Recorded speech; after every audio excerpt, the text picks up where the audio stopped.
欢迎收听由喜马拉雅出品的《好关系是麻烦出来的》，作者格子珊，由志远跟您一同分享。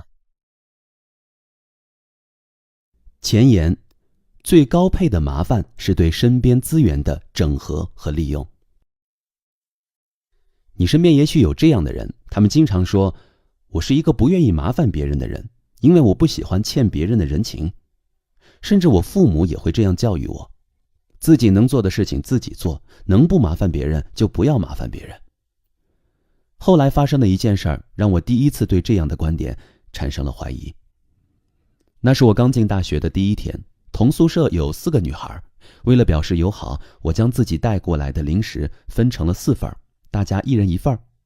其中有2个女孩都欣然接受了我送给她们的零食，唯有第3个姑娘，不管我如何示好，她始终不为所动。后来呢，我一直与她保持着井水不犯河水的关系。我与其他2个女同学则相处融洽，有什么小麻烦总会互相帮忙。比如我不在的时候，她俩帮忙打开水；有人不在的时候呢，请另外2个帮忙取快递。虽然都是些琐事，但在这样的日常磨合之中，我们3个人之间建立了稳定又亲密的关系。甚至毕业之后，我们也经常聚会交流。唯有那个一开始就拒绝了我的姑娘，直到毕业后，我们也未能亲近。我们听不到一点关于她的消息，给她打电话发信息也都如石沉大海一般。大家似乎已经习惯了她那种自我保护的独立姿态，也感觉不到她的存在。工作之后，我对人要独立，能不麻烦别人就尽量不要麻烦别人这个观点产生了更强烈的怀疑。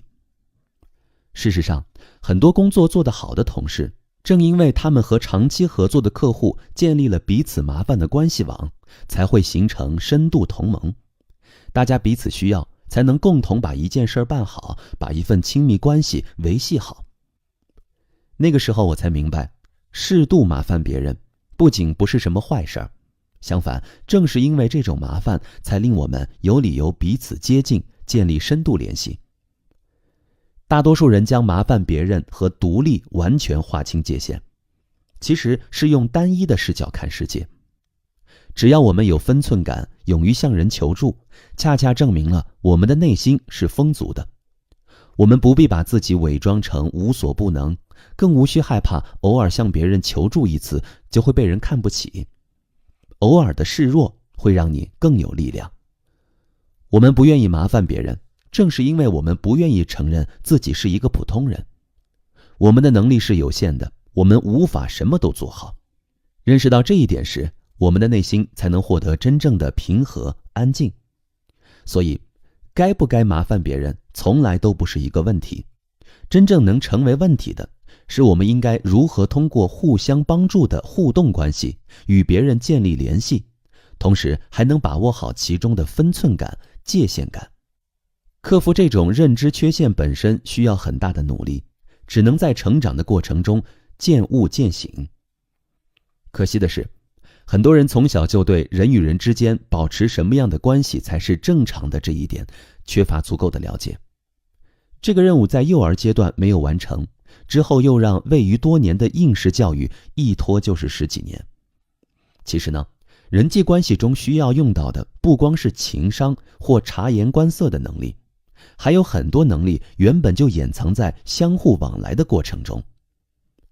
向他人寻求帮助，不一定都是在麻烦别人，而可能是我们适当的突破自己的心理安全区，并以这样的方式去和不同背景的人交流，进行对话，进而构建某种亲密关系。而麻烦他们，就是我们主动为自己制造这样的奇迹。有时候，人与人之间的联系，甚至羁绊，就是在你麻烦我，我麻烦你的过程中一点点建立的。不要害怕麻烦别人，毕竟作为社会性动物，你我不可能脱离人群而存在。就像英国诗人约翰多恩的著名诗句：没有人是一座孤岛，谁都无法自全而活。感谢收听，欢迎继续关注下一集的精彩内容。欢迎收听由喜马拉雅出品的《好关系是麻烦出来的》，作者格子珊，由志远跟您一同分享。一个人的力量终究是有限的。前几天，一位朋友突然告诉我他离婚了，目前已经火速从曾经的家中搬离，一个人在公司附近租了一室一厅。新家虽然简陋，但他依旧敝帚自珍，地板被他擦得干干净净，家里各个角落都摆满了鲜花绿植。每当他深夜下班回到家中，一开门，空气中香甜的味道就这么扑面而来，将他工作一整天带来的疲惫一扫而尽。你知道吗？很多人都说单身的生活很孤单，但我却觉得很幸福。就算身边没有人陪伴，我一个人也能够过得非常好。朋友自信满满地跟我说，然而对于他的笃定和自信，我只是笑笑，并没有说话。不知道为什么，现在很多人对于独居生活都有一种盲目的乐观。他们跟我朋友一样，觉得自己无所不能，既能工作养活自己，又能操持家务过好日子，根本不需要麻烦任何人。他们把自己活成了一座孤岛，相信自己能在这座孤岛上自给自足，无忧无惧，却没有想过当暴风雨来袭时，自己该何去何从呢？当孤独侵扰时，自己又该如何排遣呢？还有当疾病缠身时，一个人是否真的能照顾好自己呢？人们常说岁月静好，现世安稳。是啊，在生活顺遂时，眼前的一切看起来似乎都那么美好。我们孤身独行，对未来充满希望，觉得一切都在自己的掌握中。而当生活的大船触礁，各种变故接踵而至时，我们立马就会慌了手脚，茫然四顾，却发现没有人可以支援自己。到那个时候，我们才会幡然醒悟，一个人的力量终究是有限的。朋友跟我谈完心后，有近1个月未跟我联系。我以为他还沉浸在一个人自由自在的生活中，所以呢，也没去打扰他。直到有一天，我在朋友圈看到他发的一条状态：一个人住最可怕的就是生病，我要好好的照顾自己。短短的一句话，当事人想要表达的或许是坚强，可作为其朋友的我，读出来的却是脆弱和无助。其实，朋友并不知道，他现在所走的正是我曾经走过的路。记得初入社会刚参加工作那会儿，我经常在凌晨突发胃痛，痛到在床上打滚时，我才想起自己最后一次按时吃饭还是过年在家住的时候。那个时候呢，因为有妈妈的监督和照顾，我1日3餐都会按时吃，饭菜营养搭配也很均衡。每次吃完饭后，妈妈还会递给我一小盘水果，盘里的水果很少重样，有时是切成小段的香蕉，有时是剥了皮的橘子，有时又是洗干净的葡萄。可当时我身在福中不知福，并没有把妈妈对我的贴心照顾当回事儿，满脑子想的都是快点过完年，离开父母，过独立自主的生活。我以为自己很强大，不需要麻烦父母，一个人也能生活得很好。但没想到生活的教训来得那么快。自参加工作以来呢，我没有好好的吃过一顿饭。每天早上起床匆忙洗漱后，我就拎着从路边摊买来的煎饼挤公交，再火急火燎地冲进办公室。有时候因为老板提前到了公司，我连消灭煎饼的时间都没有，只能趁老板不注意时偷偷地啃几口。午餐更是简单，一袋饼干配1盒牛奶就可以轻松打发。这还算好的，要是工作忙起来，我常常午饭和晚饭一起吃。不会下厨做饭，也不爱去饭馆用餐的我，经常网购一些零食，什么辣鸭脖啦、泡面呀、火腿肠呀、核桃、瓜子儿、果冻等等。下班后呢，家里有什么就吃什么。要是零食都吃完了，当天来不及网购补货，我就跑到社区烧烤摊儿，随便吃点东西垫垫肚子。起初呢，我以为自己可以一直这么过下去，但正如作家茨威格所说，所有命运赠送的礼物早已在暗中标好了价格。很快我就为这种不健康的饮食习惯付出了代价。因为每天都不按时按点的吃饭，每次吃饭都吃些没有营养的食物，我的胃变得越来越脆弱，动不动就痛。而胃痛就成了第一张倒下的多米诺骨牌，直接在我生活中引发了一系列负面的连锁反应。因为身体不舒服，我的精神状态就不太好，工作时不时会出现差错，老板为此对我颇有不满，觉得我不是一个合格的员工。结果工作的不顺心又加重了我的胃病。我渐渐觉得跟父母住的那段日子才是我人生中最幸福的时光，至少我的胃得到了足够的关爱和呵护。佛教创始人释迦牟尼有一次问他的弟子们，一滴水怎样才能不干渴？弟子们面面相觑，谁也不知道答案。见状，释迦牟尼笑着说，把水放到大海里。一滴清澈透亮洁净的水离开大海很快就会干渴。其实生而为人，我们又何尝不是如此呢？人这个字造得相当好，一撇一捺，象征着人与人之间相互扶持，互相取暖。凭借着你来我往的温情，我们才能携手走得更远。所以朋友跟当初的我都太过天真，我们以为自己是万能的，无需麻烦他人就能独立在这个世界上生存。可现实却狠狠地给了我们一巴掌，让我们深刻地认识到一个颠扑不破的真理：人是社会性的动物，没有谁能脱离社会而独立生存。如果你不想麻烦别人，那就要让自己吃许多无谓的苦。生活中那些日子过得最滋润的人，往往都是热衷于麻烦别人的人。他们十分清楚自己到底是几斤几两，因此呢，他们从不盲目自信，觉得仅凭一己之力就能驾驭生活这艘大船。在遇到风浪的时候，他们会当机立断，迅速地向周围的同伴发出求救信号，而同伴们也非常乐意提供帮助，将他们从危难中解救出来。在彪悍的生活面前，自视甚高，执意将自己困于孤岛的人，无异于以卵击石，只能以挫败收场。只有走出孤岛，跟身边的人密切来往，融洽相处，打成一片的人，才能笑到最后，拥有如磐石般稳稳的幸福。各位朋友，在生活当中，你是那个爱麻烦别人的人吗？也欢迎在评论区跟大家一起聊一聊。感谢收听，欢迎继续关注下一集的精彩内容。欢迎收听由喜马拉雅出品的《好关系是麻烦出来的》，作者格子珊，由志远跟您一同分享。最好的关系永远是彼此需要。有次外出旅行，在火车上认识了一个20来岁的小姑娘，长得特别漂亮，身材玲珑有致，说话呢也很得体，一看就是很多男孩心目中的女神。我笑着打趣她，你条件这么好，生活中一定有很多男性追求你吧？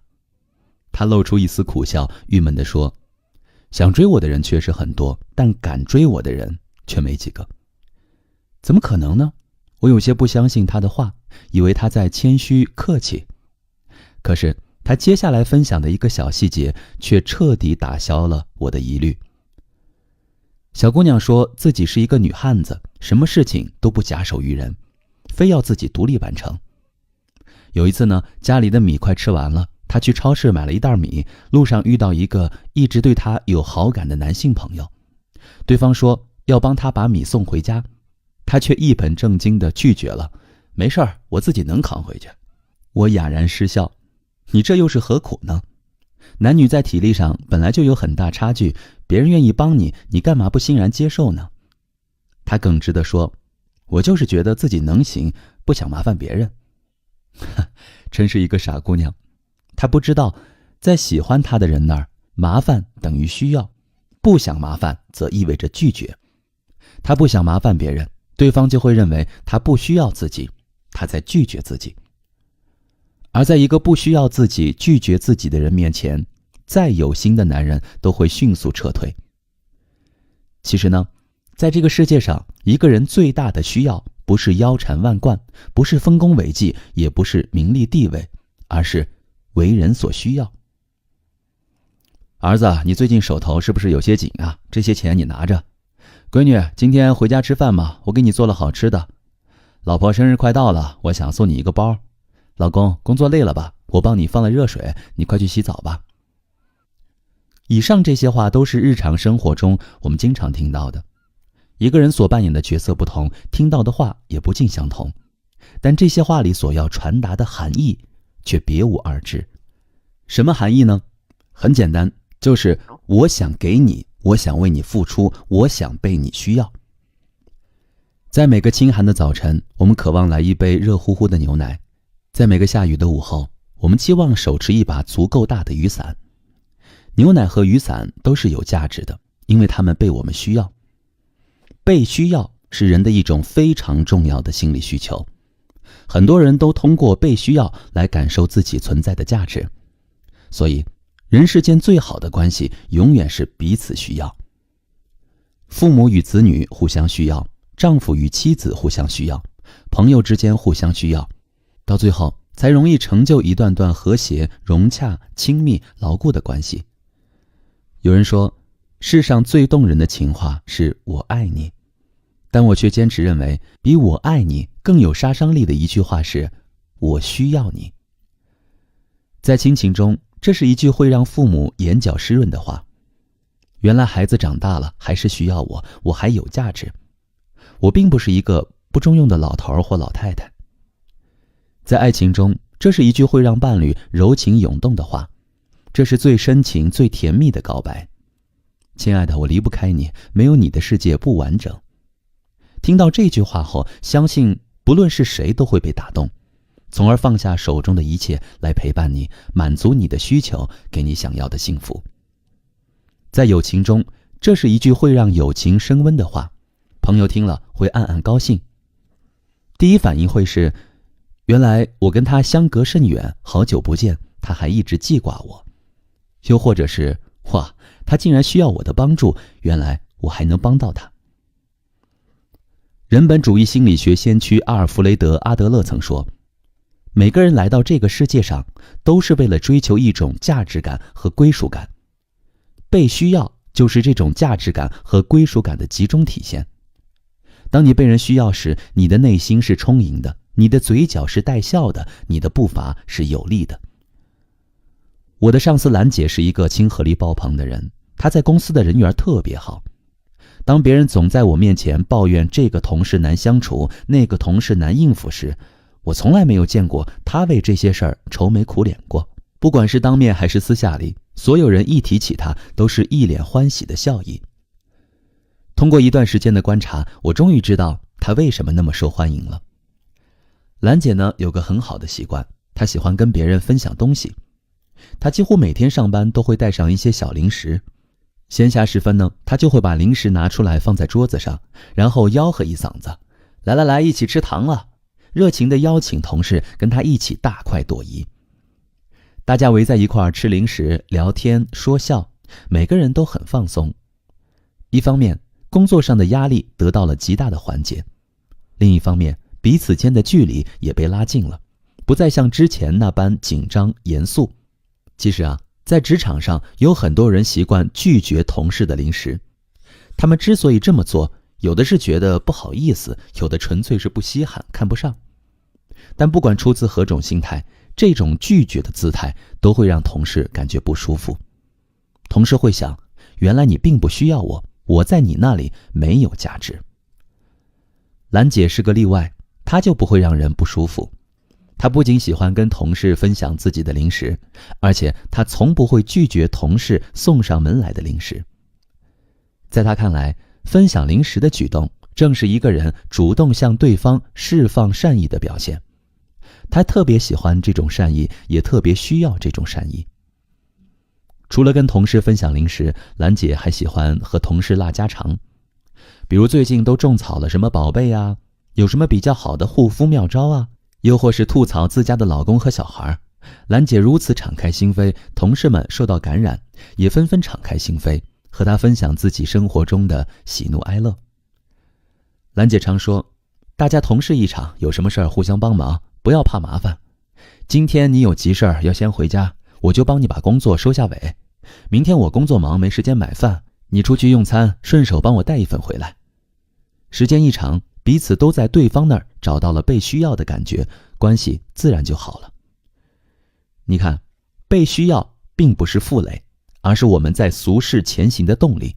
即便我们遇到再多的困难，遭受再多的委屈，只要想到心中所牵挂的人，想到他们对自己的信任、期待和依赖，我们就能重新披上战袍，迎难而上，咽下委屈，继续为我们遮风挡雨。心理学家吴志红说过，很多人怕麻烦别人，但是不麻烦彼此，关系也就无从建立。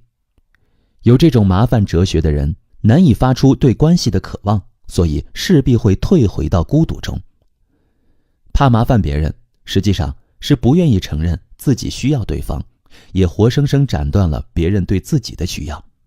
但愿我们不要成为这样的人，但愿我们都能走出孤岛，伸开双臂，尽情地拥抱别人，也尽情地被别人拥抱。感谢收听，欢迎继续关注下一集的精彩内容。欢迎收听由喜马拉雅出品的《好关系是麻烦出来的》，作者格子珊，由志远跟您一同分享。太过独立，往往让人难以亲近。不伸手向父母要钱，保持经济独立，你才有话语权。精神独立很重要，女人万万不能失去自我，把男人当成世界的中心。相信很多人对这两句话不陌生。经济独立、精神独立一直为我们这个时代所宣扬，所以如果你成年了还啃老，是会被社会大众指责的。别人会说你有手有脚，为什么不独立一点，自己工作养活自己呢？另外，如果你是一个缺乏自我、过分依赖伴侣的人，日后若是被伴侣抛弃，别人非但不会同情你，还会觉得你活该。谁叫你精神不独立呢？没有自己的世界，成天只知道围着伴侣打转呢？不可否认，作为一个成年人，经济独立和精神独立确实能让我们更好地生活在这个社会上。很多事情我们都能独立解决，用不着麻烦别人。但凡事过犹不及，一个太过独立的人，往往会把自己撑成一个气球，将身边来自他人的温情空气全部挤走。你以为你很独立，可别人却觉得你难以亲近，充满了距离感。万人迷陈好大学时代没有被任何一个男生追求过，他一直不明白问题出在哪里。直到有一天，一个男生认真地对他说：“你太强了，我们哪敢追你啊？”陈好这才猛然醒悟，我以前特别自立，慢慢才发现女人太能干会惯坏男人的。所以我建议天下女人只要内心有自立意识就好，外表千万不要太强，因为男人需要驾驭感，喜欢小鸟依人的女人。其实不管是男人还是女人，都没有必要太过独立。当你一个人承包生活、工作和情感，完全断绝来自外界的帮扶时，你就成了一座孤岛，以后你就只能孤独。前几天看过一个笑话，一个男人跟朋友吹嘘自己的老婆：“我媳妇儿特别强大，自己洗衣、做饭、逛街、打扫房间、管孩子、赚钱，什么都难不倒她。”对方冷冷地回他：“像你媳妇儿这样的人，在我们村里啊，叫寡妇。”笑过之后呢，却不得不让人深思啊。不知道你想过没有，如果你什么都能做，什么都难不倒你，万事不需要别人帮忙，那你跟孤家寡人有什么区别呢？尽管你的亲朋好友还健在，但于你而言，他们已经沦为一个符号，而不具备实际的意义。当然，对于他们来说，你也是一个符号，只不过区别在于，这种情况你是主动选择的，他们则是被动接受的。他们想跟你亲近，但无奈你把大门关得紧紧的。我有一个表弟，他从小就很独立，没让大人操过心。毕业后参加工作，他也一直保持着这样的个性，不爱往人堆里扎，经常独来独往，一个人吃饭，一个人逛街，一个人看电影。身边的家人、朋友、同事都说他孤僻，不好接近。父亲呢，也常在他耳边唠叨：“你多跟大家走动一下呀，你这么独立干嘛呢？”他却不以为然，直接反问父母：“独立又有什么不好呢？”独立是没什么不好，只是太过独立，会让喜欢你的人望而生畏，无从接近。他们从你这儿接受的信息永远是：哦，原来他一个人也能过得很好，原来他根本不需要我的存在对他没有任何价值和意义。一旦你让身边的人产生了这种心理感受，伤害就已经造成。对方会感觉很失落，从而远离你，渐渐从你的生活中消失，有的甚至还会生你的气。因为你所展现出来的不需要，让他的自尊心受损了，魅力受损了，他不讨厌你，不怨恨你才怪呢。很可惜，表弟没有认识到这一点。他跟大多数人一样，对独立的认识还不够深刻。他以为独立的姿势很酷，不需要别人的自己很强大，却忽略了最基本的人性。有一天，朋友邀请他去家里做客，当时呢已临近中午，朋友的母亲正在厨房里忙活，朋友一边跟他聊天，一边跑到厨房跟母亲撒娇：“老妈，你做的这道鱼香肉丝好好吃呀，我馋它馋了好久了，今天总算有口福了。”母亲笑着说：“那你平时也可以试着自己做一下呀，来，要不我现在就教你。”朋友连忙摆摆手说：“不要，我学不会，我做的永远没有你做的那么好吃。”表弟当时正坐在客厅的沙发上，听到朋友的这句话，他很吃惊，因为前不久他才吃过朋友做的鱼香肉丝，味道特别好，特别让人惊艳。后来看到朋友揽着母亲的肩膀，两人有说有笑的从厨房走出来，表弟才隐隐明白了一些事情。原来父母对他太过独立的担心并不是多余的。是啊，人人都追寻存在感，人人都需要被需要。一个人如果太过独立，事事都想向人证明，没有你我依旧能过得很好，那无疑是在摧毁这段关系。生活中很多人都误解了独立这个词儿。独立的意思呢，是指关系上不依附、不隶属，依靠自己的力量去做某事，而不是说我们不需要任何人。要知道，在这个世界上，不需要任何人的人是不存在的。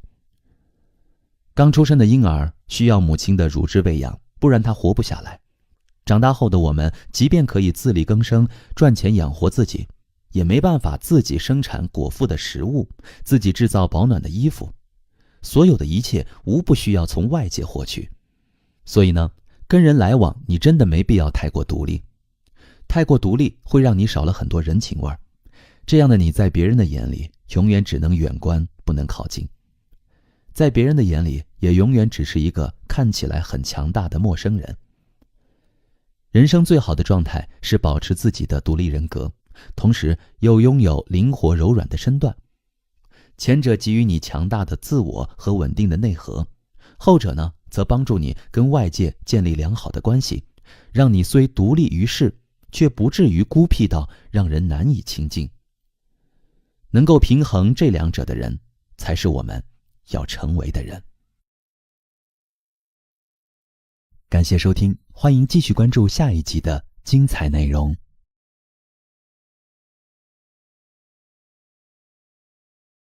欢迎收听由喜马拉雅出品的《好关系是麻烦出来的》，作者格子衫，由志远跟您一同分享。你的懂事在别人眼里是冷漠。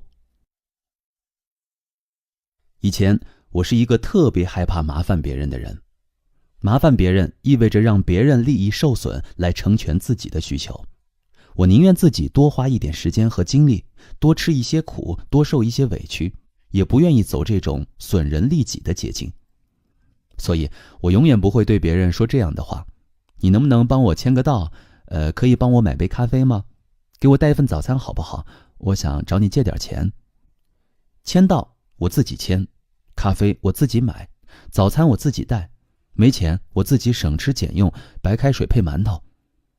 是的，就算生了病，身体不舒服，需要别人的帮忙，我都不会开口麻烦别人，只会默默地躺在床上睡觉。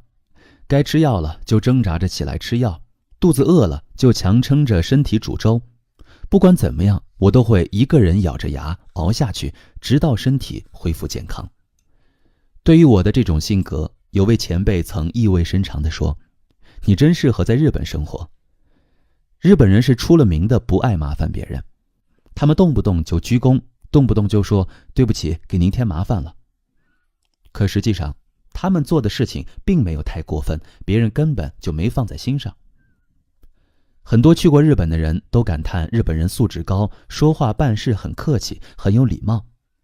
所以在很长的一段时间里，我一直以为前辈说的那句话是对我的褒奖，说明我是一个很懂事、很贴心、处处为别人着想的人。可是慢慢的时间长了，我发现自己一直引以为傲的懂事，在别人看来竟是一种冷漠。说实话，这个发现把我吓到了，我甚至为此惊出了一身的冷汗。怎么会这样呢？我反复问自己，明明是一片好心，一番好意，为什么别人总是领悟不到，反而要给我贴上一个冷漠的标签呢？带着满脑子的疑惑和不解，我去请教了那位前辈。前辈淡淡地说，你不愿意给别人添麻烦，出发点的确是好的，可你有没有想过，如果你一直不麻烦别人，不跟别人互动，那你跟别人的关系就热络不起来，别人看你当然就觉得冷冰冰了。原来好关系是麻烦出来的，原来我一直走在一条错误的道路上。我以为不麻烦别人是懂事，是贴心，是善解人意，别人看到我这一面会更加喜欢我，亲近我，没想到却适得其反。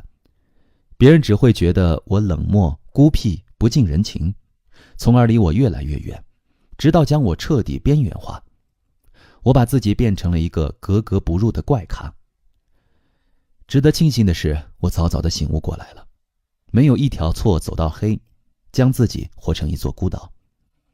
在以后的日子里呢，我决定摘下懂事的面具，走进身边人的世界，实实在在地跟他们打交道，让他们看到一个有血有肉、能哭会笑的我，让他们真真切切地感受到我的温度，进而惊叹道，哇，原来他这么亲切呀。亲切是一种人际魅力，我们都喜欢跟亲切的人打交道，没有哪个傻瓜愿意用自己的热脸去贴冷屁股。所以呢，如果你想让更多的人喜欢你、亲近你，首先你就要做一个跟别人来往密切、互动频繁、愿意麻烦别人，也愿意被别人麻烦的人。英国女政治家玛格丽特·撒切尔夫人就是这样一个人。在大选来临之前呢，撒切尔夫人所在的保守党面临着一个难题，他们不知道该如何去阻止颓势。这个时候，撒切尔夫人提出了一个让人信服的办法。她笑着说，我们只有一个办法，那就是走出去，到选民中去，这样就会获得最终的胜利。决定走亲和力路线的撒切尔夫人每天都在大街上东奔西跑，走家串户。她一会儿在这家小座椅下随意地和房东聊聊天，一会儿又同那个人握握手，或向坐在扶手椅里的人嘘寒问暖，一会儿呢又到商店询问商品价格。总之，大部分时间她都带着秘书戴安娜跑来跑去。每逢午饭时，她就到小酒店和新闻发言人罗伊·兰斯顿以及委员会的其他成员一起喝会儿啤酒，然后他又去握更多的手，接见更多的人，参加更多的集会，发表演讲。就这样，撒切尔夫人在民众面前展示了她热情、温暖、亲切、友善的一面，身体力行地赢得了越来越多的拥护者，为日后的首相竞选打下了坚实的群众基础。可以想象，如果撒切尔夫人一直端着架子，不愿意跟民众打交道，那民众也不会支持他，选他做首相。人与人之间的关系，只有在亲密互动中才能逐渐升温。你以为做一个懂事的人，不去麻烦别人，是不给别人增添负担，但实际上，你这样做反倒让别人堵心。每次看到你、想到你，对方心中涌现的不是温暖和轻松，而是冰冷和沉重。记得很久以前在电视上看过一则公益广告，老爸的谎言。电话铃声响了，老父亲接到女儿的电话，他在电话中跟女儿说：闺女啊，我跟老朋友出去玩了，你放心吧，我吃得饱睡得香，一点都不闷。当女儿问起母亲时，老父亲停顿了一下，说：你妈妈不在，她出去跳舞了啊，没事没事，你放心吧，你好好工作，不要担心我们俩啊，你忙吧，就挂了。其实女儿并不知道母亲生病住院了，父亲为了照顾母亲，这一阵总是家里医院两头跑，日子过得特别辛苦。可怜天下父母心，老父亲跟女儿撒谎，是不想给女儿添麻烦，不想让女儿担心，影响到女儿的正常生活和工作。可是这种懂事并不是女儿真正想要的。如果女儿得知真相，一定会感觉心头压着一块沉甸甸的大石头。毕竟为人子女，不怕父母麻烦自己，就怕子欲孝而亲不在。所以跟人来往，请你一定不要那么懂事。要知道，在跟你关系不那么亲密的人眼里，你的懂事只不过是冷漠的代名词，而在那些在乎你、关心你的人心里，你的懂事又往往成为他们最大的负担，会引发他们最深的愧疚。各位朋友，在生活中，你是那个懂事的人吗？感谢收听，欢迎继续关注下一集的精彩内容。欢迎收听由喜马拉雅出品的《好关系是麻烦出来的》，作者格子珊，由志远跟您一同分享。偶尔依赖不是错，你不用那么坚强。你还记得吗？小时候你在外面跟小伙伴玩耍，不小心摔了一跤，膝盖都擦破皮了，你哇的一声哭出来，一头扎进妈妈的怀抱，寻求妈妈的安慰。妈妈温柔地问你怎么了，你呢，一边嚎啕大哭，一边迫不及待地向她展示自己的伤口。妈妈，你看我流血了，好疼啊！看你哭得那么伤心，妈妈也慌了，连忙检查你受伤的膝盖，心疼地说：可怜的宝贝儿，你一定很疼吧？来，妈妈帮你吹一吹，吹一吹就不疼了。妈妈的关心一下子就止住了你的眼泪，你感觉膝盖也不是那么疼了。你赖在妈妈的怀里好一会儿，心里冒起了幸福的泡泡。很快你就满血复活，又重新回到小伙伴的队伍里，跟他们愉快地玩耍起来了。那个时候的你根本不懂什么叫坚强，你只知道所有你想要的，你哭着闹着都要得到。你饿了会有人给你做饭吃，你受伤了会有人安慰你，你受委屈了会有人帮你撑腰，你遇到困难了会有人站出来帮助你。长大后，你单枪匹马地上路，在社会上闯荡，途中难免会遇到让自己受伤、受委屈的人或事。可不知道为什么，你竟开始逼迫自己坚强。你不许自己哭，你不许自己闹，你还不许自己麻烦别人。你在心里暗暗告诉自己，你已经不是一个小孩子了，嚎啕几声就有人匆匆忙忙给你端来止疼汤的美好童年，已经一去不复返了。如今没有人可以给你依靠，你只能拼命坚强。在深夜加班，连晚饭都来不及吃的日子里，你强忍泪水，笑着对电话那头的父母说：爸爸妈妈，我过得很好，现在正躺着看书呢。当身体不舒服，一个人蜷缩在床上呻吟的时候，你坚持不肯打扰正在出差的伴侣，只是贴心地发了一条微信：亲爱的，我多休息下就好了。有人说，琴弦太松无法发出美妙的声音，琴弦太紧则会弦断音绝。其实人心跟琴弦一样，如果我们不停地压抑自己的真实情感，无法通过正确的途径得以抒发，那么迟早会像绷得太紧的琴弦一样断裂。不要再故作坚强了，大胆地去依赖吧。总有一天你会明白，再坚强的人也有脆弱的时候，所以偶尔依赖别人并不是错，而是你生而为人所享有的基本权利。很多时候，我们以为依赖别人会给别人添麻烦，但心理咨询师李菊红却说，依赖是我们内在的一种需要，也是增进关系的一种方式。适度的依赖可以使人与人之间关系更加亲密，有利于关系的建立和发展，有利于身心的健康。看到没有？依赖不是你独有的需求，而是全人类的共性，并且适度的依赖别人会给对方带去一种极大的心理满足感。从此，你在对方的心中不再是遥不可及的日月星辰，而是可以紧紧握在手中，拥入怀里的真切温暖。曾在网上看过一个求助帖，求助的是一位男性，他跟妻子结婚2年了，两人达成一致，暂时不要孩子。妻子呢，是一个依赖性很强的人，刚谈恋爱那会儿就对他非常认真，几乎把所有的时间和精力都放在他身上。那个时候，他很享受这种被心爱的女人依赖的感觉，可时间一长，他就有点吃不消了，感觉自己快要窒息了。他抱怨道，我老婆一点点小事都要依赖我。有一次，他发现家里有只小蟑螂，自己不想把它打死，非得等我回去处理。后来他终于不胜其烦，把内心的不满都对老婆说了。他希望老婆以后坚强一点，与他并肩作战，不要凡事都依赖他，指望着他来解决。其实这种要求并不算过分，婚姻本来就是一场合作，夫妻2人应相互扶持，而不是一方闲着没事干，另一方却天天负重前行。听了他的话，老婆虽然面色有点阴沉，但还是答应了他的要求。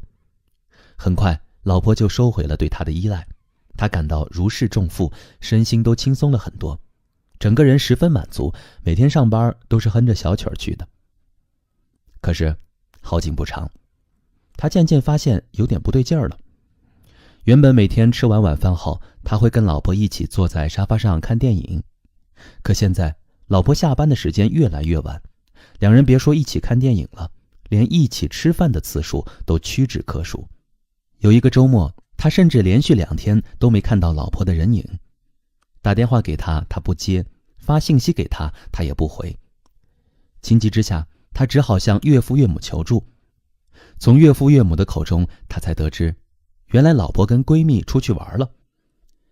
他的心总算落了地，可同时他又很生气，他不明白老婆为什么会变成这样，连一声招呼都不打，说走就走。要知道，以前的他即便下楼扔个垃圾，都会先跟他说一声再去，绝不会像现在这样2天联系不到人。对于老婆的转变，他很慌张，但老婆却对他说，你希望我坚强一点，不要那么依赖你，现在我遇到大小问题都能自己搞定，不麻烦你，你又有什么不满呢？老婆的质问让他哑口无言。他问网友，究竟是任由老婆这样坚强下去，还是让时光倒流，继续过老婆全身心依赖他的生活呢？有网友说，这2种都不是最佳的答案。在一段关系里，坚强跟依赖并不是矛盾对立的。我们在坚强的时候可以照顾别人，在脆弱的时候也可以依赖别人。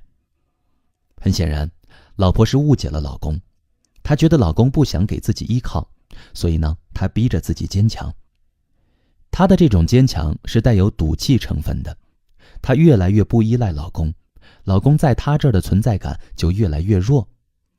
如果一直持续这种状态，他们的婚姻迟早会走到尽头。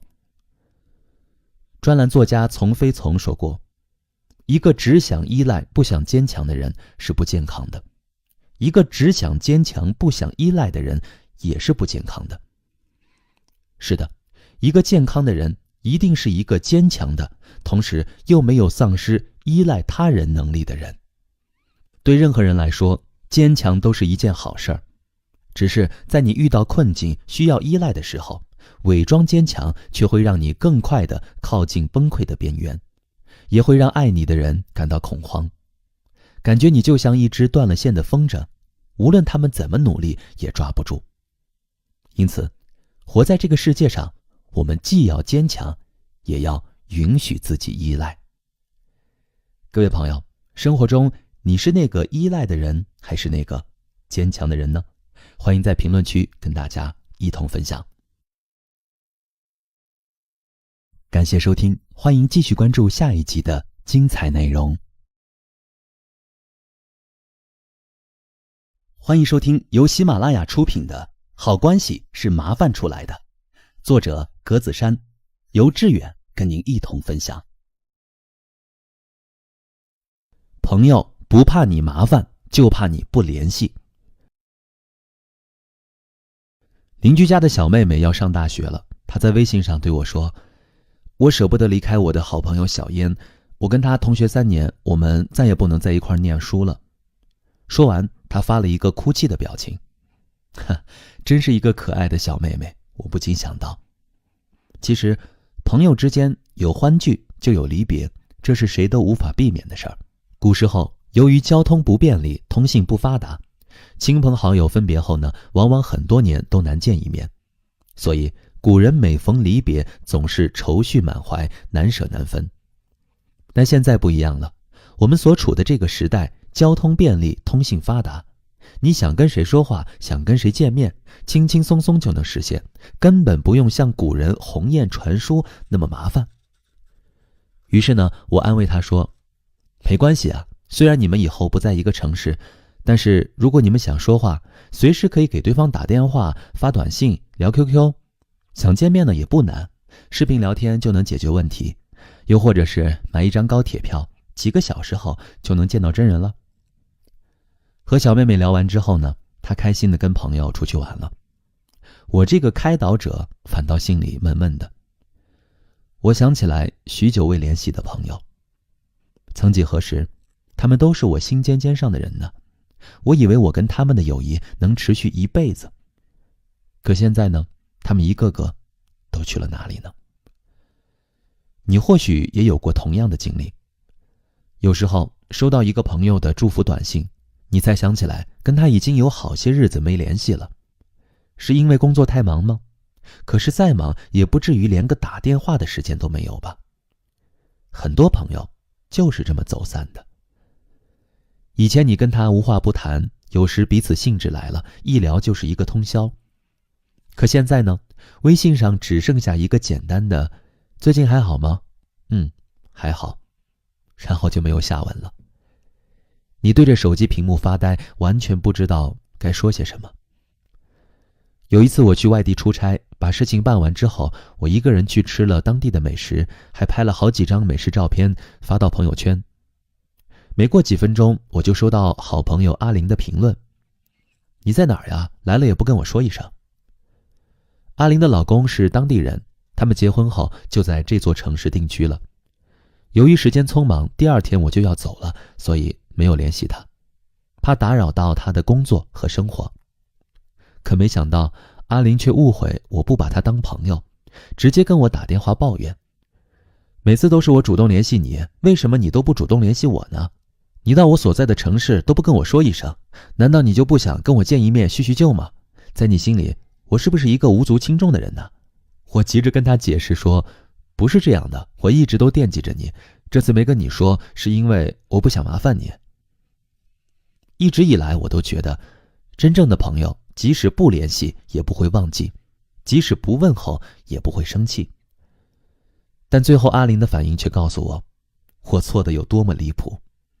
阿玲严肃认真地对我说，我从来都不怕你麻烦我，你要是麻烦我，正说明你需要我，我在你那儿有价值有意义，我高兴还来不及。我怕的是你不联系我，把我当成空气一样视而不见，对我不闻不问，根本不需要我。我很感谢阿玲对我的质问和讨伐。如果她什么都不说，就带着对我的不满转身离去，从此把我拉入黑名单，那我日后一定会追悔莫及。麻烦朋友不是罪，总不跟朋友联系才是朋友心中的刺。但愿每个人都能及时明白这个道理，不要等到跟朋友渐行渐远了，才想着去挽救彼此的关系。和食物一样，友谊也是有保鲜期的。如果你总让朋友躺在通讯录中，长时间不跟他联系，那他一定会感觉很心寒，认为自己不被你需要和重视。总有一天，你将彻底失去他，失去你们之间这段宝贵的友谊。朋友之间联系的越多，储备的感情才越深厚。在我们身边，那些跟朋友关系密切、感情深厚的人，总是会想方设法与朋友的生活产生交集。他们经常给朋友打电话、发微信、视频聊天，分享彼此生活中的点点滴滴。即便大家相隔甚远，也会抽时间出来见面，一起吃个饭，谈谈心。如果遇到烦心事儿，他们下意识的就想跟朋友倾诉，有什么难解决的问题，也会毫无顾忌地对朋友说。他们不怕麻烦朋友，朋友也不介意他们麻烦自己。只要是能帮得上忙的，一定义不容辞；帮不上忙的，也会尽力为你分担。朋友的存在是世间的温暖。听过一句谚语：兄弟可能不是朋友，但朋友常常是兄弟。是啊，谁当你的家人你决定不了，谁当你的朋友你却能做主。可以说，朋友是你自己亲自挑选的家人。你跟他虽然没有血缘关系，但你们之间的感情可能比家人更亲。小敏有一个认识了8年的闺蜜，陪伴她度过了多年时光。谈恋爱的时候，闺蜜帮她出谋划策；失恋的时候，闺蜜跟她一起大骂渣男；结婚的时候，闺蜜是她的伴娘；生孩子的时候，闺蜜一直给她加油打气。有人说，友情这玩意儿，一旦玩真的，比爱情还刻骨铭心。其实这也是小敏的心里话，她早就把闺蜜当作家人了，一天不与闺蜜联系，她就觉得浑身不对劲儿。她跟闺蜜的感情就像蜜里调油，越来越好，好到老公有时候都有点眼红，甚至还会带着醋意自嘲。小敏啊，要是你闺蜜性别男，我估计要成下堂夫了。人的生活离不开友谊，但要得到真正的友谊才是不容易。友谊总需要用忠诚去播种，用热情去灌溉，用原则去培养，用谅解去护理。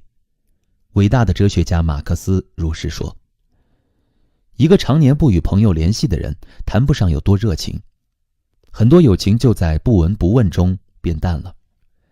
你以为不联系朋友是对朋友的不打扰，你以为不麻烦朋友是在小心翼翼地维持友谊，可实际上你是在与朋友渐行渐远，你是在亲手摧毁这段友情。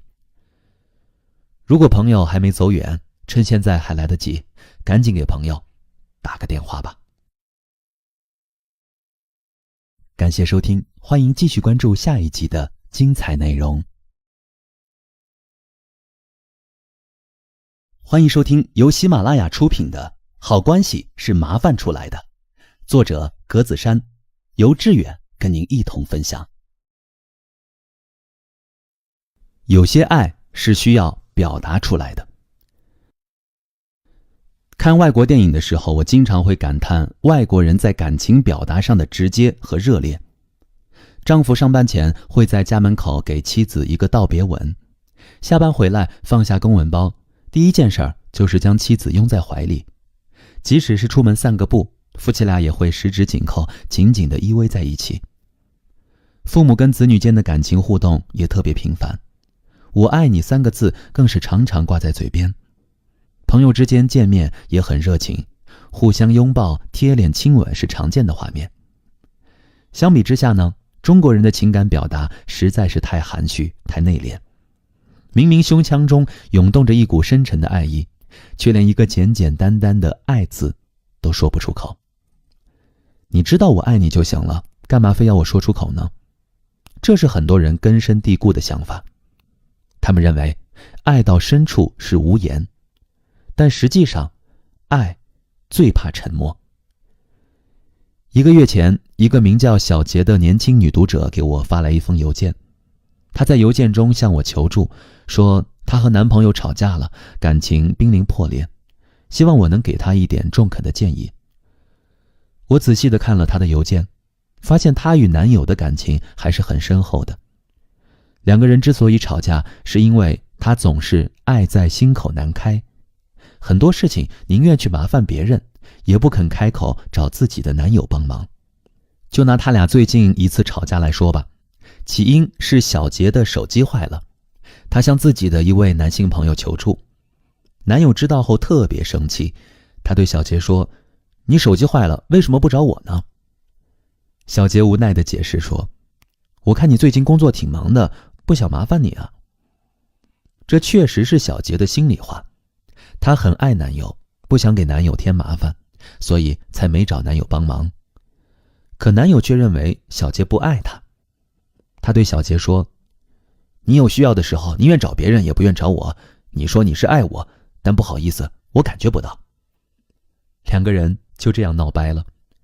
男友连续1个礼拜都没有联系小杰，小杰很恐慌，他不想失去男友，但又不知道该怎么办，于是问我。从他的言辞中，我能感觉到他心中的委屈。谁被心爱的人误会都会难受，所以我很理解他。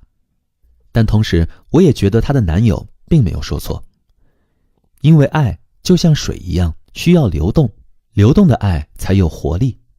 法国著名诗人彭沙尔说过：“爱别人也被别人爱，这就是一切，这就是宇宙的法则。为了爱，我们才存在。有爱慰藉的人，无惧任何事物，任何人。”爱是如此珍贵啊！我们爱一个人，不能只把这份爱放在心里，而要适时地将它表达出来，让它像水一样自由流淌，直到它被我们所爱的人看到、听到、感受到。小杰虽然爱男友，但他的爱太隐秘，就像乌云遮挡的明月，男友根本看不到、感受不到。所以，我对小杰的建议是：拨开乌云，勇敢地将自己皎洁如明月般的深爱表达出来。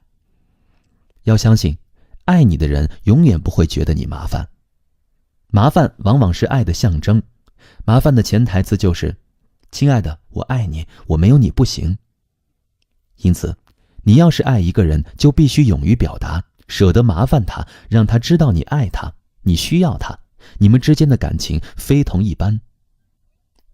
香港女作家张小娴在小说《荷包里的单人床》中写道：世上最遥远的距离，不是生与死的距离，不是天各一方，而是我就站在你面前，你却不知道我爱你。有些爱是需要表达出来的，你不说，别人又怎么知道呢？前段时间参加高中同学聚会，一进饭店，我就看到一个长发飘飘的美女在朝我招手。走近一看，才发现是当年的同桌雷彤彤。这么多年过去了，她还跟以前读书时那样热情活泼，嘴角永远荡漾着一朵校花。看着你的眼神，那叫一个全神贯注，好像你是她最在乎的人。记得当年她特别喜欢麻烦我，凡是功课上的问题她没弄懂，都会第一时间找我。平时考试忘带钢笔、橡皮擦，她也会毫不犹豫地向我求助。这种事情发生的次数多了，有些同学就看不过去了，觉得他是个麻烦精，纷纷劝我不要理他。可每次他向我开口，我还是忍不住说好，基本上是有求必应。反正我就是不讨厌他，不觉得他的麻烦是自私，是在故意占我便宜。相反，我觉得他是因为喜欢我、信任我，才会一而再、再而三地麻烦我。当我还沉浸在回忆中，雷彤彤已经走到我身边，亲密地挽着我的手臂说：“你在想什么呢？那么入神，好多年没看见你，我真想你啊。”说完，他就把头往我的肩膀上靠，举止如此亲昵，满满的安全感溢出来，仿佛我是他的亲姐姐，一点也不担心我会把他推开。那一刻，我们好像又回到了学生时代，他总是找我帮忙，我却乐得被他麻烦。我突然想起辛弃疾的那首《村居》，里面有几句诗特别打动人：大儿锄豆溪东，中儿正织鸡笼，最喜小儿无赖，溪头卧剥莲蓬。3个儿子中呢，小儿子最懒，只知道玩耍，却最得父母喜欢。人生真是有意思，有些人爱在心口难开，拼命为别人着想，不去麻烦别人，反而不得人心。而有些人呢，什么事情都不用做，处处麻烦别人，最后得到的宠爱反倒是最多的。是的，雷彤彤之于我，就像村居中的小儿之于父母。我喜欢他，心甘情愿地帮助他，是因为他也喜欢我，更准确地说，是因为他把他对我的喜欢表达出来了。当然，他所采用的表达方式不是付出，而是获得；不是给予，而是索取。我喜欢这种独特的表达方式，我听到了他的心里话，他很喜欢我，也很信任我，所以呢，他才选择麻烦我，向我求助，找我帮忙。这是我的荣幸，也是我的福气。曾在朋友圈看过这样一个段子：当孩子不麻烦你的时候，可能已经长大成人了；当父母不麻烦你的时候，可能已经去世了；当爱人不麻烦你的时候，可能已经麻烦别人去了；当朋友不麻烦你的时候，可能已经不再把你当成朋友了。爱需要表达，麻烦是表达爱的形式。当我们发自内心爱一个人，我们遇到问题才会想去麻烦他；不爱一个人，我们就会闭口不言，默默走开。希望所有人都能早点明白这个道理，不要把爱的明月藏起来。爱一个人，你就要让对方看见你心中的明月。各位朋友，在生活中，你是会表达爱的那个人吗？欢迎在评论区跟大家一起分享。感谢收听，欢迎继续关注下一集的精彩内容。欢迎收听由喜马拉雅出品的《好关系是麻烦出来的》，作者格子珊，由志远跟您一同分享。你缺的东西，别人身上都有。1个月前，我们在一个读书群里交流最近的读书心得。一个新进来的群友礼貌地跟所有人打了一声招呼，为了表示欢迎，我也给他发了一个微笑的表情。正当我们准备继续之前的话题时，这位群友突然问道：群主，我学历很低，没什么文化知识，但是我很想多读点书，你可以给我推荐几本好书吗？推荐好书？没问题，这可是我最喜欢干的事情。群里的人都知道，我有一份很长的读书清单，经常不等别人开口问我要，我就迫不及待地到处献宝。所以，这位群友的问题正中我下怀，我连忙把读书清单发给了他。他收到清单后非常高兴，不停地对我道谢。后来，他又问了我好几个文学方面的问题，凡是我知道能回答的，我都一一地告诉他了。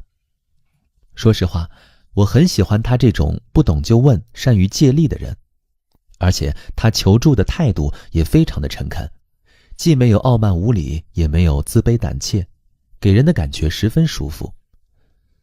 我有一种直觉，虽然他现在的起点不高，但日后一定能鹏程万里。生活中，我曾听过很多人抱怨，说自己条件差、资源少，什么事情都干不成。但是，这又能怪谁呢？谁也怪不了，只能怪他们自己。平时只知道闭门造车，有什么不懂的，不会去问别人，有什么难处也不向别人求助。没有人能坐拥世上所有城市的资源，就连聪明绝顶的诸葛亮也要草船借箭。我们普通人要想把事情做好，一样离不开别人的帮助。不知道你有没有听过唐代诗人贾岛推敲的故事？有一天，贾岛骑着毛驴外出，突然诗兴大发，想起前日拜访李宁的事儿，便作起诗来，其中有2句是鸟宿池边树，僧推月下门。他反反复复地吟诵这2句诗，心想，如果把这后半句的推字改成敲字，似乎更加生动一点。一时间他举棋不定。为了能够尽快地做出选择，他一边在驴背上反复吟咏这首诗，一边伸出手来，一会儿扣紧双指做敲的姿势，一会儿摊开手掌做推的姿势。旁边的人看到他这副模样都很吃惊，对他指指点点，但他却不为所动，完全沉浸在思考之中。演练了好半天，他还是无法决定到底用哪个字好，这让他烦躁不已。就在此时，京兆尹韩愈正带着车马出巡。按当时的规定，官员来了，行人都要让路。可贾岛呢，因为太过沉迷于推敲二字的琢磨，竟不知不觉地撞到韩仪的仪仗队里。公差立刻把他从驴背上拽下来，推到韩愈的跟前。韩愈看他一副书生相，便问他刚才在驴背上比划些什么。贾岛呢，便把作诗的事情讲了出来。韩愈在听后，非但没有责怪他，反而帮他一起斟酌。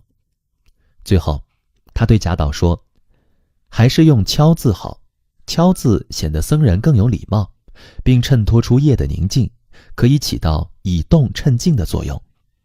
韩愈的这番解释让贾岛茅塞顿开，他决定此句中就用敲字。随后两人一个骑着马，一个骑着驴同行，一同讨论作诗的方法，许久都舍不得离开。人生处处有可借之力，我们所缺的任何东西，别人身上都有。贾岛正是借助了韩愈的思维，所以才成就了这一首意境高远、传颂千古的名诗。没有风的帮助，风筝上不了天，帆船也出不了海。所以聪明的人永远不会抱怨自己条件差、资源少，他们只会好风凭借力，送我上青天。是的，只要你愿意开口向别人寻求帮助，我相信现实生活中很多人都是韩愈那样热心肠的人，一点也不介意和你分享他们的智慧和资源。美国商界大鳄洛克菲勒曾在信中鼓励儿子，我所熟悉的或认识的富翁中间，只靠自己一点一滴日积月累挣钱发达的人少之又少，都是因借钱而发财的。这其中的道理并不深奥，1块钱的买卖永远比不上100块钱的赚得多。台湾巨富陈永泰也说过，聪明的人都是通过别人的力量去达成自己的目标。这两位商界巨擘的话都指向一个真理，在这个世界上，人人都有自己的梦想和追求，然而仅凭一己之力是很难打下江山的。为了将梦想和追求尽快变为现实，每个人都需要主动寻找生命中的贵人。只要有贵人帮忙，你就有如神助。别人要花1个月的时间才能做到的事情，你或许只需要花1半的时间，甚至是更少的时间。如此一来，你活得岂不是更轻松、更省力？你的人生岂不是比一般人更接近成功吗？以前看过一个小故事，有个年轻人抓了一只老鼠，卖给药铺得到了1枚铜钱。路过花园时听到花匠们说口渴，他呢便用这枚铜钱买了一点糖浆，兑水后送给花匠们喝。花匠们喝了糖水后很感谢他，便一人送他1束花。他到集市卖掉这些花，又得到了8枚铜钱。有一天风雨交加，果园里到处都是被狂风吹落的枯枝败叶。年轻人看到后对园丁说，如果你把这些断枝败叶送给我，我愿意把果园打扫干净。园丁乐呵呵地答应了。于是呢，年轻人用8枚铜钱买了一些糖果，分给一群玩耍的小孩。小孩们帮他把所有的残枝败叶捡拾一空。紧接着，年轻人又去找皇家厨工，说有一堆柴想卖给他们。厨工付了16枚铜钱，买走了这堆柴火。很快，年轻人就用16枚铜钱摆了一个茶水摊，因为附近有500个割草工人要喝水。不久，他又认识了一个路过喝水的商人。商人告诉他，明天有个马贩子带400-500匹马进城。听了商人的话，年轻人想了一会儿，对割草工人说，今天我不收钱了，请你们每人给我1捆草行吗？工人们很慷慨地说，行啊。这样，年轻人有了500捆草。第二天，马贩子来了，要买饲料，便出了1000枚铜钱，买下了年轻人的500捆草。几年后，年轻人成了远近闻名的大财主。这个故事给我的启发很大。此后我更加认定一个道理，人际关系的本质就是一场交换。一个人要成大事，除了自己给力外，还要懂得借力。荀子在《劝学》中写道：甲于马者，非立足也，而至千里；甲舟楫者，非能水也，而绝江河。君子性非异也，善假于物也。借助车马的人，并非走得快，却可以行千里路；借助船只的人，并非会游泳，却可以横渡江河。君子的本性同一般人没有什么差别，只是他们善于借助外物。没错，在缺少资源时，开口向别人求助，借用他人的力量，是走向成功的捷径。所以呢，与其一个人困在家里，什么事儿都做不成，不如走出去看看，谁身上有你需要的东西。只要你拿到了想要的资源，你脚下的路就不再漫长，抬起头，你就能看到胜利的曙光。好，各位朋友，对于本期的这个话题，你有哪些自己的观点和思考呢？欢迎在评论区跟大家共同分享。感谢收听，欢迎继续关注下一集的精彩内容。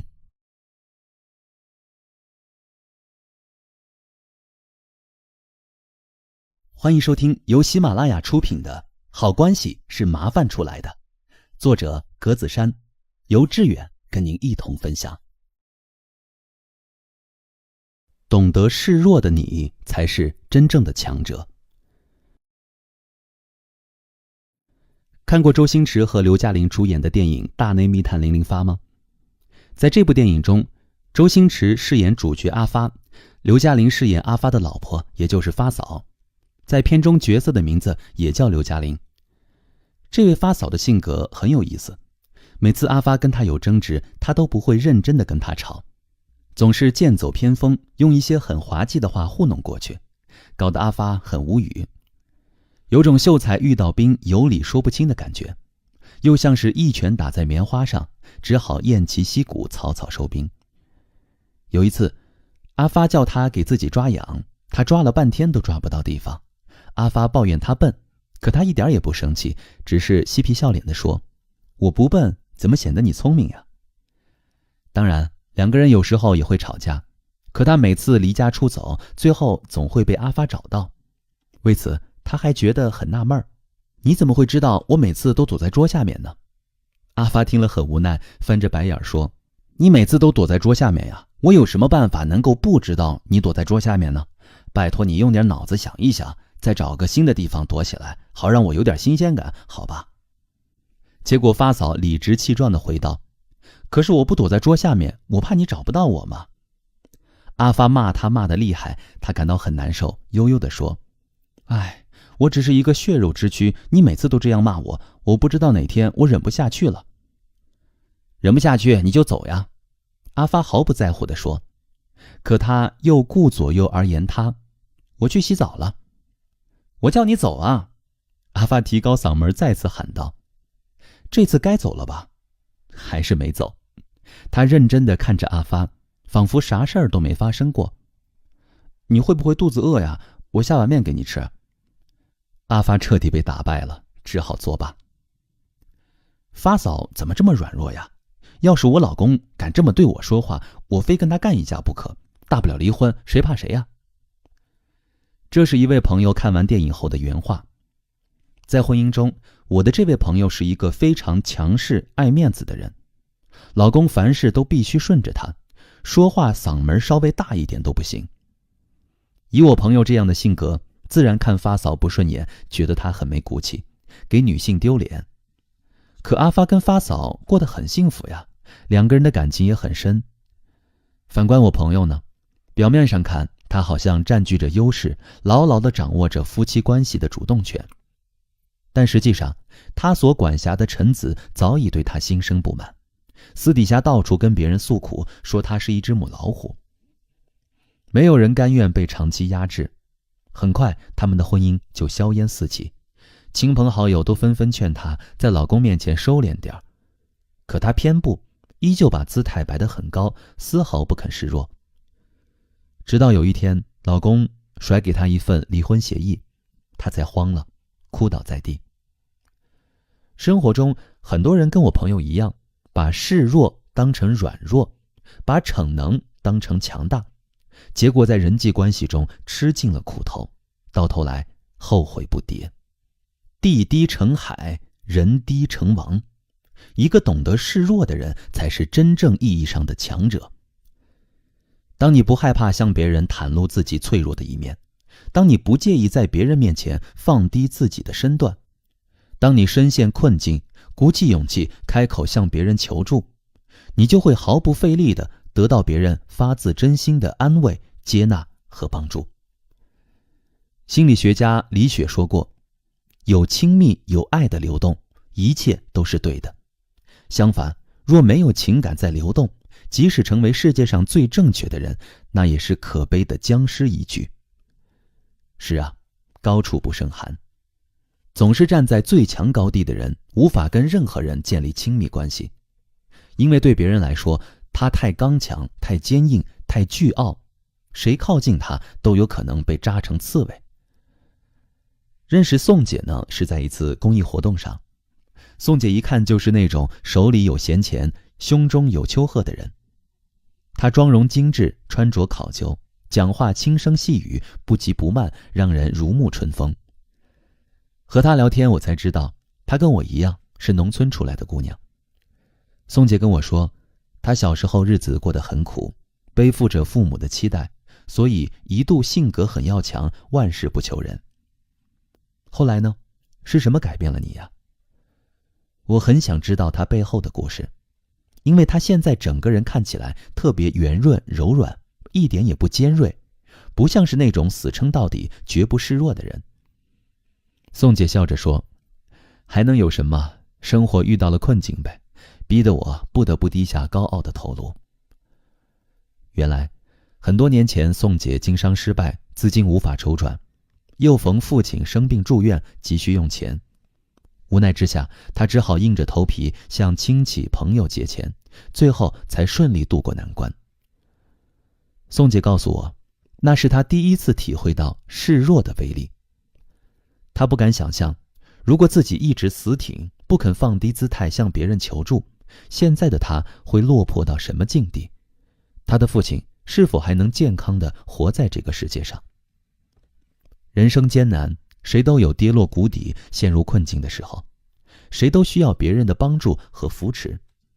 所以，真正热爱生活、具备领导思维的人，绝不会跟自己过不去，他们会毫不犹豫地选择示弱，将自己凹成一个低地，好让来自别人的救助之水源源不断地流进来。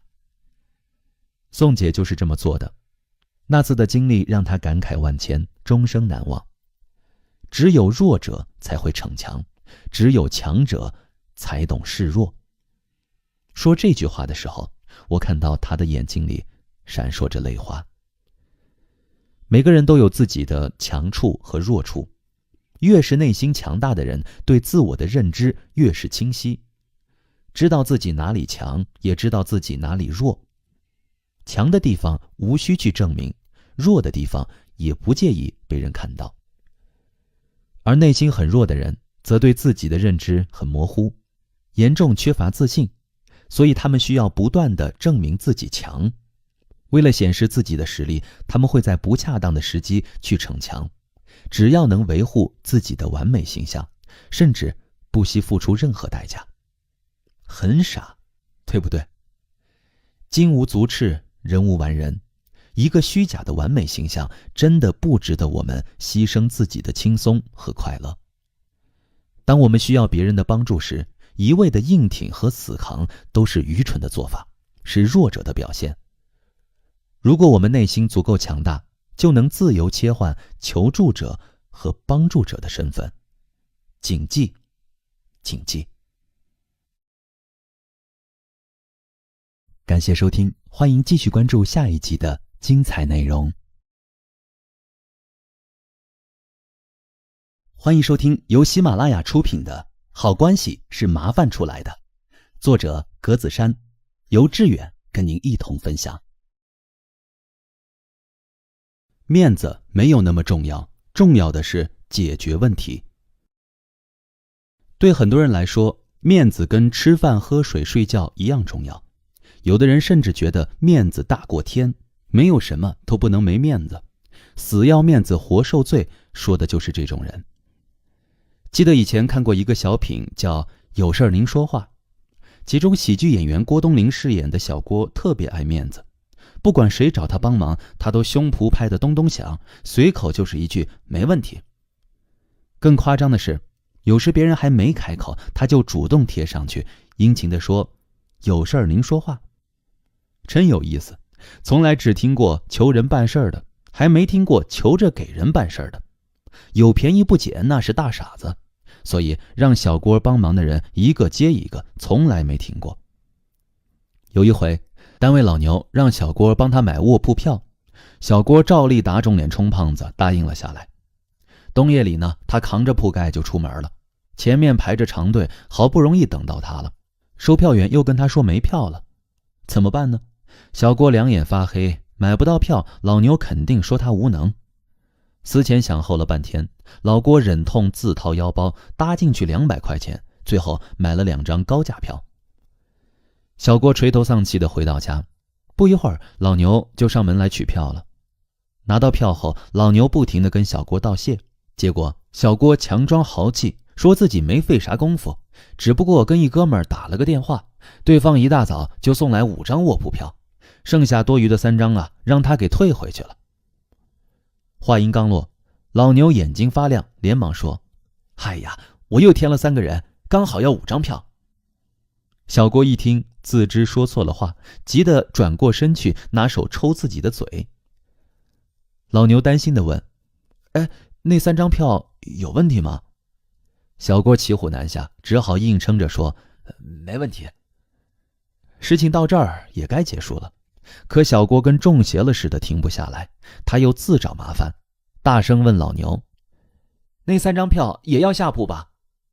老牛自然高兴地直点头：太好了，下铺下铺。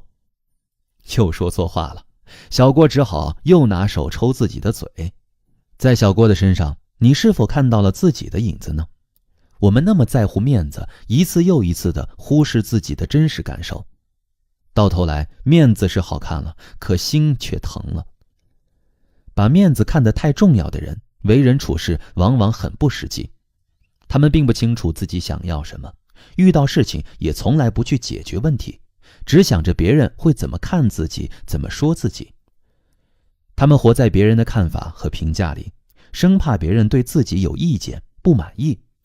这就导致他们像小品中的小郭一样，碍于面子，不敢对别人的请求说不。同时，他们在遇到困难时，也拉不下脸向别人寻求帮助。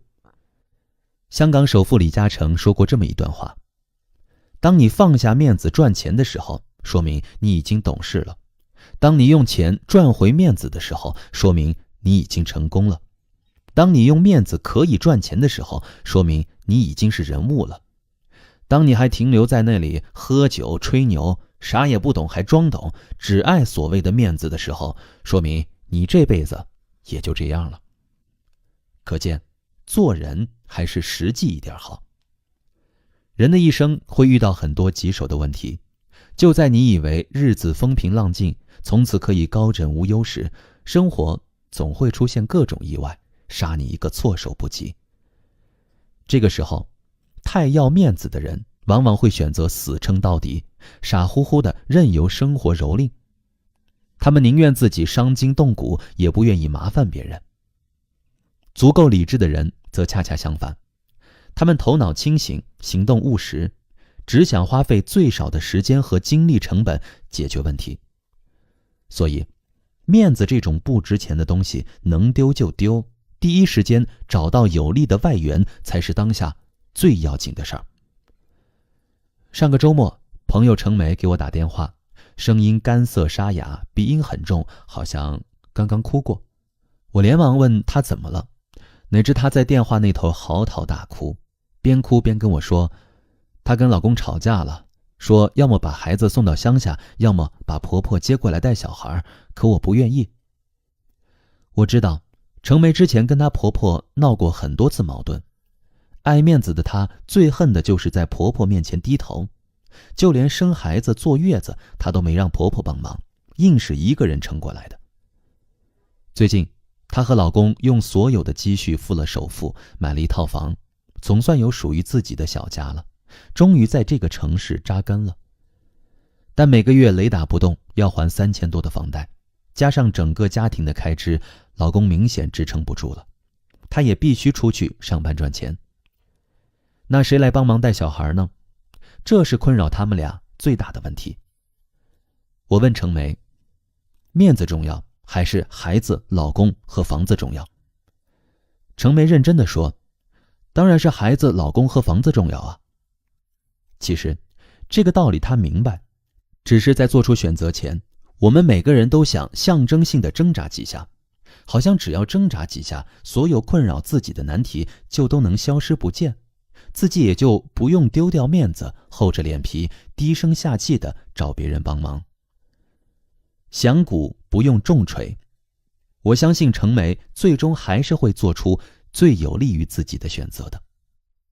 果然1个礼拜后，她笑嘻嘻地告诉我，她跟婆婆道歉了，老人家到底还是心软，心疼大孙子，不仅没有刁难她，给她脸色看，还答应帮她带小孩。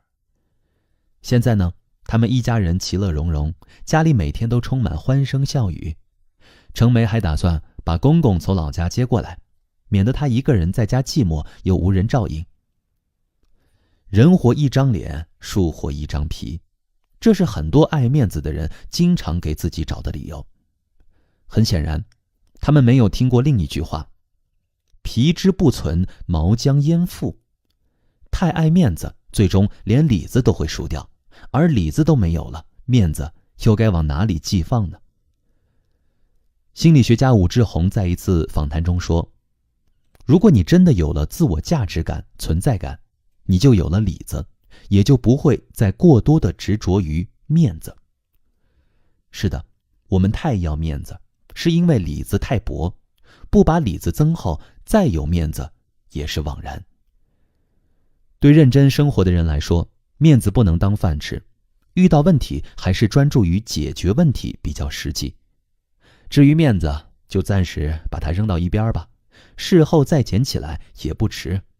你说呢？关于面子的事儿，你还有哪些自己的看法和思考呢？欢迎在评论区跟大家一起聊一聊。感谢收听，欢迎继续关注下一集的精彩内容。欢迎收听由喜马拉雅出品的《好关系是麻烦出来的》，作者格子珊，由志远跟您一同分享。你认为是麻烦，别人可不这么看。某天无聊，把奇葩说翻出来看，有一期的辩题是，不给别人添麻烦是不是一种美德？经正反双方选手辩论，现场观众中的大部分都把票投给了正方。而我的想法是，对于那些生性就不爱给别人添麻烦，总是一个人解决问题的人来说，这并不是一种美德，反而是一种心理疾病，低自尊、低价值感。曾在网上看过一个故事，有位老师得了癌症，为了治病，他几乎花掉了所有的积蓄。他的学生想要捐助他，他却拒绝了，宁愿自己拖着病躯去赚钱。在生命垂危时，他才肯接受一些捐助，但只要身体好转一点，他又开始拒绝别人的帮助。对此，很多人都表示不理解，在这个世界上，怎么会有这样的人呢？在麻烦别人跟牺牲自己之间，他竟然选择了后者，难道自己的命就那么不值钱吗？这就是一种低自尊、低价值观的表现。其实，在我们身边，很多人都患有这种心理疾病，只是程度不一。仔细观察，你就会发现，在人际交往中，这类人的眼神是躲闪的，肢体语言也很僵硬，一点也不自然、不流畅、不放松，生怕自己打扰了别人，给别人添了麻烦。但别人真的会觉得他们是麻烦吗？不一定。反倒是他们那种怕给别人添麻烦的畏畏缩缩的样子，经常惹得别人不愉快，有时甚至还会诱发别人的暴力行为。从心理学的角度来说，你怎么对待自己，别人就会怎么对待你。所以呢，如果你觉得自己是一个低价值的人，不配得到别人的帮助，那久而久之，别人就真的很有可能不把你当一回事儿。不要给别人这样的机会，你值得被这个世界温柔对待。另外，你不妨这样告诉自己，这个世界的底色终究是友善的、温暖的。那些你好不容易说出口的请求，只要是别人能做到的，他们都会不遗余力地帮助你。前一阵呢，正好碰上喜欢的淘宝店搞活动，我一下子下了好几个订单。原本时间掐得很准，快递送到的时候，我一定在家里恭候。可人算不如天算，一个好朋友结婚，邀请我去参加他的婚礼，偏偏他还住在一个离我很远的城市，我来回一趟起码要花上3-4天。一时间我想了2个对策，要么延迟收货，要么拜托隔壁的邻居帮我签收一下。这要是换成以前，我肯定毫不犹豫地选择前者，毕竟我很不爱给别人添麻烦。可现在我的想法改变了，我觉得自己或许可以先问一下对方。没想到我刚一开口，邻居就爽快地答应了。事情解决的也太快了吧，我有些不敢置信。仔细看了看邻居的神色，发现真的一丝勉强都没有。看来他完全没把这件事情当成麻烦。于是呢，我长吁一口气，一直提着的心也悄悄地归位了。你看，我们不是别人，并不知道别人是怎么想的。那些我们一口断定的麻烦，在别人眼里很有可能只是小事一桩，连眉头都不会皱一下。原来麻烦不麻烦，我们说了不算，别人说了才算。从今往后，不要轻易地替别人下判断，好吗？把判断权和决定权交还给别人，才是一个头脑聪明、心智成熟的人该干的事儿。有一次我在微博上无意中看到马克思给恩格斯的信件摘抄，全部的内容可以总结为简单的4个字：给我打钱。1855年5月18日，我的妻子昨天晚上病倒了，你如果能寄点钱来，那就太好了，数目极小也行。1856年5月23日，我碰到一个难题，现在是去旅行还是不去？一方面为了弄到钱，我必须埋头工作；另一方面，医生告诉我，而且我觉得他是对的，我应当出去旅行，换换空气，因为我的肝脏功能又不正常。我还没有决定怎么办，待在这里并不少花钱。1857年12月2日，最后我必须向你提出一个困难的问题：12月底我要付一大笔钱，到时候你能不能给我想点法子？我妻子的钱大部分用在购置日常用具和弥补收入的巨大亏空上面了。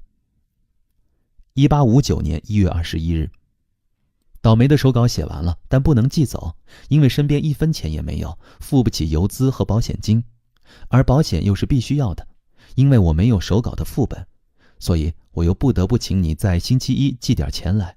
如果你能寄2英镑，那就好了。可以看到，在这短短的5年间，马克思就明着暗着找恩格斯要了好几次钱，可恩格斯几乎每次都答应了他的请求。从始至终，恩格斯都没有把马克思对他的请求当成麻烦，相反，他非常乐意帮助马克思。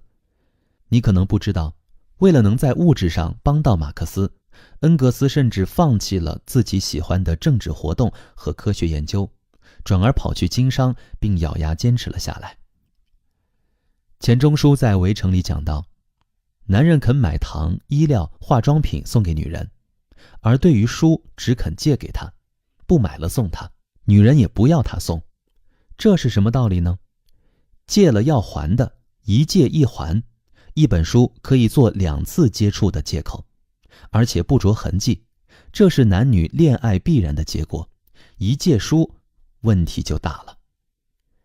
其实，不只是爱情，很多关系都是在你来我往中加深的。马克思和恩格斯就是一个典型的例子。有人说他们之间的友情就像中国春秋时的管鲍之交，这个比喻实在是太贴切了。可见，麻烦别人是拉近彼此距离、加深彼此感情的起点。人与人之间，从陌生到熟悉，再由熟悉到亲密，都要踏过麻烦这座桥梁。所以，不要害怕麻烦别人，要知道，你的麻烦或许正是对方此刻需要的互动。各位朋友，在生活中你有遇到过类似的情况吗？也欢迎在评论区跟大家共同分享。感谢收听，欢迎继续关注下一集的精彩内容。欢迎收听由喜马拉雅出品的《好关系是麻烦出来的》，作者格子珊，由志远跟您一同分享。开口求助不是一件羞耻的事情。有一天，我跟朋友小 C 出去逛街，他脸色苍白，眉头紧锁，还带着2个厚重的黑眼圈，对平时喜欢逛的服装店看都不看一眼。我便问他，最近是不是有烦心事儿呢？他重重地叹了一口气，一脸苦闷地说：1个月前，我换了一份新工作，本以为自己能够轻松胜任，没想到做起来那么吃力，很多东西不懂，很多东西不会，好焦虑啊，饭也吃不香，觉也睡不好。看他一副无精打采的样子，我知道这次逛街肯定没啥成果，于是干脆不逛了，拉他一起到附近的一个咖啡馆坐着聊天。我对他说，工作遇到困难不要紧，现在学习的渠道有很多，只要肯花时间，一样能自学成才，实在不行还可以问身边的同事呀。小 C 半天没吭声，过了一会儿才面露难色说，其实刚进这家新公司，同事就跟我说过，有什么问题可以随时问他们，可我就是不好意思。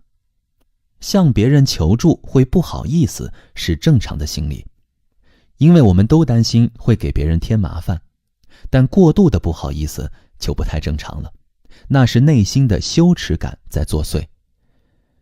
小 C 潜意识里觉得向人求助是一件很羞耻的事情，所以他不敢开口，不愿开口，哪怕同事很早就表明了随时都愿意帮他的态度。我问小 C， 你很害怕别人知道自己工作技能和相关知识欠缺，是吗？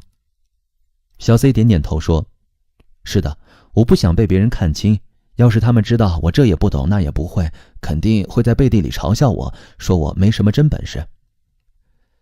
现在的小 C 像极了以前的我，遇到困难从来都不找人帮忙，甚至还不愿意让别人知道自己正处于困境中。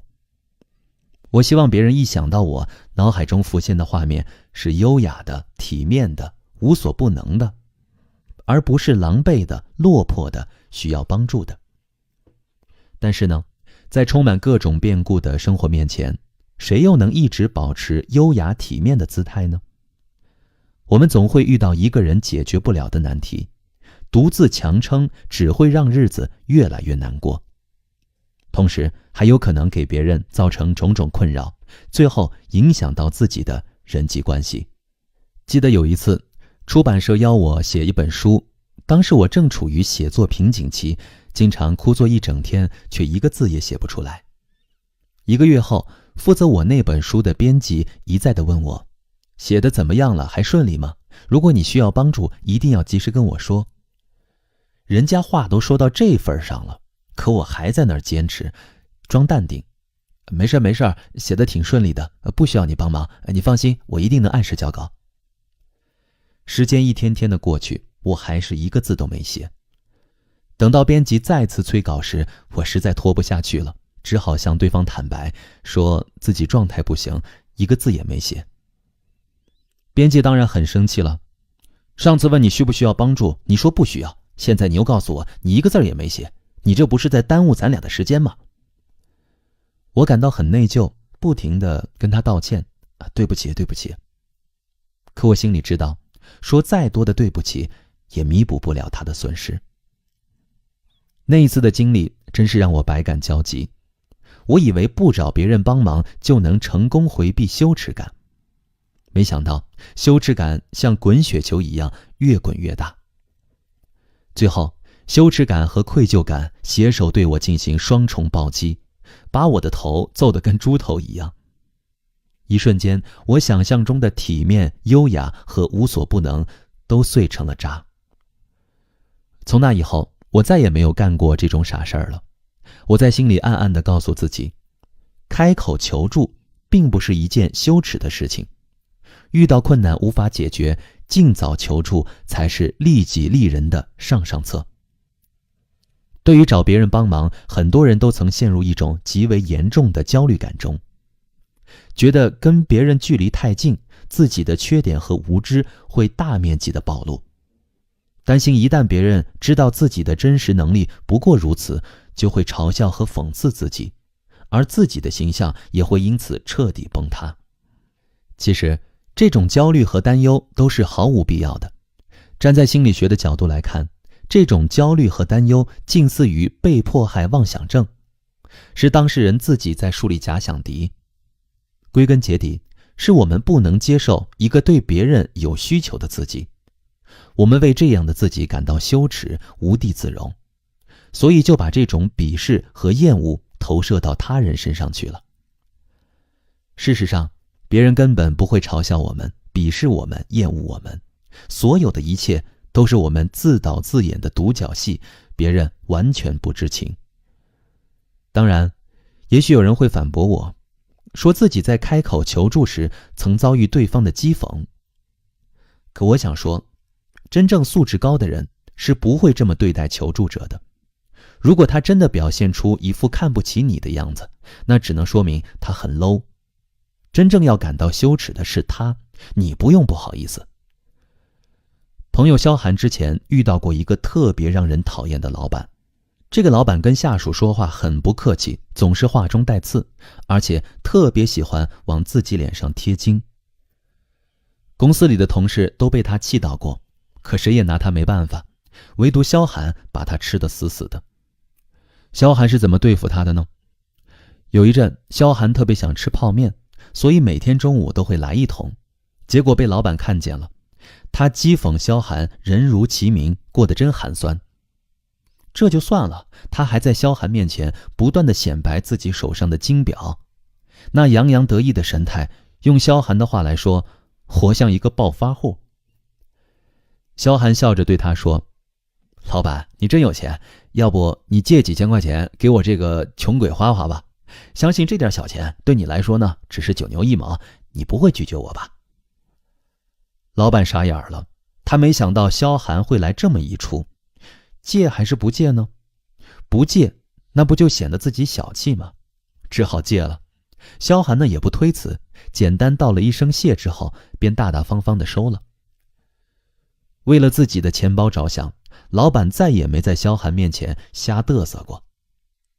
你看，你越是坦坦荡荡，越是无所畏惧，越是敢于将自己的不足和缺点示众，那些靠嘲笑、打压人为乐的人，越是抓不到你的把柄，也越是踩不到你的痛点。所以，不管求助的对象是谁，也不管对方的态度是友善还是粗暴，你都不必感到羞耻，不卑不亢，落落大方，这才是正确的打开方式。各位朋友，在生活和工作当中，你有遇到过这种瞎嘚瑟的人吗？欢迎在评论区跟大家共同分享。感谢收听，欢迎继续关注下一集的精彩内容。欢迎收听由喜马拉雅出品的《好关系是麻烦出来的》，作者格子珊，由志远跟您一同分享。不试一试，你怎么知道行不行呢？上周末遇见一位老同学，我们寒暄了一会儿，了解了一下彼此的近况。他在一家效益不太好的公司上班，最近一直犹豫着要不要辞职换一家公司。我对他说，这还要考虑吗？肯定要换呀，主动辞职总比被动失业好。我也是这么想的，可现在工作不好找呀，我怕辞了这家又找不到合适的下家。他还是有些发愁，一连叹了好几口气。看他这么担忧，我建议他除了投简历之外，最好多问问身边的朋友，说不定别人那儿刚好有一份合适的工作，又或是别人能帮他引荐一些重要人物。过了几天，老同学在微信上跟我说，他在一个工作群中认识了一家大公司的 HR， 可对方在群里表现得很高冷，不喜欢回答别人的问题。有一次直接对向他请教的人说，这个问题我不想回答，你自己去查一下百度好吗？原本呢，老同学还想向这位 HR 推荐一下自己，但看对方这么高冷，他又开始打退堂鼓了。他沮丧地对我说，我还是不问了，结果肯定是不行的。人呐，总是习惯自我设限，一件事情还没有去尝试，就提前预设自己的失败。就拿我这位老同学来说吧，他宁愿在脑子里想来想去，不断地猜测别人的答案，也不愿意主动一点，直接开口去问。他消极地认为，别人最后给出的答案一定是不，但这只是他个人的主观猜测。真实情况是，别人可能说不，也可能说好，说不和说好的概率各占50%。我把自己的想法跟他说了，同时我还提醒他，那位 HR 上次那么高冷，也许是因为当时心情不太好，问问题的人刚好撞到他枪口上去了。在我的鼓励下，老同学终于决定往前迈出一步。他把自己的情况简单的跟那位 HR 介绍了一下，没想到对方刚好在招人，而他的条件又恰好都符合要求。结局自然是皆大欢喜， HR 不费吹灰之力就找到了合适的人才，而我的老同学也轻轻松松地换了一份更高薪、更有发展前途的好工作。事后，老同学向我感叹，原来做任何事情只有试一试才知道结果。是啊，不试一试你怎么知道行不行呢？美国心理学家阿特金森认为，一个人的成功动机可以分成两部分，一部分是追求成功的倾向，一部分是避免失败的倾向。在他看来，追求成功的人通常会努力克服一切障碍，尽快解决困扰自己的难题，而那些避免失败的人总是会选择不去做一件事情，或是去做自己有绝对把握可以完成的事情。其实，在人际交往中，很多人不愿意开口向别人求助，从某种程度上来说，也是因为他们害怕失败，他们宁愿什么都不做，也不要做了之后得不到想要的结果。很可笑，对不对？要知道，什么都不做的结果跟做了之后会失败并没有什么区别，反倒是主动去做，最后还有一半的可能会成功。美国前总统林肯在写给友人的一封信中，曾提到自己幼年时的一段故事。小时候，林肯的父亲在西雅图买下了一座农场，农场里面有许许多多的石头，它们是一座小山头与大山连着。当时，农场的主人之所以愿意将这座农场卖给他们，就是因为这些石头没办法搬走。有一年，林肯的父亲独自去城里买马，林肯的母亲呢，则带着他们在农场劳动。在母亲的鼓舞下，他们开始挖那一块块石头。没想到，没花多少功夫，他们就把这些石头全部搬走了。原来，这些石头并不是人们想象的山头，而只是一块块孤零零的石头。只要在石堆往下挖1米，就能让它们晃动，从而松动散落在地上。这件事让林肯感触颇深。他在信末写道，有些事情一些人之所以不去做，只是他们认为不可能。其实，许多不可能只存在于人的想象之中。是的，很多恐惧都根植于自己的想象，笃信想象中的不可能。而不去行动的人，在生活中往往也很难有奇迹发生。要想知道梨子的味道，你就得亲口尝一尝。同样的道理，别人答不答应你的请求，你只有问了才知道答案。如果连问都不去问，那你很有可能错失命运赠予你的珍贵礼物。小飞跟阿成是大学同学，两人同时到一家公司应聘财会工作，结果都没有通过面试。面试官说他们太年轻，而公司需要的是经验丰富的会计人员。小飞被刷下来之后很郁闷，垂头丧气地离开了。但阿成却没有气馁，他对面试官说：“请您再给我一次机会，让我参加完笔试。”面试官见他这么坚持，竟有几分欣赏，便答应了他的请求。后来笔试的成绩出来了，阿成的分数最高，就这样他有了参加复试的资格。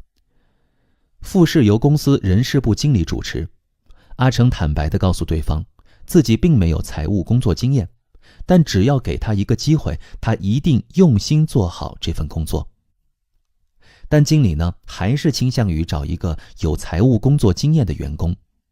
他客气地对阿成说：“你的情况我都了解了，你先回去吧，有消息我会电话通知你的。”阿成还是不死心，他从座位上站起来，向经理点点头，然后从钱包里拿出1块钱，恭敬地用双手递给经理：“不管您是否录用我，请您都给我打电话。”经理愣住了，随即问道：“你怎么知道我不给没被录用的人打电话呢？”“您刚才说有消息就打，言下之意就是没被录用就不打了。”经理又问：“如果你没被录用，你想要我打电话跟你说什么呢？”“我希望您能告诉我在哪方面不够好，不能达到你们的要求，我好改进。”“那这1块钱呢？”经理还是有些不解。阿成微笑着说：“给没有被录用的人打电话不属于公司的正常开支，所以呢，应该由我来付电话费。”经理终于被打动了，他对阿成说：“你把这1块钱收回去吧，我不会给你打电话了。我现在就正式通知你，你被录用了，下周1准时来公司上班。”两个人不同的选择，最终造就彼此不同的命运。小飞早早地选择了放弃，因而与这份工作无缘。而阿成决定试一试，没想到竟推开了那扇虚掩的门。命运总是偏爱主动的人，阿成不怕麻烦别人，接二连三地选择主动出击，所以他赢得了展现自己、推销自己的机会，让经理看到，虽然他缺少相关的工作经验，但财务工作者应有的职业素养，他样样都有。不试一试，你永远都不知道行不行。这句话与所有人共勉。各位朋友，在生活中你有遇到过类似的事情吗？你又是如何去处理的呢？欢迎在评论区跟大家共同分享。感谢收听，欢迎继续关注下一集的精彩内容。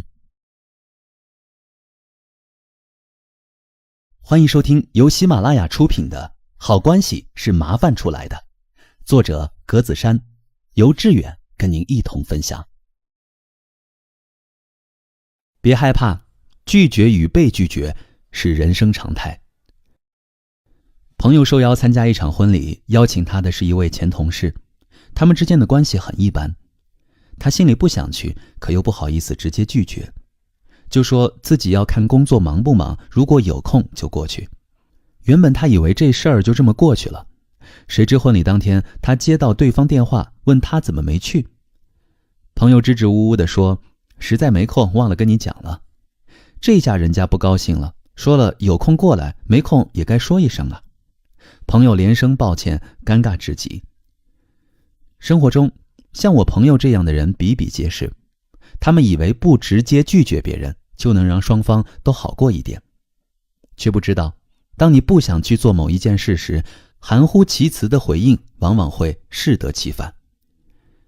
不敢干脆地拒绝别人，表面上是为别人着想，不想让对方难堪，实际上是太把自己当回事儿，以为自己表示拒绝，人家的心就碎了。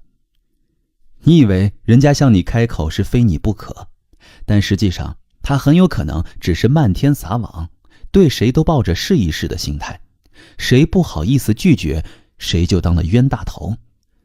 曾在天涯上看过一个诉苦帖，帖主呢是一位男士，最近刚贷款买了一辆新车，宝贝的要命，每天都要把车子擦得干干净净的，开车上路也特别小心，生怕被刮到。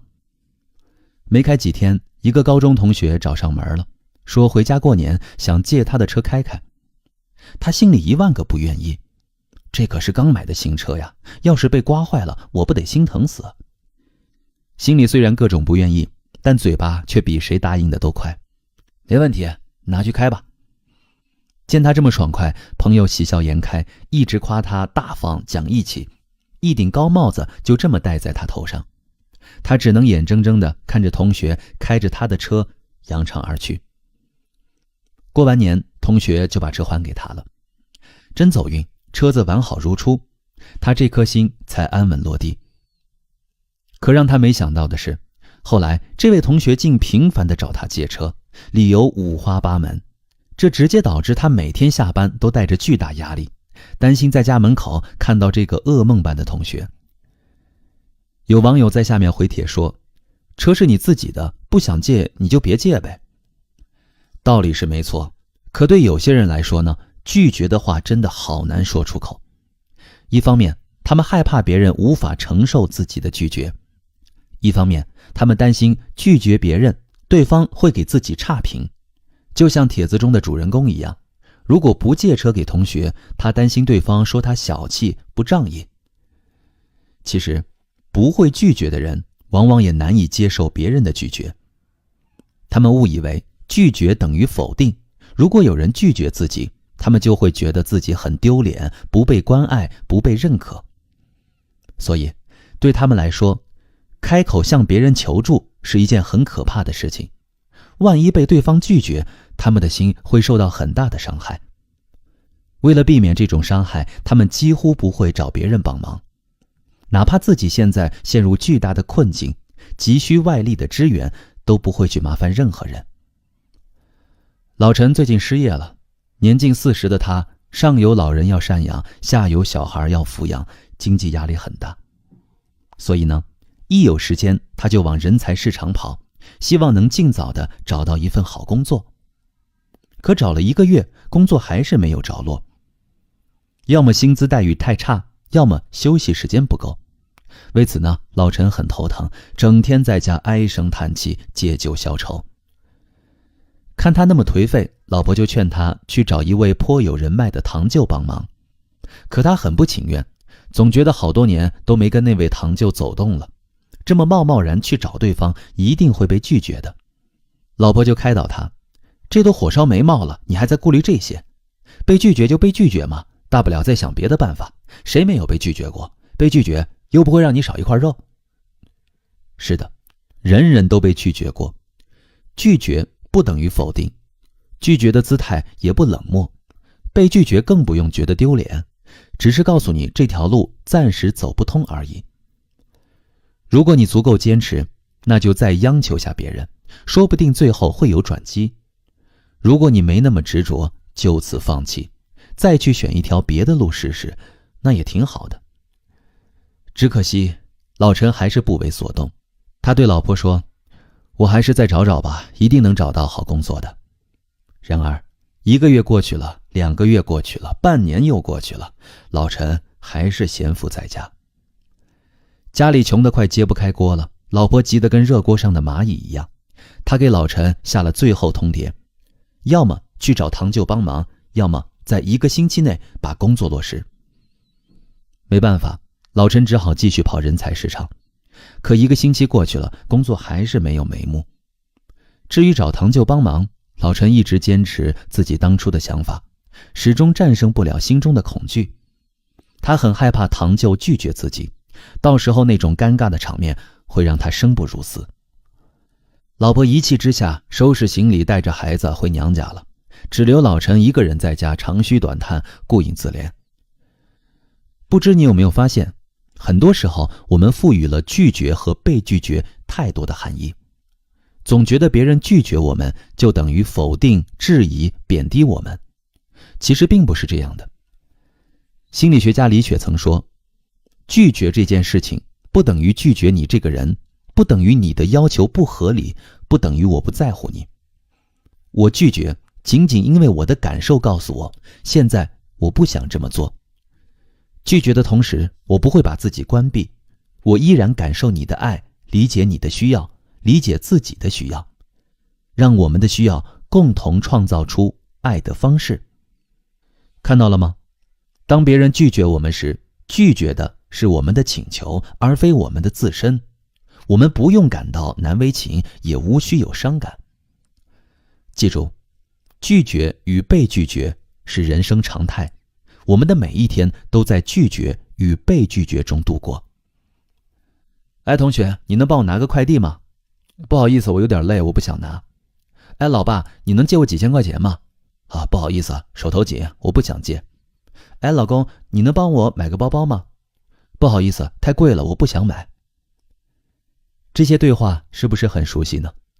放轻松一点，大家都是成年人，你可以直截了当地拒绝别人，别人也可以直截了当地拒绝你。搞清楚这一点，下次遇到困难，你就会找别人帮忙了，对吗？各位朋友，在生活中，你是那个会拒绝的人吗？也欢迎在评论区跟大家一起聊一聊。感谢收听，欢迎继续关注下一集的精彩内容。欢迎收听由喜马拉雅出品的《好关系是麻烦出来的》，作者格子珊，由志远跟您一同分享。不要不好意思，大声提出你的要求。萍萍是我从小玩到大的朋友，她很早就结婚了。刚开始，她每天都会在微信朋友圈发一些她跟老公的甜蜜合影，所有人都认为她过得很幸福。可最近不知怎么了，她朋友圈的画风突然变得很哀怨，频频转发一些两性文章，似乎在向老公喊话，希望老公对她多一点心疼和体贴。有朋友私底下问过她老公，你们俩是不是吵架了？萍萍的性格比较敏感内向，有什么事儿总是闷在心里不说，你平时可要多关心她呀。哪知萍萍的老公也很委屈，我每天辛辛苦苦挣钱养家，每个月的工资几乎全部上交，在外也从不拈花惹草，他还有什么地方不满意呀？是啊，萍萍到底不满意什么呢？这也是我们这群朋友的疑问。萍萍告诉我们，她是一个非常喜欢浪漫的人，很看重生日、情人节、结婚纪念日等日子。每到这样的日子，她心里就暗暗期待老公能给自己一个惊喜，精心挑选一份礼物送给她，或是带她去餐厅吃一顿烛光晚餐。萍萍问我们，这些要求过分吗？当然不过分，只是萍萍太扭扭捏捏了。她不好意思跟老公提这些要求，却希望老公能自觉做好，满足她的心愿。一旦期望落空，她就一肚子怨气。她悠悠地说，我老公如果真的爱我疼我，那用不着我说，他自然会记得我的生日，还有情人节和我俩的结婚纪念日。萍萍错了。其实呢，很多男人都活得比较粗糙，不太注重这些节日，再加上忘性大，所以总是一次又一次让女人失望落寞。但是这并不代表他们不爱自己的老婆。撇开这些特殊的节日不说，在其他的日子里，他们中的很多人也做得相当不错呀。挣钱养家，下厨做饭，修马桶，陪逛街，搬东西，他们在用自己的方式宠爱着另一半。所以真正的问题并不是老公不想满足萍萍的要求，而是萍萍没有直接告诉老公自己的要求是什么。生活中，有些人不好意思向他人提要求，是因为他们认为提要求等同于索取，而索取的行为在他们的观念里又是一种自私的表现。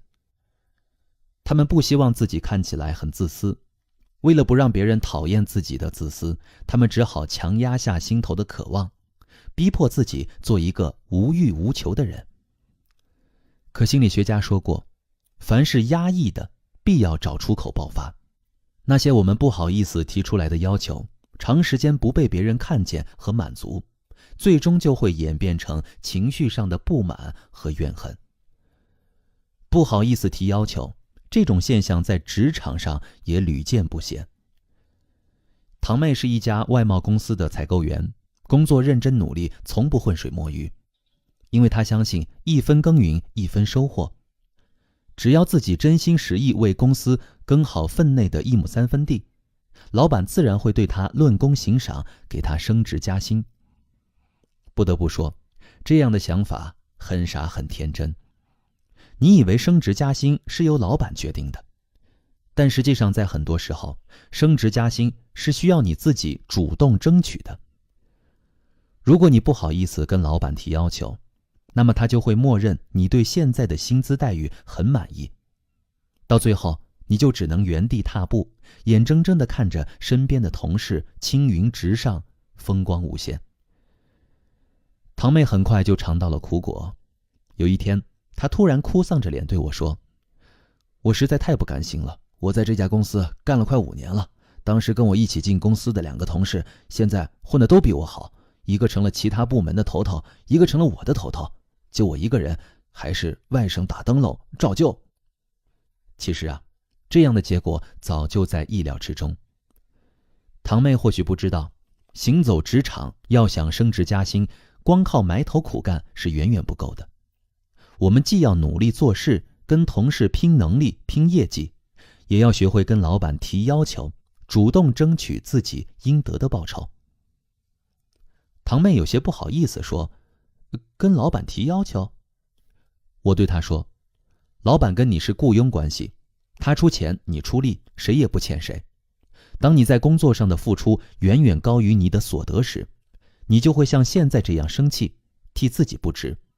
如果你想等老板觉悟，主动给你升职加薪，那还不知道要等到猴年马月呢。”和我堂妹一样，很多人心中都住着一个腼腆、害羞、不好意思的小人儿。这个小人经常口是心非，明明心里很想要某种东西，或是达成某个愿望，但就是不愿意直接说出来，非要别人心领神会，主动把他们想要的给他们。可世界上哪有这么好的事儿呢？不管你想要什么，你都必须大声说出来，以一种光明磊落的姿态去为自己争取。不好意思跟别人提要求，最终只会让你一无所获。听了我的建议后，堂妹决定跟老板好好谈谈。这一次她没有遮遮掩掩不好意思，而是跟老板开门见山：“老板，我来公司5年了，工作上一直勤勤恳恳，成绩大家也有目共睹，我想涨工资。”老板先是愣了一下，没说话，不过很快就反应过来了，笑着对他说：“我刚想跟你提这事儿呢，没想到你先说了。你放心，这2天我就给你加薪。”老板的反应让堂妹大吃一惊。原来简单直接地向别人提出自己的要求，对方并不会觉得很尴尬或是被冒犯，反而能有效地解决问题。后来堂妹告诉我，自从她上次跟老板提要求后，老板不仅给她涨了薪水，还比之前更加重视她了。她相信再过一阵自己就能升职，迎来事业上的春天。会哭的孩子有奶吃，这句话其实适用于世间一切关系。所以不要不好意思，要知道大胆发声总是好过默默忍耐。能够大声说出自己要求的人，最后才能得偿所愿，喜笑颜开。各位朋友，在生活和工作里，你是那个会主动开口提要求的人吗？也欢迎在评论区跟大家共同分享。感谢收听，欢迎继续关注下一集的精彩内容。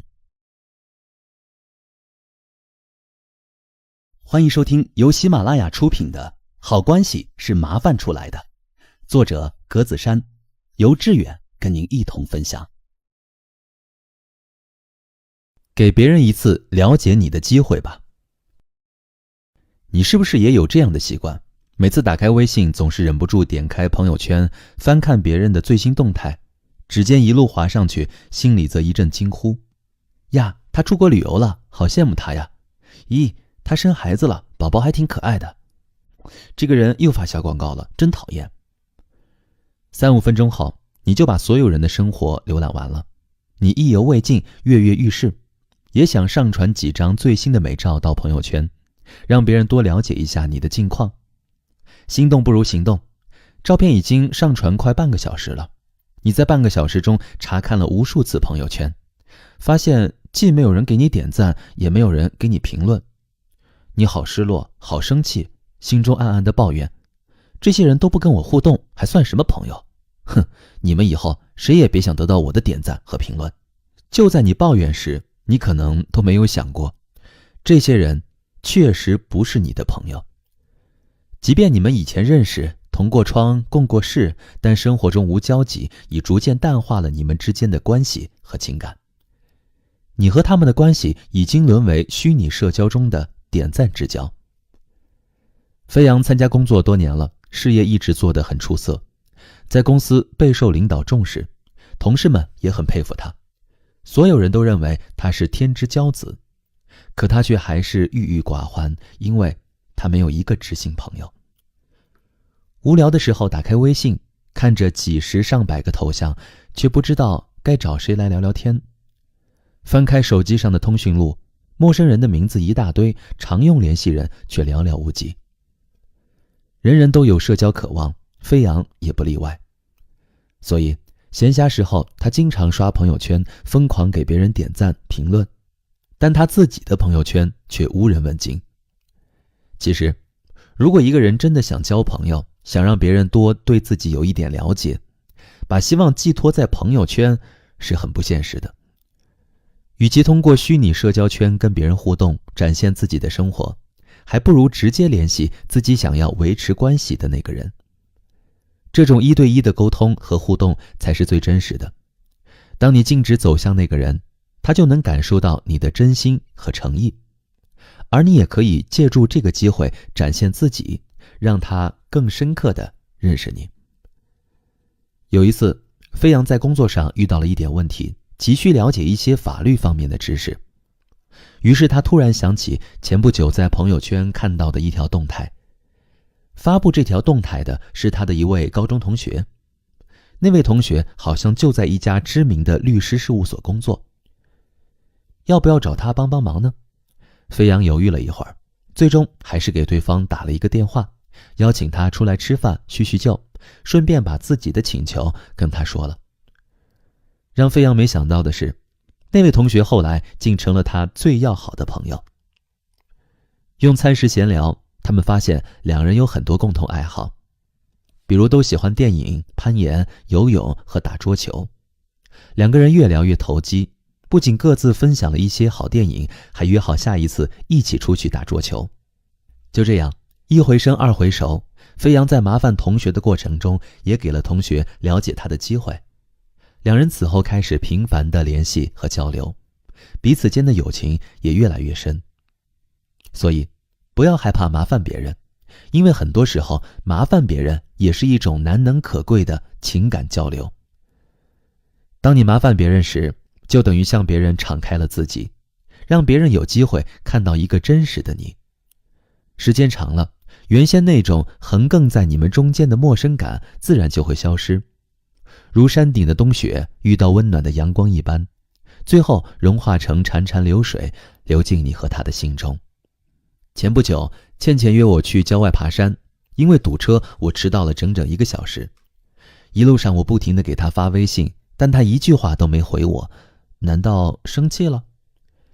等我急急忙忙地赶到目的地，才发现她跟一个陌生的大姐正聊得起劲儿，完全没有听见手机响。不过没关系，只要她没有生气，那我就放心了。在我们这群朋友中间，倩倩是出了名的群众关系好，不管走到哪里，遇到什么人，都能主动跟对方搭上话，聊着聊着感觉熟络了，就互相加了微信。我曾问过倩倩，你每次都找什么理由跟别人搭话呀？倩倩给我的答案很简单，那就是找别人帮忙。她很自豪地跟我说，每次麻烦别人，别人都会很热情地回应我，然后我们就聊开了。越往下聊，对方就越了解我的性格，也更愿意跟我做朋友。就好像上次那位陌生的大姐，倩倩只不过向她请教了几个爬山的问题，她的话匣子就被打开了，滔滔不绝。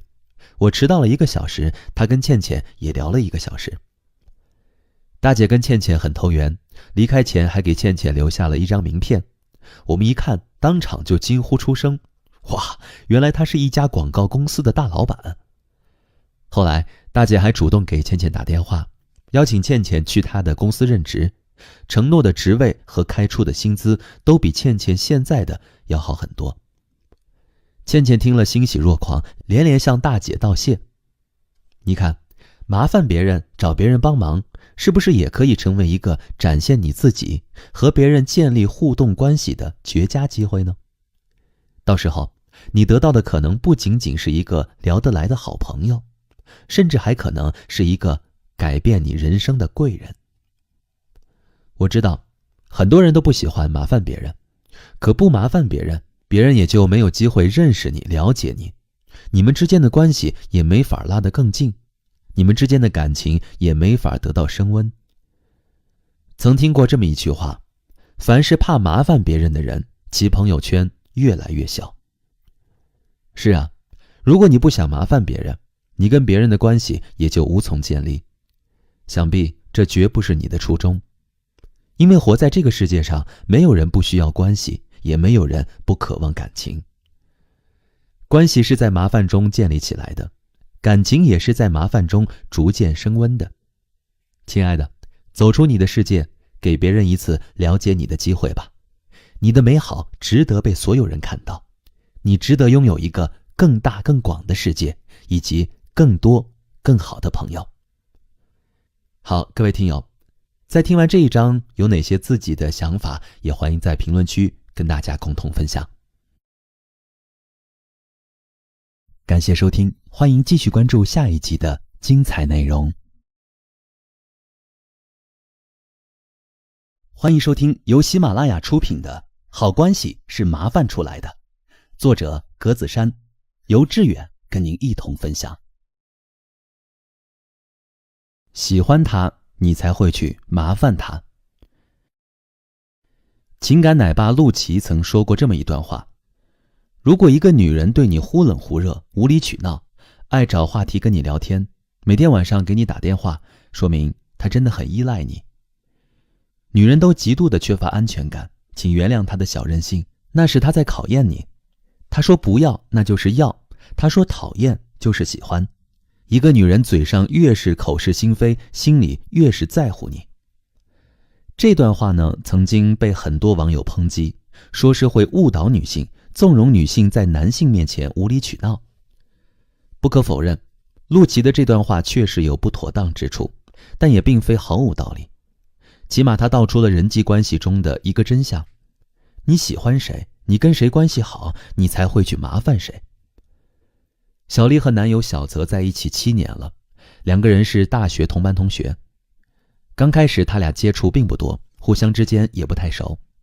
后来呢，小丽在校报上无意中看到小泽写的一篇文章，当时感觉特别喜欢，便开始留意这个男生，还主动加了他的 QQ 号。小泽是一个人品很好又有才华的男生，经常在博客上发表文章，小丽几乎每一篇都仔细地阅读过。通过文字，她对小泽的为人更加了解了，也更加喜欢他了。有人说，喜欢一个人就忍不住跟他亲近，有什么问题都会不由自主地找他。其实小丽也是这样的心态。她跟小泽都喜欢阅读，但小泽的阅读面比她广，于是她经常在 QQ 上问小泽：你最近在看什么书呀？告诉我一下呗，跟你一起阅读，说不定我以后也能写出像你写的那样好的文章。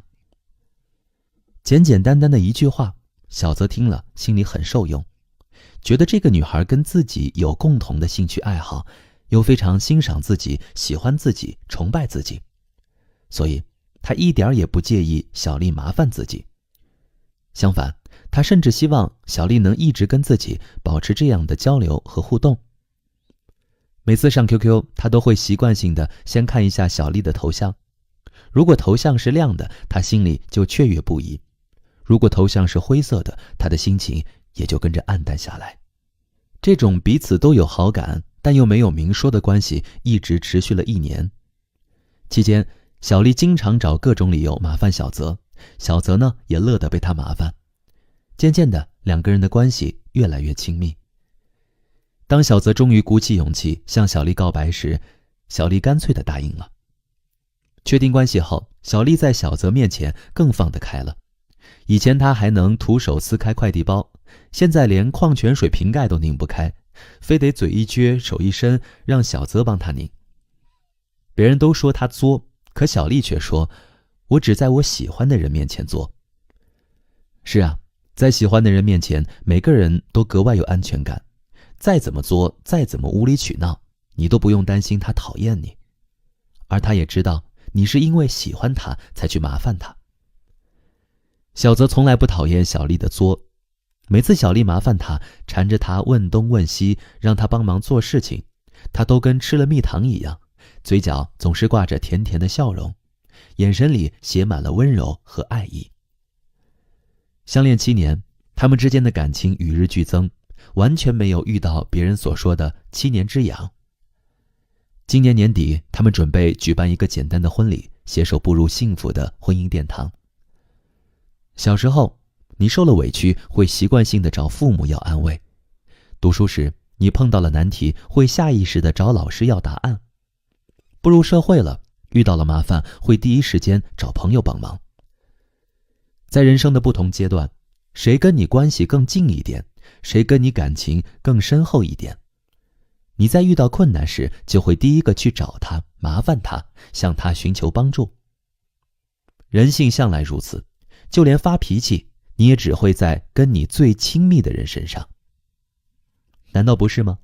你在陌生人面前永远规矩礼貌，疏离中带着客气；你在同事面前偶尔会开几句玩笑，但始终不失分寸；你在普通朋友面前会嘘寒问暖，但不太亲密；但你在好朋友面前会嬉笑怒骂，百无禁忌；你在父母和爱人面前则会彻底放松自己，暴露自己的缺点，想发脾气就发脾气。曾听过一句话，看一个人和另一个人关系好不好，要看他们敢不敢互相发脾气。没错，人与人之间越是亲密无间，越是放肆任性。如果你敢对一个人发脾气，那多半是因为你喜欢他，你跟他很亲密，你在他面前享受十足的安全感，你不用担心他离开你。说到这儿，我突然想起姐姐跟姐夫之间的感情。姐姐呢是一个脾气很急躁的人，做事雷厉风行，看不得别人拖拖拉拉。可姐夫偏偏是一个慢郎中，不管做什么事儿都不急不慢。所以姐姐每次都看不惯，脾气一上来就会大声地冲姐夫吼，你快点行不行？家里如果有什么东西坏了，姐姐用着很不顺手，就会很不耐烦地命令姐夫，哎，你赶紧把这个东西修好，我等着用呢。以前看到姐姐对姐夫这样颐指气使，我还会为她提心吊胆，生怕姐夫生气跟她吵架闹离婚。可后来我发现自己纯粹是瞎操心，姐夫根本就是一个受虐狂，一直乐在其中。他们夫妻俩的感情比我想象中的还要好很多。有一次我实在按耐不住心中的好奇，就问姐夫，姐姐这样对你，你怎么好像还一副挺享受的样子呢？姐夫哈哈大笑，哈哈，你姐姐越爱一个人，越是会在那个人面前展现自己的真性情。所以呀，每次她使唤我做事儿，我都不觉得她麻烦，反而觉得她爱我爱得深沉呢。姐夫的话有点肉麻，但仔细想想还是有几分道理的。麻烦别人确实是一种爱的表现。当你喜欢一个人时，你才会去麻烦他，而对方也会感受到你对他的喜欢。生活中，我们经常会听到长辈给我们的箴言，自己管好自己，不要麻烦别人。好像麻烦别人是一件非常惹人厌的事儿。其实他们并不知道，麻烦别人也是一种情感交流，好关系基本上都是麻烦出来的。越是麻烦，越是爱，这是一个值得被所有人铭记在心的真理。各位朋友，在生活中，你会经常麻烦你最好的朋友或恋人吗？欢迎在评论区跟大家共同分享。感谢收听，欢迎继续关注下一集的精彩内容。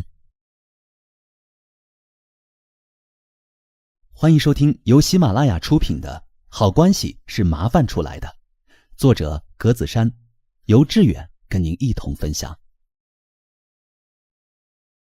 麻烦别人是对别人能力的认可。星云大师曾说，有的人值得被人利用，故能成才；有的人堪受被人利用，故能成器；有的人不能被人利用，故难成功；有的人拒绝被人利用，故难成就。其实，从情感上来说，谁都不喜欢被人利用。一个人在得知自己被人利用之后，通常都会感到很愤怒、很受伤。然而，人终究要学会宽慰自己。每一件糟糕的事情背后，一定也有它的正面意义。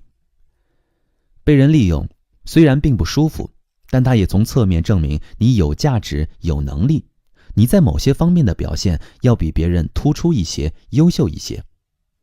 这样一想，你的心情就会舒畅很多。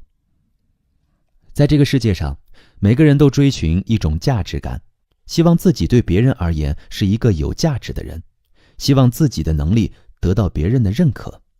人生就是一个不断努力提升自我能力，让自己变得更值钱、更有利用价值的过程。要知道，每个成功的人都是这么走过来的。所以，对很多人来说，被人利用并不可怕，可怕的是没有利用价值。把握住这种心理，你就不难发现，生活中为什么那些经常麻烦别人的人，人缘反而要比一般人好？因为麻烦别人也是对别人能力的认可。菲菲最近情绪很低落，总是摆出一张苦瓜脸。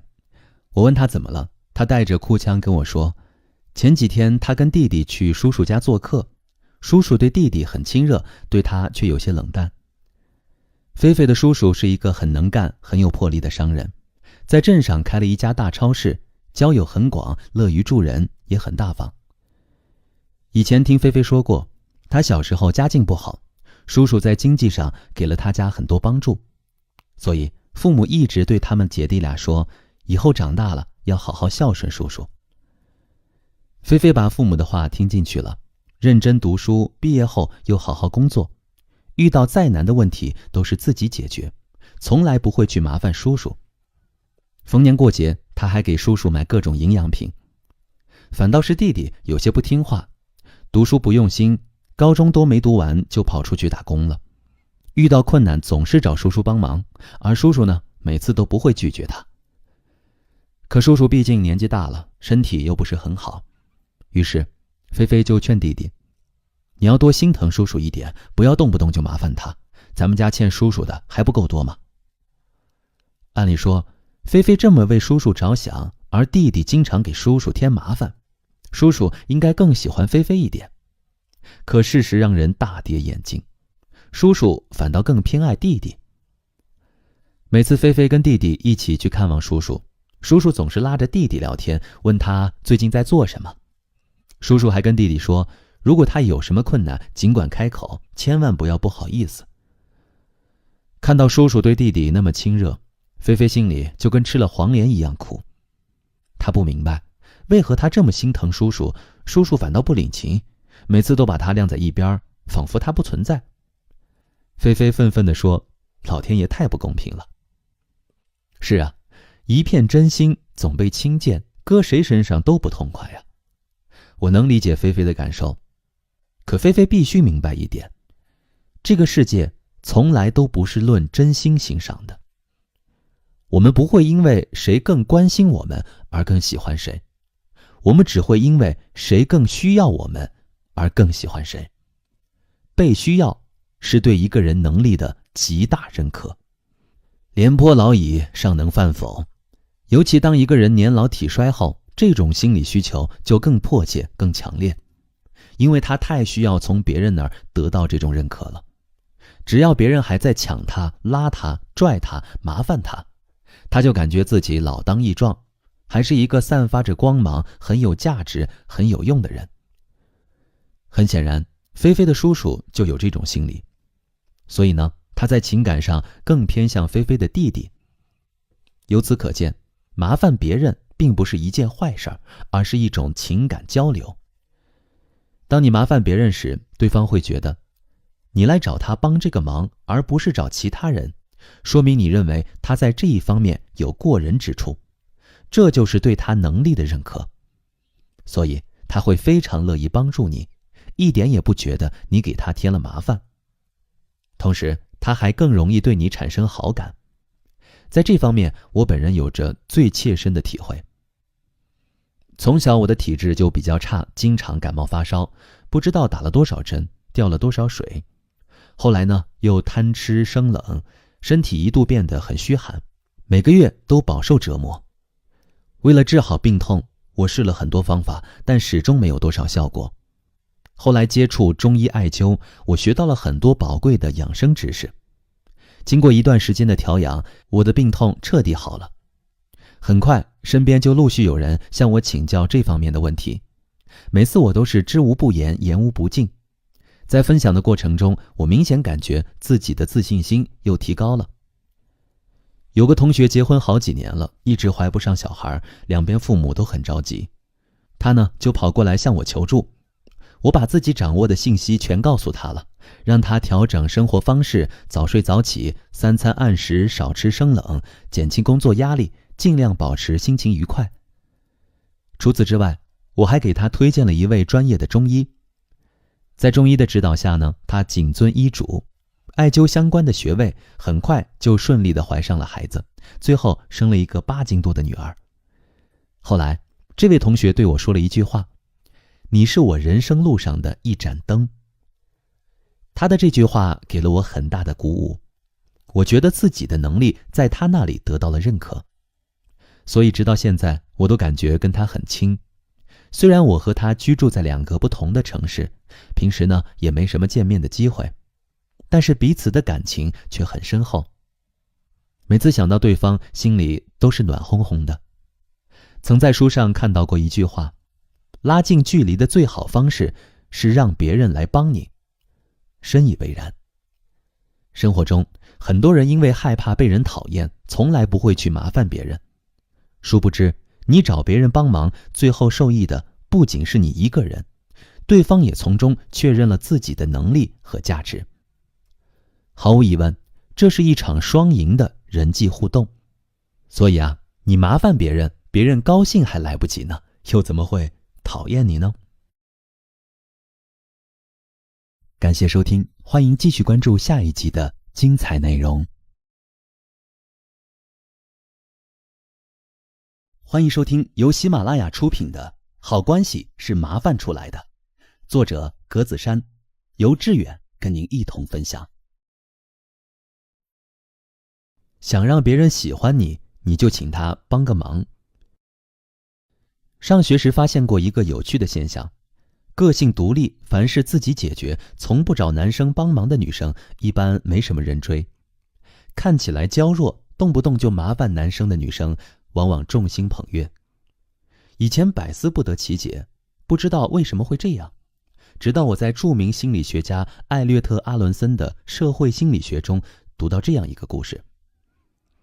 1736年的某一天，富兰克林在宾夕法尼亚的议院发表演讲，一位议员完全反对他的观点，于是也发表了一篇演讲，十分激烈地批评了富兰克林。这让富兰克林有点措手不及，但他又想争取这位议员的认同和支持，怎么办呢？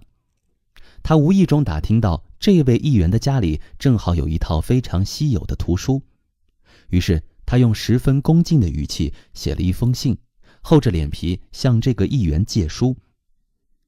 没想到这个议员竟然同意了。1个星期后，富兰克林还书时郑重地向他表达了谢意。几天后，当他们再次在议会厅见面时，富兰克林是这样描写的：他竟然主动跟我打招呼，以前从来没有过。后来我们谈话，他还表示任何时候都愿意为我效劳。从此他们化敌为友，终生保持着友谊。从这一段经历，富兰克林得出了一个结论：曾经帮过你一次忙的人，会比那些你帮助过的人更愿意再帮你一次忙。很有意思，是不是？因为通常我们都认为麻烦别人是一件非常糟糕的事情，别人会对我们很反感，心存各种不满，这就导致我们没办法在遇到麻烦时开口向别人求助。其实这种想法是不对的，很多时候你麻烦别人不一定就会让对方不高兴，相反，别人在帮了你之后，内心会产生一种极大的满足感，日后看你的眼神也会不一样。所以呢，让别人喜欢你的最好方法不是去帮助他们，而是让他们来帮助你。朋友小军给我讲过一个发生在他身上的故事。小军之前有一个同事横竖看他不顺眼，还经常在背后说他的坏话。小军知道后很生气，私底下找到那个同事，大声地质问他：我到底哪里得罪你了？同事白眼一翻，很不屑地说：你这个人说话娃娃腔，嗲声嗲气，好造作，我很不喜欢。说完，他就用力推开小军，然后大摇大摆地走了。看着他离去的背影，小军的心里真的是五味杂陈。他这样对你真的很过分呀。我替小军打抱不平。我跟小军是很多年的好朋友了，从我认识他的那天起，他就是娃娃腔，声音软软糯糯的很好听，朋友们都戏称他是台湾林志玲。所以呢，我很气愤地说：你的娃娃腔是天生的，根本不是装的，好不好？那个同事这么说话实在是欠揍。哎，你后来是怎么对付他的呢？小军告诉我，他想了很多办法，包括主动向那位同事示好，但都没能扭转对方对他的错误看法。他本来打算放弃的，可是有一天，他突然在书上看到一句话：我们并不因为别人对我们的好而爱他们，而是因为自己对他们的好而爱他们。这句话给了小军很多灵感和启发，他决定抛开旧日恩怨，找那位同事帮几个小忙。就在他第一次开口求助时，对方明显还有点不适应，脸上露出一丝惊讶，还有点不好意思，但最终还是帮助了他。事后，为了表示感谢，小军便热情地邀请他出去吃饭。这时，同事更加不好意思了，脸颊上飞快地浮现出2朵羞涩的红云。就这样，小军连续几次找他帮忙后，他再也没有说过小军的坏话。我向来就知道小军很聪明，但没想到他这么厉害，连讨厌他的人都能被他轻松收服。小军的这段经历真是应了那句话：好关系是麻烦出来的，你越是麻烦别人，别人越是喜欢你。可遗憾的是，很多人终其一生都走在一条错误的道路上。他们以为自己对一个人付出越多，对方就会越爱自己，越离不开自己。真实的情况却是相反的。这就好比情感投资一样，你投资的越多，你对投资对象的感情就会越深。所以，想让一个人喜欢你，你不妨多去麻烦他，让他多帮你，对你多付出。时间一长，他就会越来越喜欢你，越来越依恋你们之间的关系。你看过法国作家埃克苏佩里写的《小王子》吗？在这本短篇儿童小说里，让我印象最深刻的就是小王子与玫瑰花的爱情故事。小王子呢，在一个小小的星球上生活。有一天，星球上突然绽放了一朵娇艳的玫瑰花。小王子从来没有见过这么美丽的花。出于强烈的爱慕之心，他每天都细心地呵护它，照料它，给它浇水，把它放在花罩中，用屏风保护它，除掉它身上的毛毛虫，当然还要忍受它的挑剔和骄傲。那个时候，他真的发自内心地认为他的玫瑰花是整个宇宙中一朵独一无二的花。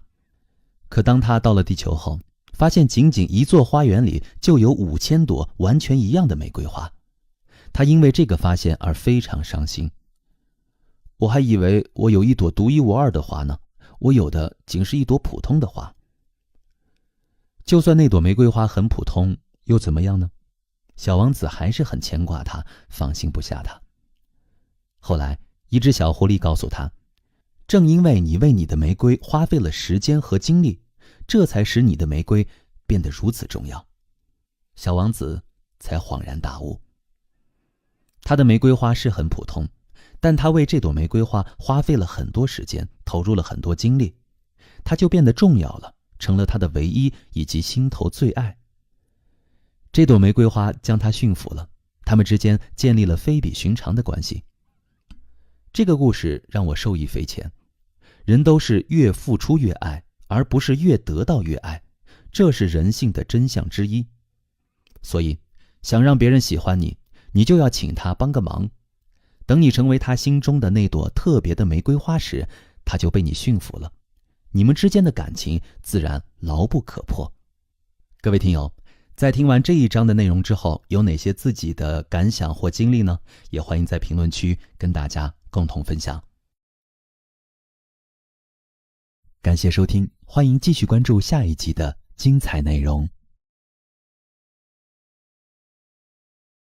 欢迎收听由喜马拉雅出品的《好关系是麻烦出来的》，作者格子珊，由志远跟您一同分享。不要独自承受，把你的心事说与他人听。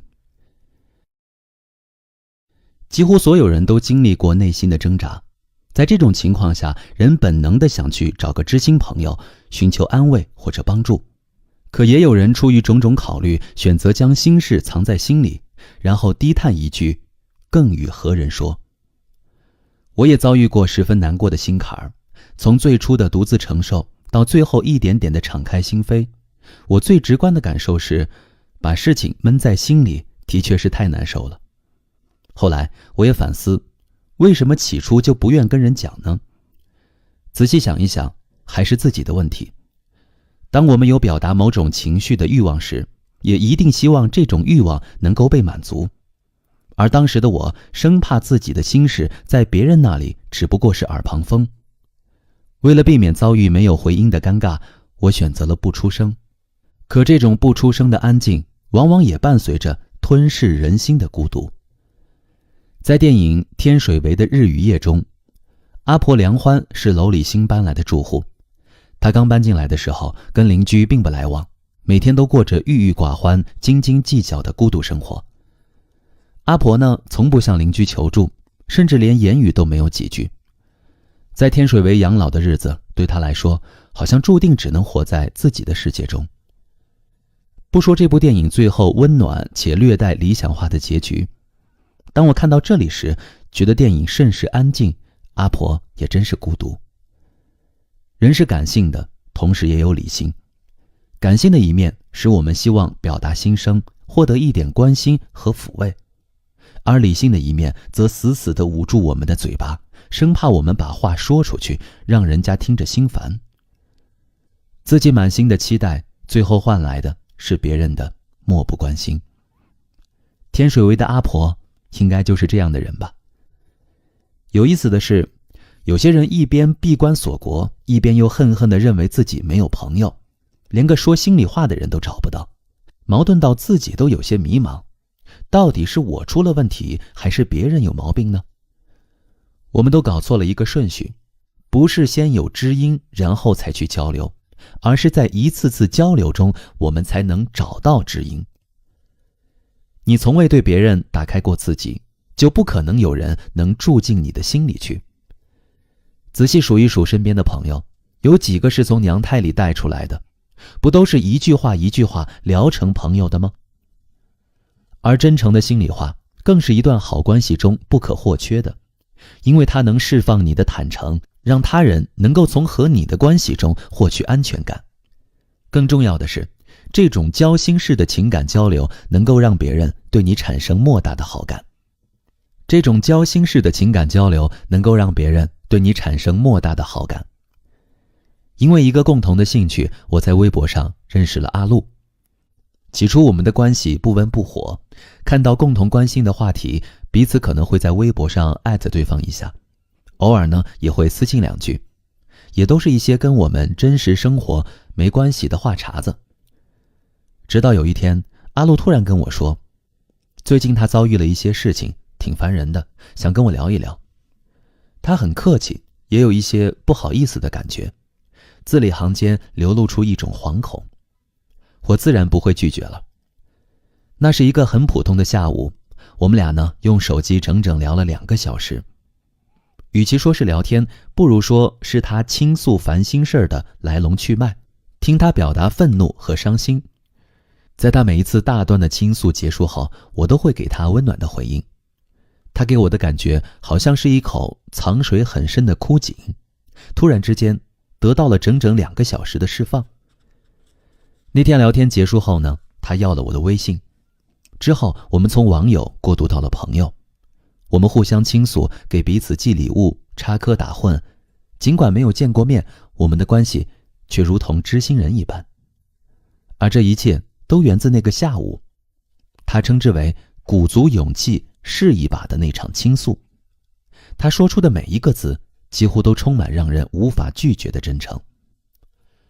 我也知道，假如那一次他打消了找我说说心里话的念头，我们可能会这样有一搭没一搭的继续联系下去，最后像现实世界中许许多多的点头之交一样，消失在网络的海洋中，连对方的真实名字也不知道。至于我，感觉很烦吗？并没有。当一个人如此坦诚地讲出自己的心事时，那种被信任的感觉已经在拉近彼此的关系了。所以呢，在那次倾听中，我对他的好感也是爆发式的增长。是的，我们都希望能够触碰到他人内心中柔软真实的一面。当别人主动向我们展示这一面时，我们还会有一种被重视、被珍视的感觉。一来一回，情感底蕴已经开始浓厚。当然，我并不是提倡对任何人都敞开心扉、交浅言深，而是想说明一个道理：向朋友倾诉心里话并没有什么不妥。他如果拒绝，我们就闭嘴；愿意倾听的话，双方或许真的能以此开始，从普通朋友变成知心好友。相反，当你选择独自承受的时候，就等于把别人推出了你的内心，注定会与孤独相伴。正如海明威所说，每一个人都需要有人和他开诚布公的谈心。一个人尽管可以十分英勇，但他也可能十分孤独。其实，能不能说说心里话，现在也成了衡量人与人之间关系质量的一个标准。有的人在酒桌上可以吆五喝六，私下里却没有一个能够说上话的知心朋友。有的人有很多可以聊八卦的闺蜜，伤心痛哭时在手机上却找不到一个可以求安慰的联系人。很显然，这并不是我们说的好关系。在现实生活中，我曾接触过很多抑郁症患者，其中大部分人都戴着厚厚的面具，即便内心积压着许多痛苦，也不愿意把自己的心事说给别人听。这种把自己封闭的状态是非常折磨人的。如果可以，我真的希望他们能走出去，像倒垃圾一样把满腹心事都倒出来。向别人说心里话，你可能会难为情，也可能会害怕得不到回应。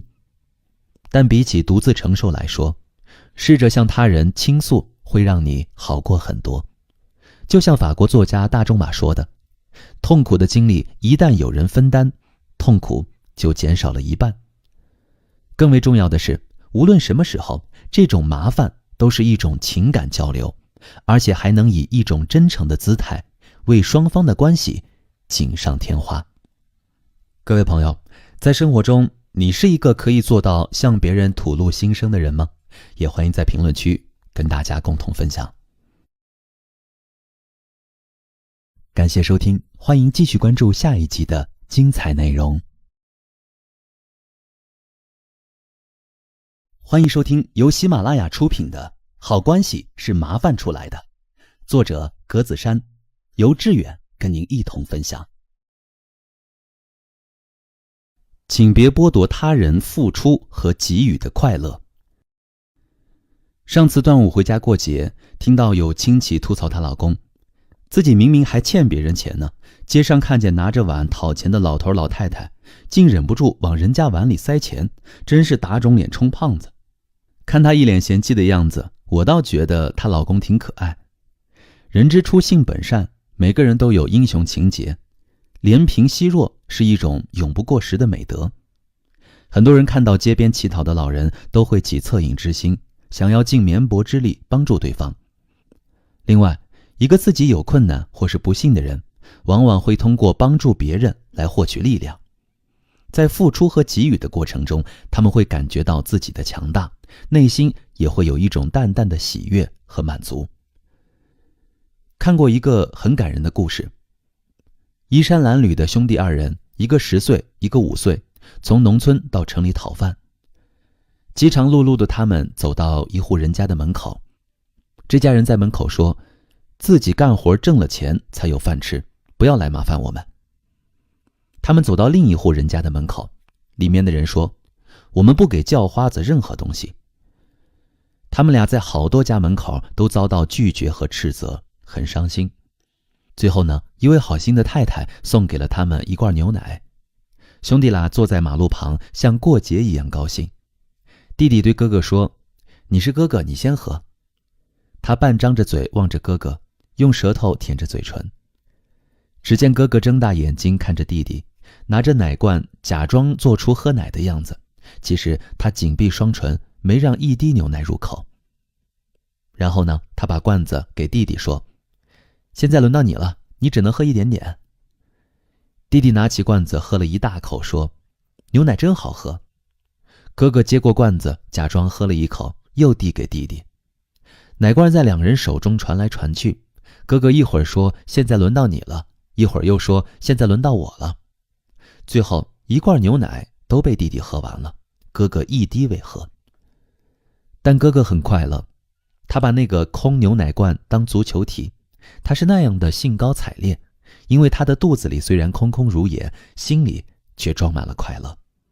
不少人在与人打交道时热衷于索取和得到，他们觉得只有这样自己才不会吃亏。很显然，他们根本没有意识到舍即是得，付出和给予本身就是一种莫大的快乐。就像故事中的哥哥，他把牛奶都递给了他的弟弟，弟弟喝光了所有的牛奶，而他却收获了最多的快乐。英国有句谚语，赠人玫瑰，手有余香，这句话就是对这个故事的最好注脚。我相信能深刻理解这句话的人，在生活中一定是一个经营关系的高手。他既舍得付出，也不会随意剥夺他人付出和给予的快乐。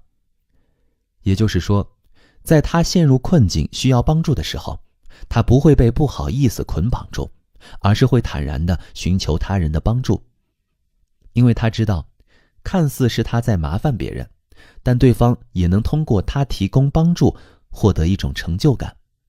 所以何乐而不为呢？几年前，我跟2个女孩合租了一套房，后来呢，因为工作变动，她俩准备搬出去。其中一个女孩性格比较内向，不爱麻烦别人，凡事总是亲力亲为。记得当时她的东西比较多，一共整理出来10来个大箱子，每天像蚂蚁搬家一样，陆陆续续花了好几天才把东西搬完。看着她跑来跑去，满头大汗，我对她说，你干脆叫几个朋友来帮你搬家呗，人多力量大，你也轻松一点。但她却说，还是不要麻烦别人了，我自己多花点时间没关系。就在这时，她接到一个朋友的电话，对方得知她在搬家后，立刻表示要帮她，可她还是微笑着拒绝了。你不用来，没事的，东西也不是特别多。朋友不听，执意要帮她，她只好撒谎，我已经叫了搬家公司了。她一再拒绝朋友的帮助，在一旁的我似乎都能透过电话听到她朋友的心碎声了。与她相比呢，另一个女孩显得更开放一点。东西还没开始收拾，她就忙着挨个给身边的朋友打电话。亲爱的，今天有时间吗？我忙着搬家，好累啊，你可不可以帮帮我？一连打了10来个电话，有好几个朋友说没空，但也有4、5个朋友爽快地答应了。最后只花了短短半天时间，朋友们就帮他把所有的东西都搬走了。我一直观察帮他搬家的那几个朋友，有男有女，个个笑容满面，手脚麻利。从他们身上，我看不到丝毫被麻烦的不爽和怨气，只有一种发自内心的满足和愉悦。原来能够关爱别人，能够帮助别人，真的是一种福气，一种幸运，一种快乐。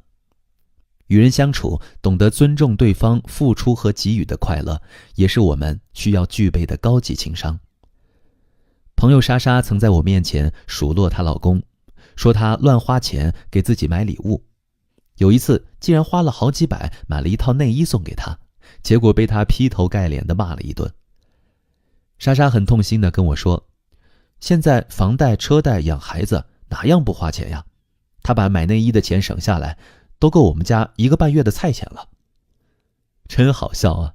在婚姻中，女人总喜欢抱怨男人不浪漫，可男人真浪漫起来，想对女人付出，想给女人惊喜，女人又嫌男人大手大脚，不会过日子。我看莎莎就有点身在福中不知福，不就是几百块钱吗？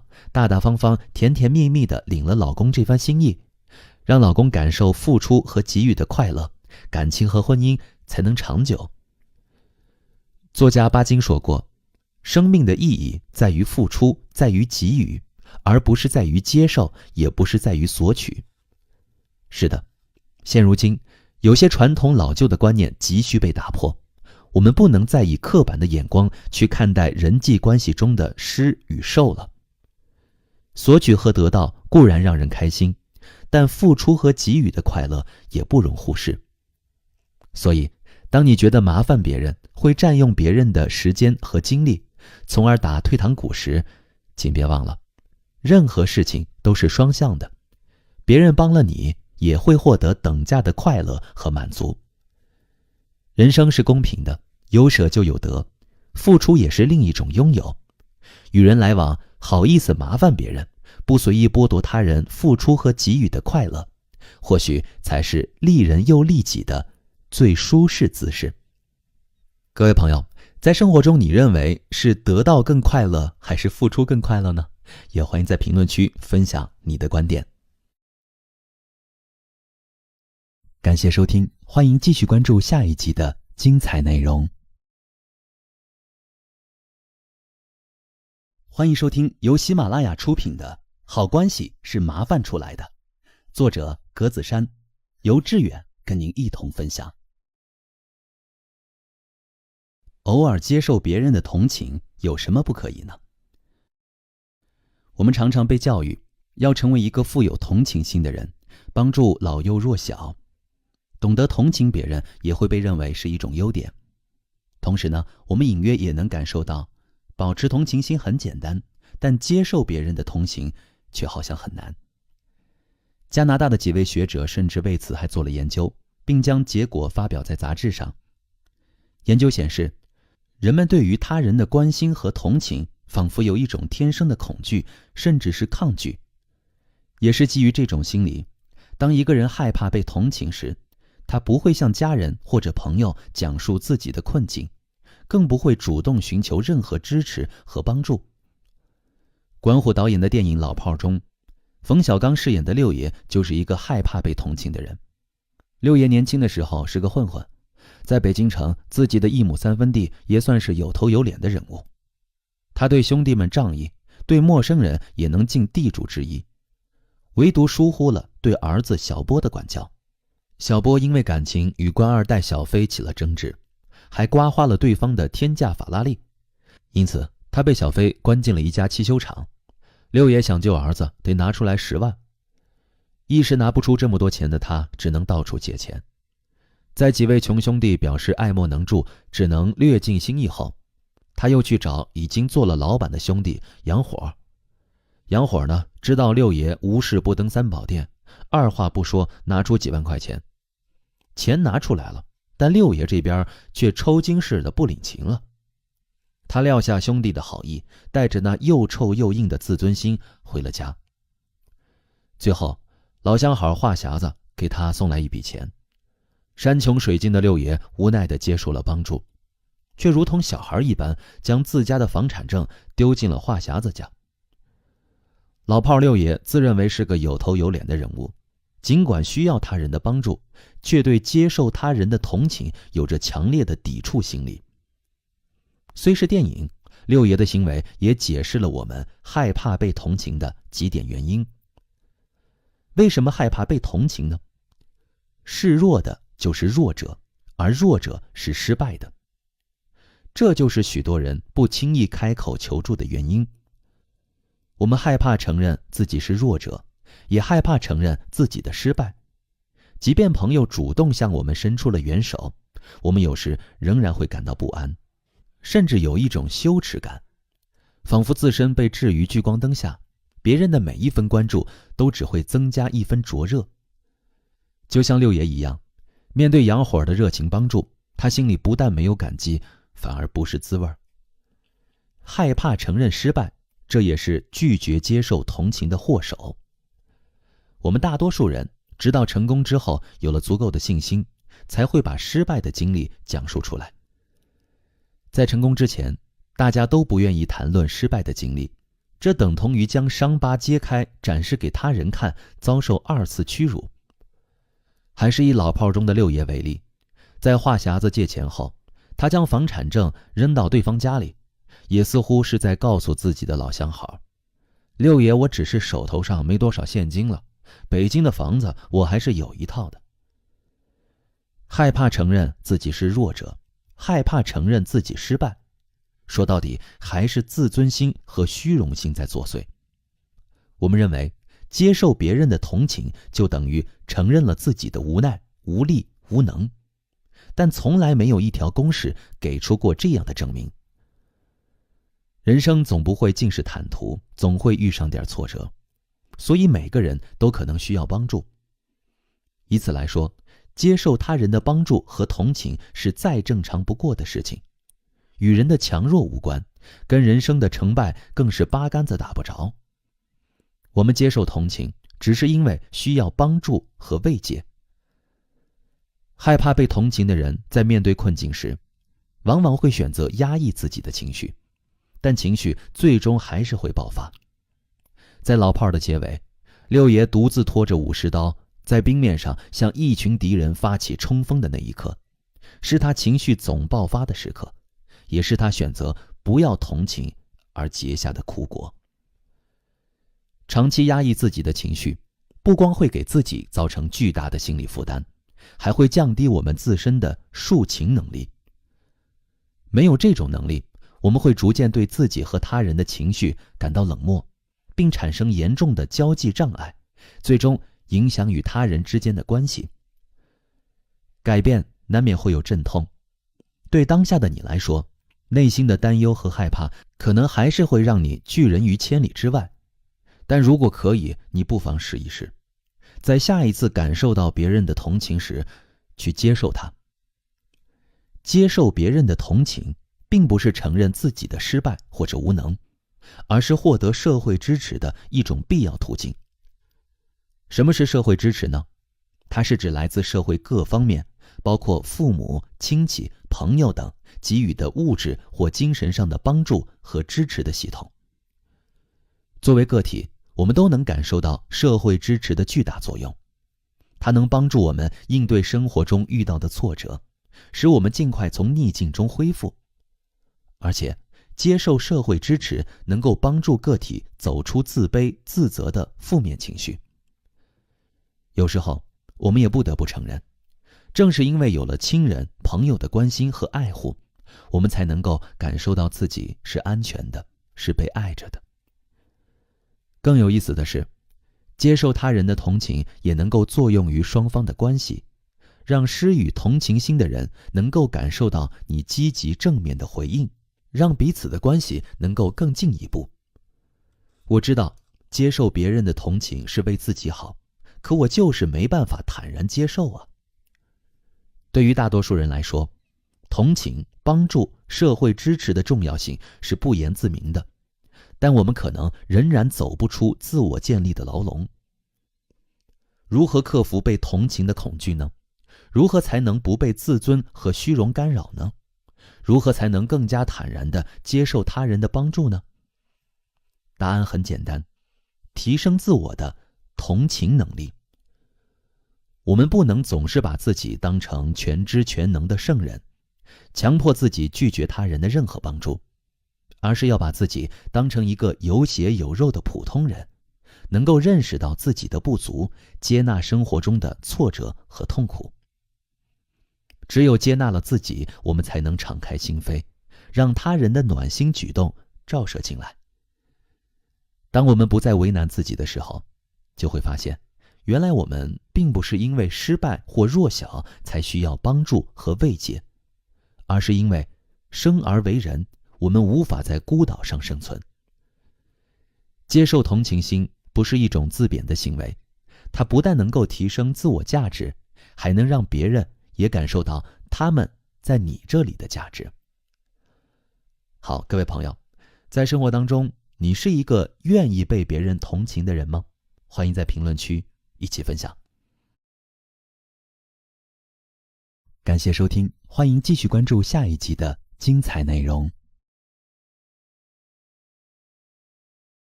欢迎收听由喜马拉雅出品的《好关系是麻烦出来的》，作者格子珊，由志远跟您一同分享。你麻烦过别人，别人才好意思麻烦你。人们常说，如果不想失去这个朋友，就不要问他借钱。这话听着好像挺有道理，毕竟在我们身边，因为借钱闹掰、友谊的小船说翻就翻的事儿太多了。我承认，找朋友借钱确实不太好，可谁没有个手头紧的时候呢？记得之前看过一期《奇葩大会》，高晓松在节目里回忆了一段往事。他说，在自己事业遇到瓶颈，经济很拮据，生活很落魄时，曾开口找朴树借15万。朴树当时还比较红，不爱说话的他只回了高晓松2个字：账号。后来呢，朴树过气了，急需钱用，又对高晓松说了2个字：还钱。4个字就完成了一次借钱过程，在场的观众都忍不住哈哈大笑。从这4个字中，可以看出朴树是一个不爱说话，但对朋友又很仗义的人。其实，他之所以愿意借钱给高晓松，很大程度上是因为高晓松也曾帮助过他。当年，高晓松做音乐初期，认识了当时还籍籍无名的朴树，他很欣赏朴树的音乐才华。为了签下朴树，他和宋柯联手成立了麦田音乐公司，让朴树提前走上了唱作型歌手的道路。1999年，朴树在出了第1张专辑后迅速走红，白桦林、那些花儿、旅途等歌曲备受欢迎，一下子传遍全国的大街小巷。2004年，朴树制作的第2张专辑《生如夏花》也取得了很好的成绩，仅仅几天时间就上了各大排行榜的榜首，1周狂卖30万张。可以毫不夸张地说，高晓松是朴树的伯乐。如果没有高晓松的帮助，朴树的音乐事业不可能发展得那么迅速，也不可能取得这么大的成功。直到现在，高晓松和朴树还是很好的哥们儿，不管遇到什么困难，他们都会互相帮忙。2人的感情也在互相麻烦中变得更加亲密、牢固。生活中，很多人都不爱麻烦别人，可你不麻烦别人，别人在遇到困难时，又怎么好意思麻烦你呢？关系也讲究礼尚往来，你只有麻烦过别人，别人才好意思麻烦你。娜娜在国外待了很多年，思维和观念都很新潮，十分注重私人空间，不喜欢跟别人走得太近，所以刚回国那会儿，她还很不适应国内的生活。她习惯自己的事情自己解决，这个习惯一直保持到她结婚生小孩。有一天，婆婆给她打电话，说到时候来照顾她坐月子，并帮她带小孩。对于婆婆的好意，娜娜直接回绝了，说她会找月嫂和保姆，不用麻烦婆婆。原本以为事情就这么过去了，可没过几天，老公就神色凝重地找她谈心。老公对她说，我知道你不喜欢麻烦别人，但妈妈年纪大了，渴望为子女付出，也想着以后她有个头疼脑热的，我们也能对她有个照应啊。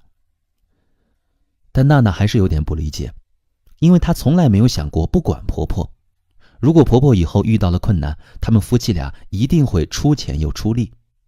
这是娜娜的想法，可对于婆婆来说，儿子结婚了，有了自己的小家庭，以后她有地方需要儿子帮忙，是不能随意使唤儿子的，必须要顾及儿媳的感受。为了让自己心安，她想先对小家庭付出。俗话说，吃人家的嘴软，拿人家的手短，人人都是如此，谁也不喜欢亏欠别人。当一个人接受他人给予的东西时，会油然而生一种亏欠感，希望有一天自己也能回报别人，把这个人情还回去，好让彼此的关系保持一种平衡。这在心理学上叫互惠原理。经过跟老公的一番交谈，娜娜终于理解了婆婆的真实想法和感受。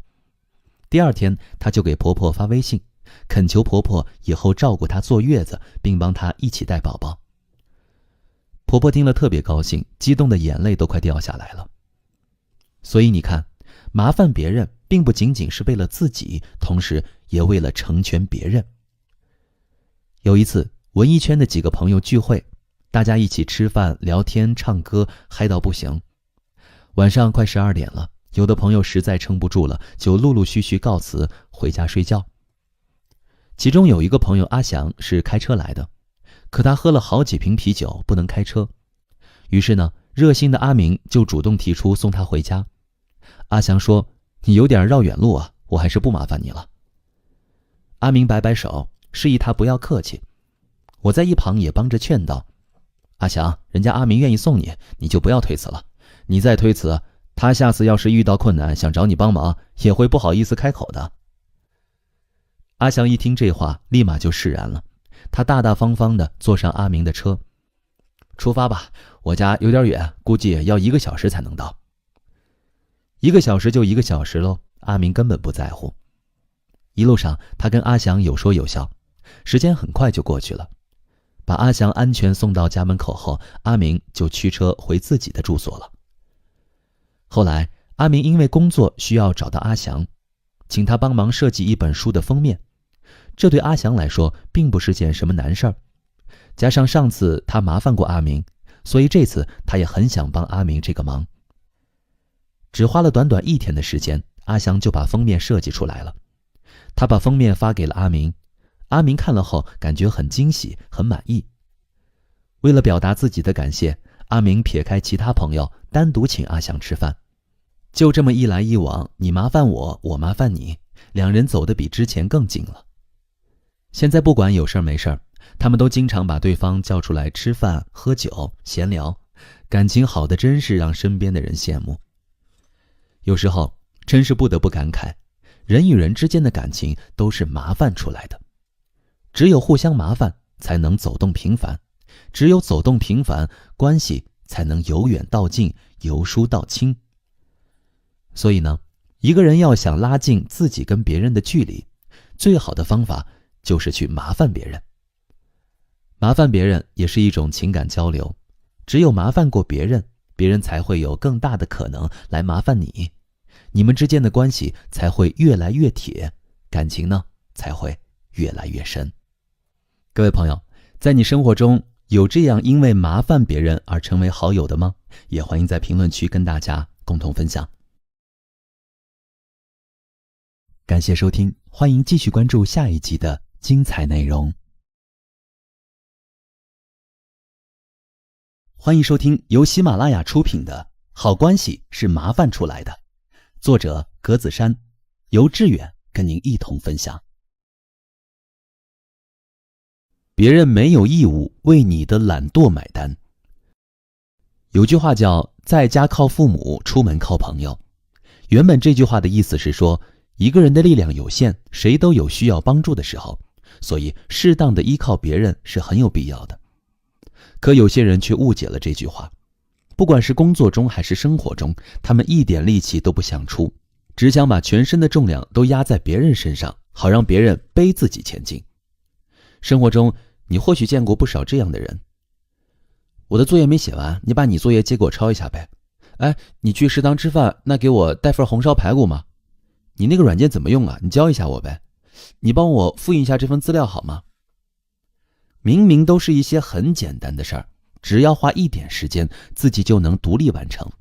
可有些人呢，却偏偏要去麻烦别人，让别人为自己的懒惰买单。这样的人在人际关系中无疑是很不受欢迎的。他们就是典型的伸手党，骨子里毫不自立，依赖性极强，总想着不劳而获。他们滥用求助资源，完全不把别人的时间和精力当回事儿。别人看到他们，心理上会反感、厌恶，行动上则会有多远躲多远。有个初中同学前一段时间找到我，说他有一个文学梦，想让我教他写文章。我这个人向来好为人师，二话不说，立马就给他搜罗资料，包括一些经典的书籍，还有几个我常关注的公众号。我对他说，磨工不误砍柴人，你先别着急去写，前期呢多花点时间阅读。本以为自己做了好事，功德无量，颇有些洋洋得意。可接下来他问我的问题以及向我提出的要求，却让我恨不得把时钟倒拨，从他找上我的那刻起就冷漠地跟他说不。他摆出一副迷惑不解的表情说，你这些书都是上哪里买的呀？还有你给我推荐的公众号，我怎么才能关注呢？要不你干脆直接告诉我怎么写文章吧。真的，我自认为阅人无数，平时也见过不少喜欢偷懒的人，可像他这么懒惰的人，我还是头一次碰到。你说我都给他开出书单了，只要他勤快点，迈开腿，随便去一个实体书店，就能找到自己想要的书籍。要是实在不愿意跑书店，不是还有当当网、淘宝网、亚马逊等购物网站吗？难道他连动动手指头都做不到吗？什么都不愿意干，只想坐享其成。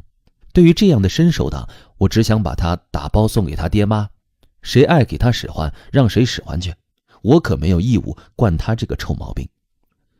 所以他的问题我一个也没有回答，同时我也懒得骂他，直接关门送客，世界立马清静了，我的心情也顿时舒畅了不少。曾听过一个笑话，有一天呢，华盛顿总统问秘书，我不太明白为什么英国很多阶层的男士可以叫绅士呢？官员可以，律师可以，医生可以，甚至无业的人也可以，那绅士到底是什么意思呢？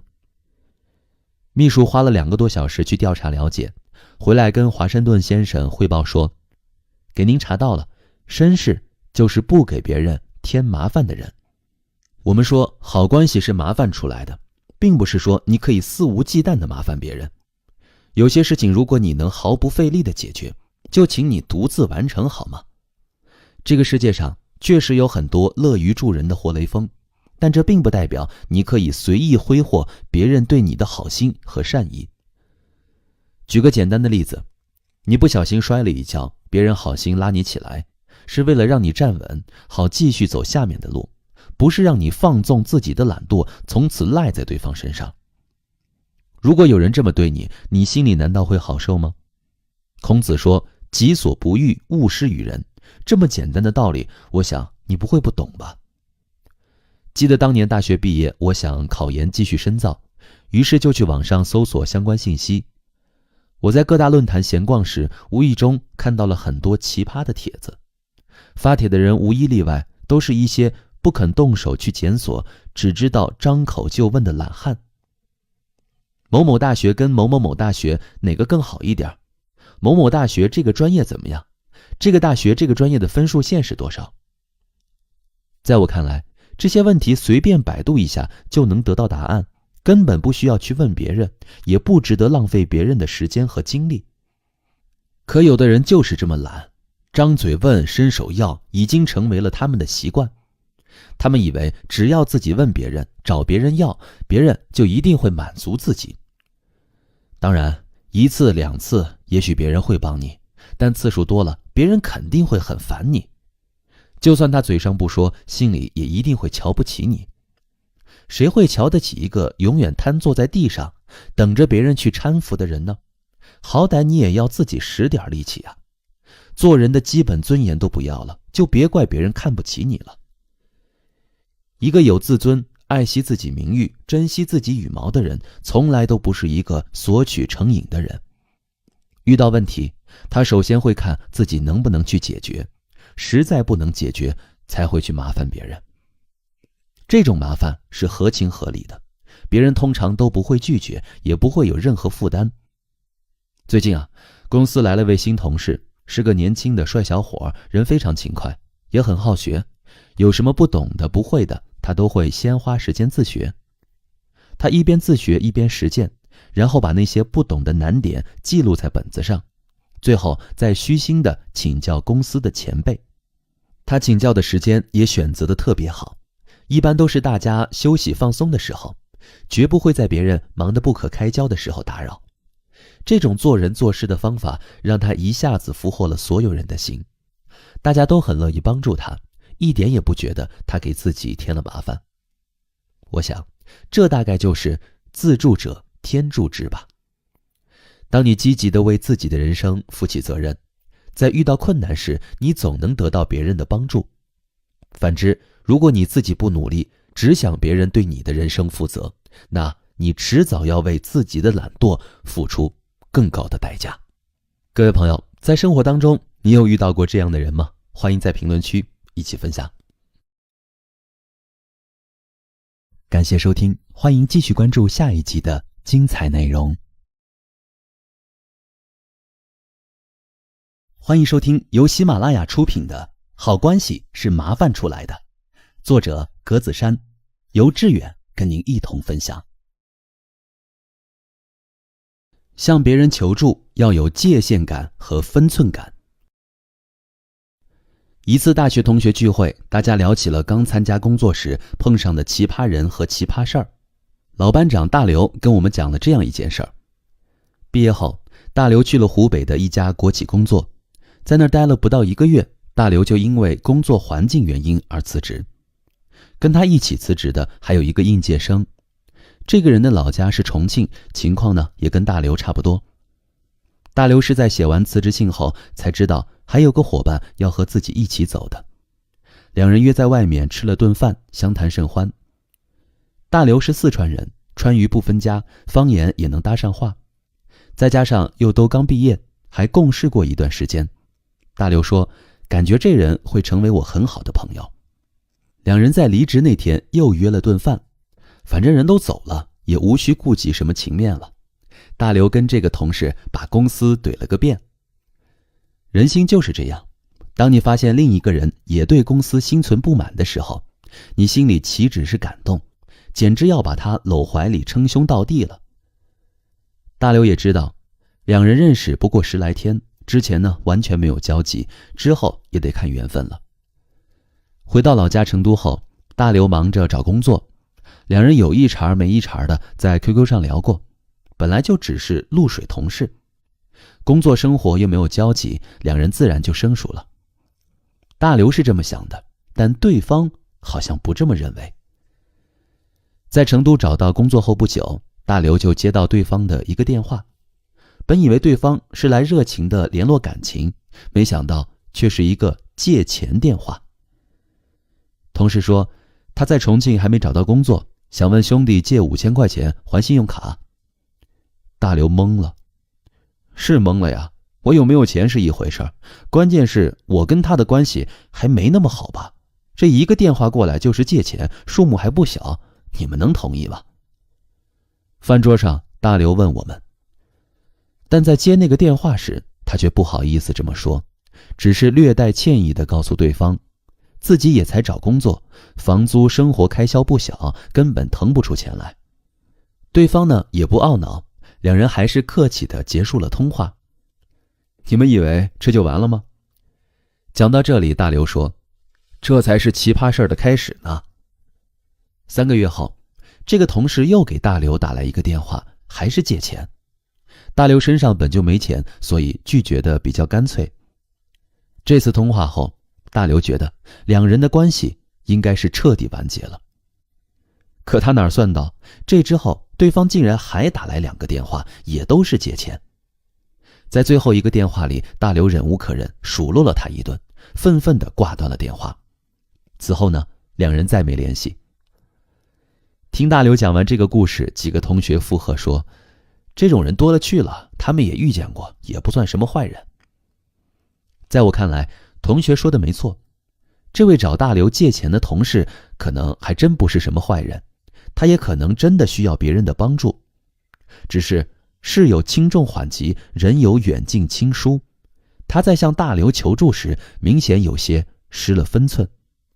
在大刘眼里，他只是一位认识不久的普通朋友，他可倒好，一个电话过来就是借钱，他每一次借钱都是在两人关系的禁区趟雷，可怕的是他还一口气趟了4次。两个人关系的深浅就如同一根绳子的粗细，直接决定这上面可以承受的物品重量。美国麦凯信封董事长哈维·麦凯将建立人脉关系的过程比作挖井，寓意很简单，时候不到，这口井是一滴水也不会涌出来的。而我们很多人对此却不以为意，觉得只要是朋友都可以帮忙。这想法当然没错，就拿普通朋友来说，向他打听一个人，请教一个问题，这都可以。但麻烦如果再大点，就拿借钱做例子，你打开自己的手机通讯录，手指一路翻上去，这些人都可以开口求助吗？这就是我们要说的界限感和分寸感。我们可以简单的把界限感比作圈子，每个人都是活在圈子里的，最里面的圈子可能是至亲的家人，外面的一环是特别要好的知心朋友，再往外则是普通朋友、同事，然后层层递出。不管我们承认与否，这套圈子画出来的界限就是我们为人处事的准则。我们可以在至亲面前毫无保留，我们面对知心朋友也能尽心尽力。再往外，关系打了折扣，我们能付出多少也就打了多少折扣。正因为如此，在向他人求助之前，我们至少得大致清楚自己在对方的圈子里身处哪一环。没有界限感，自然就容易乱了分寸，坏了关系。有人说不能交浅言深，其实就是为了避免界限感和分寸感缺失带来的关系困惑。两人关系还没好到言深的份上，看似真诚的话也就变得用力过猛。每个人都需要帮助，人与人之间的关系也的确能因为互助而变得更好。只是我们也必须清楚，求助需要界限感和分寸感，哪怕是父母，我们都不能要求他们为我们做所有事儿，更何况是朋友呢？在没有评估出双方关系的界限感和分寸感之前，你的求助就可能会让对方感到不适、尴尬，甚至是愤怒。对方与你见过几次面，聊得也很愉快，你到他的城市来，可以麻烦他请你吃本地特色菜，或者带你到处看看，但你不能让他一直做你的导游，因为此时你们的关系绳还提不起这么大的一个麻烦，这口井也没有挖到可以让你予取予求的份上。划定界限，拿捏分寸，不是给我们自己上锁，而是为了更好地打开别人这把锁。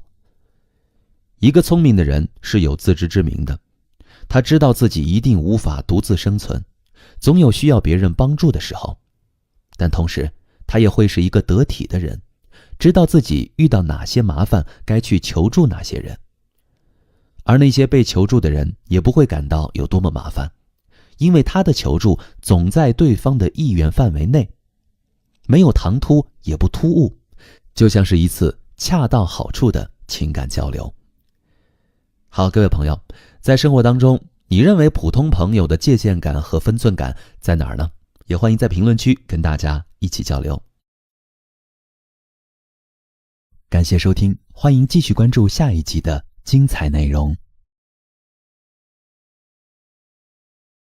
欢迎收听由喜马拉雅出品的《好关系是麻烦出来的》，作者格子珊，由志远跟您一同分享。用钱能解决的事情，尽量用钱解决。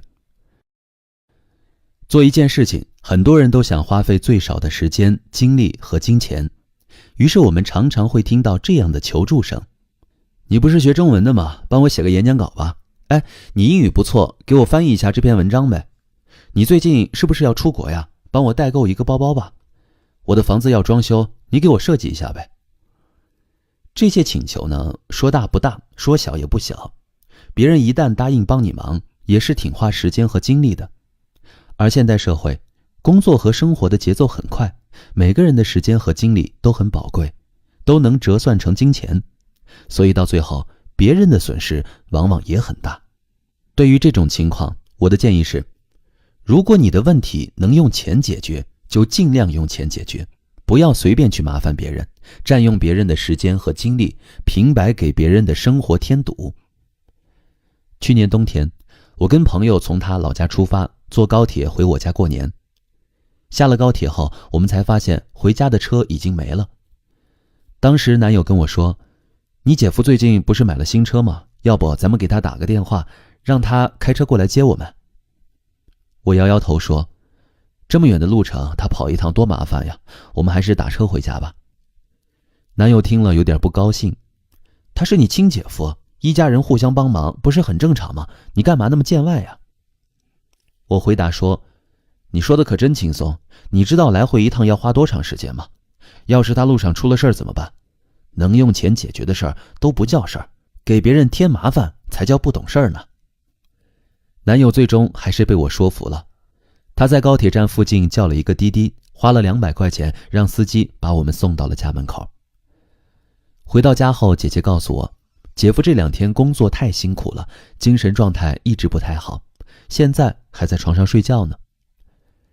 听了姐姐的话，我立马看了男友一眼，他不好意思地低下头。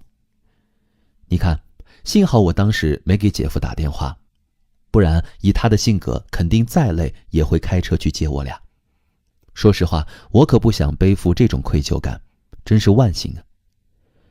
曾听过这样一句话，当今社会90%以上的问题都可以用钱来解决。仔细想想，确实是这样。由于社会分工越来越细致，只要我们愿意出钱，就能买到相对应的服务。比如想吃饭，可以叫外卖，马桶堵了有专业的疏通人员，想搬家就找搬家公司，买东西呢赶紧上淘宝，就连网费和水电费都可以在网上交付。看到没有，这些事情都是轻而易举就能办到的，完全不需要麻烦任何人。你想要什么就花钱去买，不要让别人代劳。你想吃什么就花钱去吃，不要总想蹭别人的饭。你想做什么就花钱去做，不要总让别人给你当白工。是的，用钱能解决的事情，请尽量用钱解决。只有这样，你才能不给别人添麻烦，你才是一个真正有教养的人。人与人之间需要互相尊重，互相体谅。敬人者，人恒敬之；爱人者，人恒爱之。生活中不随便给人添麻烦的人，才能得到他人的喜爱和尊重。以前的同事小 A 最近遇到了一个难题，他在一家教育培训机构当老师，每天呢都要准备课件，工作很忙碌，只有下班了才有时间放松一会儿，可以读读书、追追剧、玩会儿游戏。小 A 的性格比较文静，不爱社交，他经常联系的只有2-3个朋友，其中一个是他的大学同学磊磊。磊磊是一个很活泼的人，非常贪玩，读书呢很不上心，经常逃课出去逛街，然后让小 A 帮他签到。当年的毕业论文还是小 A 和他一起完成的。参加工作后，磊磊并没有放过小 A， 一有烦心事儿就抓着小 A 吐槽。小 A 每次都认认真真的听他说，时不时的还安慰他，给他加油打气。有好几次，小 A 正在看电视剧放松心情，磊磊的电话就直接打过来了，一吐槽就是1-2个小时，中间都没有给小 A 插话的余地。结束通话时，夜色已经深了，小 A 很是苦恼，想看的电视剧还没看完，又该洗洗睡了。然而，这还不是让小 A 最为难的，毕竟听朋友吐槽只需要坐着，并不是太累。最让小 A 受不了的是，磊磊经常拿工作上的事情麻烦他。PPT 不会做，让小 A 帮他做；演讲稿不会写，让小 A 帮他写；视频不会剪辑，让小 A 帮他剪；就连换工作重新弄简历，也让小 A 帮他弄。小 A 在微信上跟我说，你知道吗？很多时候我真的以为自己在做2份工作。可每个月银行卡上的数字却告诉我，我只拿了1份工作的薪水。又是一个过度消费朋友、透支友情的人。明明这些事儿都可以花钱请专业的人士处理，有的人却偏偏要去为难朋友。讲真，像雷雷这种舍不得花钱解决问题，3番5次的给朋友添麻烦的人，迟早会耗尽朋友对他仅存的好感和耐心。因为没有人愿意被一个人无底线的使用。过了几天，小 A 告诉我，他拒绝了雷雷的求助。雷雷生气了，指责他不够朋友，而他呢，也不想再多费口舌，直接把雷雷拉黑了。干得漂亮，我为小 A 喝彩。同时我也告诉他，如果有朋友因为你的拒绝而翻脸，那你该庆祝这段糟糕的关系终于结束了。因为在这段关系里，你永远处于下风，被索取成瘾的人殖民到底。所以呢，这样的朋友少一个是一个，挥挥手，敲锣打鼓，赶紧送他走。但愿所有人都能明白，活在这个世上，人与人之间的情谊远远比钱包里的钞票更重要。钱没了可以再挣，情谊失去了可就难挽回了。所以呢，在遇到问题时，头脑聪明的人都不会轻易的去麻烦别人，他们首先会评估这个事情能不能用钱解决。用钱能解决的事情，他们从不会给别人添麻烦；不能用钱解决的事情，他们也会在麻烦别人后给予回报。好，各位朋友，在生活当中，你有遇到像雷雷这样的朋友吗？也欢迎在评论区跟大家一起聊一聊。感谢收听，欢迎继续关注下一集的精彩内容。欢迎收听由喜马拉雅出品的《好关系是麻烦出来的》，作者格子珊，由志远跟您一同分享。可以麻烦别人，但不能故意占人便宜。周末和闺蜜小西一起逛街，我的工作很有弹性，不用朝9晚5的坐班，而小西不一样，她在一家文化公司上班，每周只有这么1天假期，难得凑一块儿。我们商量着去吃顿火锅，还没找到火锅店，小西那边就接了个电话，是与她合租的室友打来的。外面很吵，小西开了免提，我也听到了他们的对话。也没什么事儿，小西的室友让她回去的时候给她带一杯烧仙草，要原味的。挂断电话，小西却一脸愠色，还没等我开口问，她就发起了牢骚，就知道让别人带东西，有手有脚的，自己下楼去买呀，离奶茶店不过几步路。西西，只是帮忙带杯奶茶，别生气了，气饱了待会儿吃火锅可就要便宜我了。我怕他真生气了，连忙说了句话缓和气氛。哎，你是不知道我这个室友是个什么人，如果真是带杯奶茶那就算了，毕竟我平时也没少麻烦他。哎，可你知道吗，他这人特别爱占便宜，算上这回我已经帮他带了5、6次奶茶，没一次给过钱。我一时语塞，我是不好意思要，但他怎么就好意思不给呢？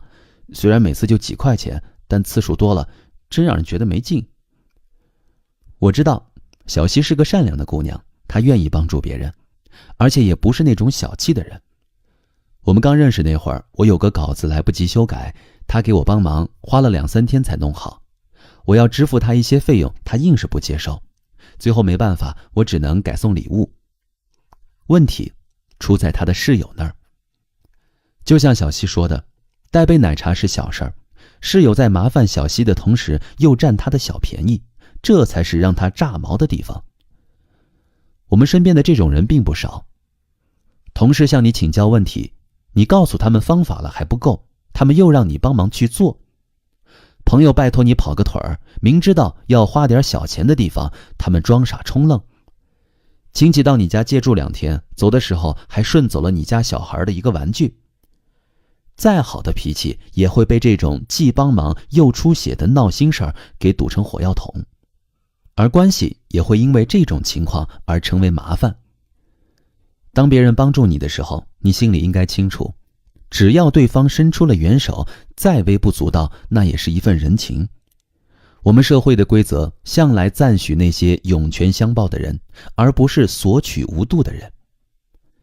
但现实生活中就是有这样的人存在。在微博上看到过这样一则新闻，某年杭州新开了一家爱心包子铺，店主善心爆棚，承诺每天准备定量的免费包子，资助那些生活困难的人。令他没想到的是，他的这份善举最后却难以为继。不光有贪便宜的人钻空子，那些真正得到帮助的人也开始得寸进尺。有的人觉得2个包子太少了，想多拿几个，有的人分几次来取，更有甚者直接要求老板将包子折现，只要钱不要包子。2个月后，这家爱心包子铺只得落寞地关门。麻烦别人是人情，占小便宜是无情，没有一种关系能够经受住这种无休止的人情透支。试想，一个人都已经向你伸出援手了，你还要以怨报德，占对方的便宜，满足自己的贪心，这与被东郭先生救起的那只狼又有什么区别呢？是的，人性的贪婪总是存在的，它是天主教中人类的7宗罪之一，也是破坏人际关系的罪魁祸首。许多人在已经得到帮助的前提下，往往控制不住自己的贪心，把他人的善良当作自己过度索取的筹码。他们可能会觉得，咱们是朋友，你既然愿意帮我了，为什么不多帮一些呢？可问题的关键从来就不是多与少，而是该与不该。举个很简单的例子，一位新人入职，有许多东西要去学，此时他需要的帮助是学习，向同事上级请教，这也是情理之中的事情。多问一问，不但能快速熟悉工作，也能使同事之间的关系更加紧密。试想，如果他除了问之外，还要求别人为他分担一部分工作，这是应该的吗？当然不是，因为工作是每个人分内的事情，没有人应该为其代劳。看到别人愿意帮助自己，就产生一种错觉，认为多索取一些，多要求一些没有关系。这种得寸进尺的心态，说到底还是因为不懂人心。每个人都有原则和底线，就算你侥幸占了一次便宜，下一次你可能非但没有便宜占，甚至连求助都没人搭理。哪怕你不是一个喜欢占小便宜的人，也得在麻烦别人时问一问自己，我的这个要求是该还是不该？是不是过分了一些？因为我们常常会因一时疏忽或大意，对自己的行为认识不清，进而误伤这段关系。所以呢，该与不该是麻烦别人的一条红线，越过去了，就等于趟进了关系的雷区。如同我的闺蜜小西的遭遇一样，她的室友可以请她帮点小忙，但不能既让她帮忙，又让她出钱。因为一点小便宜就越过红线，那这关系迟早会出现严重的裂痕。除此之外，每个人都应当对他人的帮助心存感恩。在这个世界上，除了至亲，有多少人能给你无条件的帮助呢？意识到这种难能可贵的感情，我们自然应该更加珍惜这段感情，绕开那些可能会伤害对方情感的不愉快。各位朋友，在生活中，你有遇到过那些喜欢占人小便宜的人吗？也欢迎在评论区跟大家一起聊一聊。感谢收听，欢迎继续关注下一集的精彩内容。欢迎收听由喜马拉雅出品的《好关系是麻烦出来的》，作者格子珊，由志远跟您一同分享。别人帮你是情分，不帮你是本分。收到别人送的礼物，人的第一反应应该是开心，很感恩吧。可世上偏偏就有这么一群缺乏教养的人，他们非但不感激别人的赠与和帮助，还反过来向送礼物的人提出诸多不合理的要求。前一阵看过一则新闻，广东湛江企业家陈先生斥资2亿在家乡观湖村建造258套别墅，准备无偿送给各位父老乡亲。当时呢，1期工程已经完成，可以容纳138户家庭入住。原本这是一件天大的好事儿，可村民们却因为分配的问题闹了矛盾。有的村民说，子女已经结婚，希望能再多要1、2套。有的村民户口早已外迁，也厚着脸皮要求分房。甚至还有村民表示，如果要拆旧房建2期工程，除了按计划给他们分配别墅，还要给予额外的赔偿。这么多千奇百怪的要求，陈先生当然无法全部满足。于是有的村民就心生怨恨，开始闹事儿。哼，我不能拥有，你们也别想有。狠劲儿一上来，他们甚至不惜砸掉已经建成的别墅。你说这群村民脸大不大？别人好心送别墅给他们，生活配套设施应有尽有，他们却还不知足。我要是陈先生，一定把别墅通通收回，谁也别想住进去。这年头，总有些人不识好歹，把别人的付出当成理所当然。殊不知，不管别人给你什么，帮你什么，都不是他应该做的，必须做的，而是可做可不做的。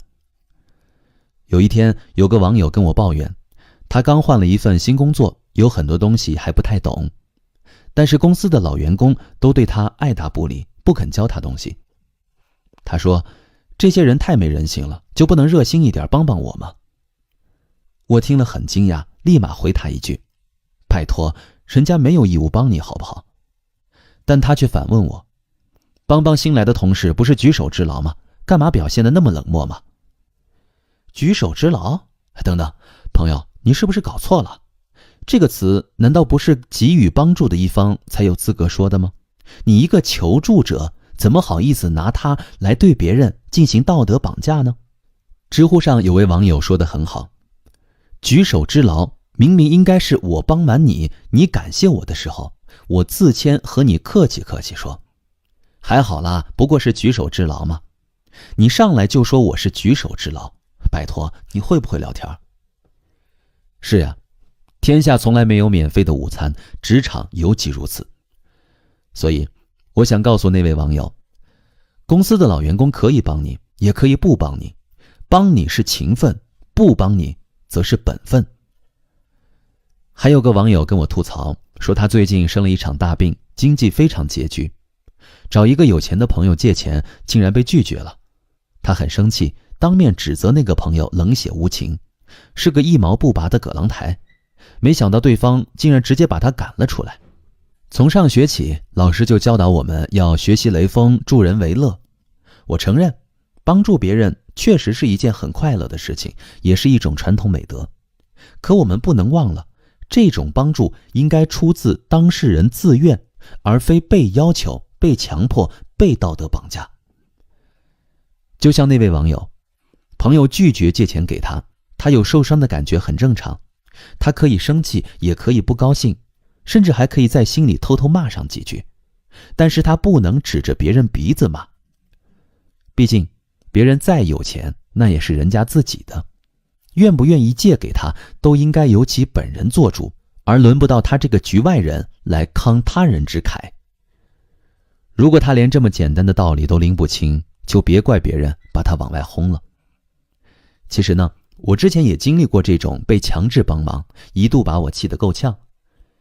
那次我正在紧锣密鼓地赶一本稿子，一个亲戚突然找上我，说老板交给他一个任务，让他写一个演讲稿。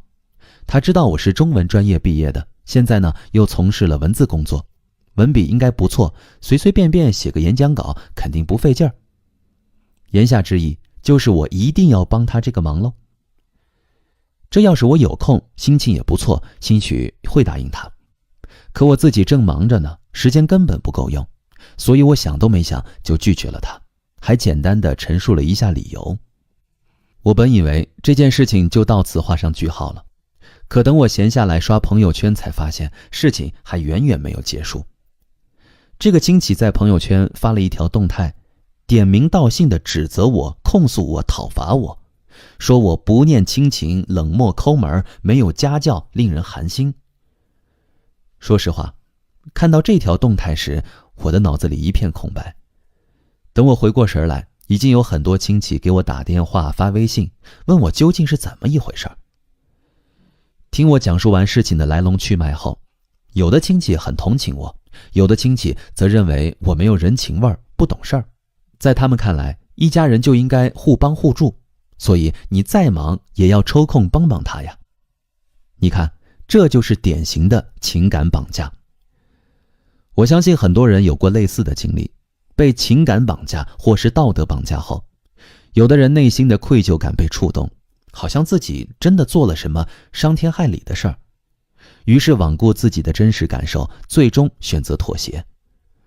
而有的人，比如我，却不甘心被赶鸭子上架，所以选择了反抗，坚定自己最初的选择，不动摇。最后，我把那个在朋友圈攻击我的亲戚拖入了黑名单。至于那些帮他说话、指责我没有人情味、不懂事儿的亲戚，我则通通以沉默回应。曾看过一段话，现在想起来还特别解气，在这儿和大家分享。人家为什么帮你啊？凭什么帮你？是你长得像吴彦祖，还是你亲爹是马云呢？就算你长得像吴彦祖，我也会告诉你，我喜欢的是金城武。是啊，我又没欠你，你凭什么非让我帮你呢？真的，如果下次有人找你帮忙，还是一副理所当然、天经地义的样子，完全容不得你说不，又或是在你拒绝后对你破口大骂，四处说你坏话，我劝你千万不要妥协，因为有第一次就会有第二次。这种人欠的就是教训，你能拉黑就快拉黑，能离多远就离多远，这才是上策。各位朋友，在你的生活和工作中有碰到过这样的人吗？也欢迎在评论区跟大家一起聊一聊。感谢收听，欢迎继续关注下一集的精彩内容。欢迎收听由喜马拉雅出品的《好关系是麻烦出来的》，作者格子珊，由志远跟您一同分享。如果态度不好，就不要找人帮忙了。有这样一种人，哪怕是请人帮忙，也习惯用命令的口吻，好像在他们眼中，不是你帮了他，倒像是他帮了你一样。一位出版社编辑在微信上找我，第一句话就是：有个稿子作者撂挑子了，你帮我修改一下。我跟他关系一般，合作过，但私下没什么来往。这话让我感觉很不舒服。这稿子要得急吗？我最近在写另外一个稿子，怕耽误你时间。为了不让他难堪，我觉得这样委婉些会更得体。没事儿，我这活儿比较简单，2-3天就能搞定，你放心，改完就给你酬劳。他不但没有从我的话中听出拒绝，反而要我牺牲手上的事情去做他的活儿，这让我很是火大。我最近都比较忙，腾不出2-3天的时间，你还是找别人吧。回完这句话，我退出了微信。其实就算再忙，2-3天时间也还是挤得出来。令我拒绝的不是这个活儿，而是他说的那些话，像一道道命令，令人十分不爽。那种感觉就像是我欠了他什么人情一样。找别人帮忙，自己反而成了大爷，传达给对方的是我找你帮忙是看得起你的态度，丝毫不顾及他人的感受。面对持有这种态度的人，我连跟他继续沟通的欲望都没有，更别说帮忙了。命令式的要求之所以令人反感，是因为缺乏尊重。正常交往都需要尊重彼此，更何况还是在请别人帮忙。每个人都知道，找别人帮忙要客客气气的，不然就可能吃闭门羹。但在某些特殊的关系或情况中，人会很难端正求助的态度。朋友韩最近跟我说了件这样的事儿。周末，韩在家里休息，玩玩游戏，刷刷微博，正忙着呢，突然就来了电话，是韩的部门主管打来的。你在家吧？昨天下班后，我把一个文件袋放在我的桌子上了。听小路说你家就在公司附近，这样，你跑一趟给我拿过来。韩听完就不高兴了，心里暗潮汹涌。他跟我说，当时可不爽了，明明是找他帮忙，倒像是他什么工作没做好。对方是主管，韩也不好拒绝，仔细问了问东西放在哪儿，拿到后送到哪儿，就不情愿地出门把这事儿给办了。整个过程没感谢我一句，连声辛苦了都没听到。这是他的私事儿，又是周末，我顶着30多度的高温跑得满头大汗，他跟个没事人一样，你说气不气人？显然这件事儿在韩心里是个坎儿，在他看来，主管完全不是在找他帮忙，那态度就像是韩得了多大的便宜一样。下次再有这种事儿，我一定拒绝。韩大声地告诉我，一些领导呢，在请求下属帮忙时，为了不折损自己的面子，会摆出很高的姿态。这样做的目的也是为了淡化请求，免得欠人人情。哪怕是一些跟工作毫不相关的忙，他们也不乐意放下身段。这就是我们说的特殊关系。曾经我误以为只有没有礼貌的人才会带着这样的态度向人求助。后来经历了更多的人和事，我渐渐明白，还有一种人，他们在正常交往中颇有礼貌，只是觉得麻烦别人就是矮化自己，还不愿欠人情，于是真需要找人帮忙的时候，就会裹上一点糖衣。朋友何谦做了个公众号，运营2年多，逐渐有些起色。他呢，打算增加人手，就在朋友圈里发了个招聘广告，想找2个靠谱的兼职，门槛不高，在读学生也行，薪水开得还不错。广告发出去不到2个钟头，就接到了一位老同学的电话，开口就说要你帮一个忙，弄得何谦一头雾水。原来老同学所谓的帮忙不过是给何谦推荐一个人，但这话说出来就变味儿了。你是不是急着招人啊？我老弟在武汉读书，也接触过公众号，让他给你打下手吧。对这番话，何谦也是暗自佩服。明明是你想给老弟找份兼职，让他挣点钱，怎么还成了帮我呢？何谦并没有拒绝，只是说可以让他老弟来试试。但他已经下定决心，就算同学的老弟非常合适，也不能用。原因很简单，就那态度，用了就像是欠了同学的人情。其实只要他客客气气的跟我提一下，不要说帮我忙这种话，哪怕是他弟弟不会做，我也愿意教一教，帮他这个忙。这是何谦事后的感慨。明明是有求于人，却碍于自己的脸面，摆出一副高姿态，最终吃亏的也只能是自己。向朋友同学开口求助，难为情是正常的，我们需要做的是克服这种难为情，而不是去刻意营造我需要帮助但我不欠人情的姿态，这只会让人更加反感。如果你的初衷是为了寻求帮助，就更应该摆出最恰当的姿态，因为高姿态不但无济于事，反而会令双方的关系恶化。还有一种态度也非常可怕，找你帮忙很客气，只要你拒绝，他们的态度就会发生180度的转变。有一次，一位关系一般的朋友找我，他开口时的态度还是很好的。清溪，这几天要麻烦你帮我个忙。我问他，麻烦不？如果不麻烦，我可以帮你。不麻烦，但是可能要你到我家来一趟。可我当时没有时间去他家，所以我跟他实话实说，去你家可能不行，我最近不方便。他又央求了几句，但我真的没有时间过去，还是拒绝了。他的客气打这儿就没有了。什么嘛，就一点小忙也不愿意帮，又不是什么大老板，天天有那么忙吗？听完这话，我火冒三丈，直接挂断电话。末了给他发过去一条短信，我愿意在能力范围内帮你，这几天没空也没骗你，但你的态度太令人寒心，你自己好好想一想吧。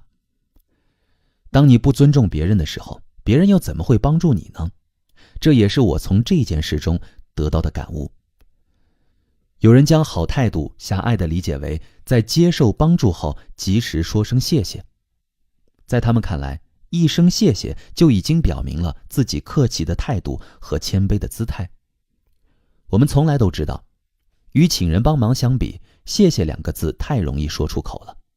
好态度的关键是要一以贯之，不能前居后恭，更不能因为被拒绝而恼羞成怒。各位朋友，在生活中你有碰到过这样的事情吗？欢迎在评论区跟大家一起分享。感谢收听，欢迎继续关注下一集的精彩内容。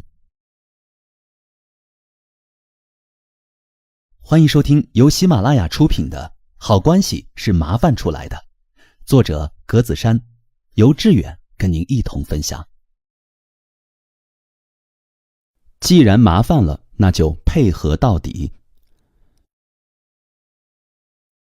2018年的现象级电影《我不是药神》中有这样一段插曲：身患白血病的吕受益请男主程勇帮忙到印度代购一种叫格列宁的抗癌药。程勇呢，起初不答应，最后迫于生活的压力，还是答应帮吕受益这个忙。程勇并不是白血病患者，他是在帮助吕受益，更重要的是他想靠卖药赚钱。于是他提出，在药物走私回来后，吕受益必须帮他一起卖药，否则他就不去印度。为了拉程勇上船，吕受益同意了这个条件。第一次走私，程勇买回了大量的格列宁，吕受益也如愿以偿地买到了低价药续命。可当程勇打算和他一起卖药时，吕受益却说卖假药是违法的。意思很明白，他只是想买药续命，不是要卖药挣钱，更不想承担这个风险。原本和善的程勇这下坐不住了，他从吕受益手中夺走格列宁，扔进了行李箱，并且对吕受益说，这是讲好的条件，不帮卖药，那你也没药吃。程勇倒卖救命药的合法性暂且不说，这个电影片段至少说明了一个道理：在别人答应帮助你后，作为求助人，你要尽量履行你该尽的义务。举个简单的例子来说，你请朋友帮你买部手机，见面拿到手机再给他钱，如果朋友手机都买好了，正准备给你送过来，你突然说不要了，这让别人怎么想呢？类似的经历我也有过。我在知乎上认识了一位刚入行的小姑娘，她呢喜欢文字，平时也会写文章赚点零花钱。有一天，她拜托我帮她推一本小说，因为她人脉有限，找不到合适的出版社编辑。我很喜欢这个小姑娘，答应抽空帮她投稿。为了避免一稿多投，我特地叮嘱她，等我1个月时间，这期间尽量不要再海量投稿，如果有人要她的稿子，她也一定要提前给我说，以免撞车了。小姑娘非常高兴，也保证不会再投稿。我联系了几位出版社的朋友，把稿子发过去，耐心地等消息。3周的时候，一位要好的编辑告诉我，稿子在社里通过，可以商谈出版事宜了。我连忙把好消息告诉小姑娘。良久，她给我回复，呀，可是稿子我已经签出去了。我有些生气，问她，我不是提醒过你，有人要你的稿子提前跟我讲吗？现在你让我怎么跟出版社的朋友交代呢？她连忙道歉，说忘了。我也不好再说什么，出版社那边也只能去道歉，毕竟耽误了他们的时间。我非常相信这个神经大条的小姑娘真的只是忘了我交代过的话，但她给我造成窘境也是事实。我好心帮她，怎么最后还要我跟别人道歉呢？说好的帮忙条件，如果你不能做到，就不要允诺。如果只是为了让人答应帮忙就胡乱承诺，完全不去履行，那只会让人厌恶。就像这位小姑娘一样，如果对我不放心，完全可以靠自己啊，又何必来麻烦我呢？既然麻烦了我，又怎么能大条到上无抽屉，留我一个人难堪呢？让帮你的人寒心，无疑会令你们的关系进入冰冻期。诚然，时间在走，事情在变，没有人能够预料下一步。这一刻你需要帮助，下一刻你可能就不需要了。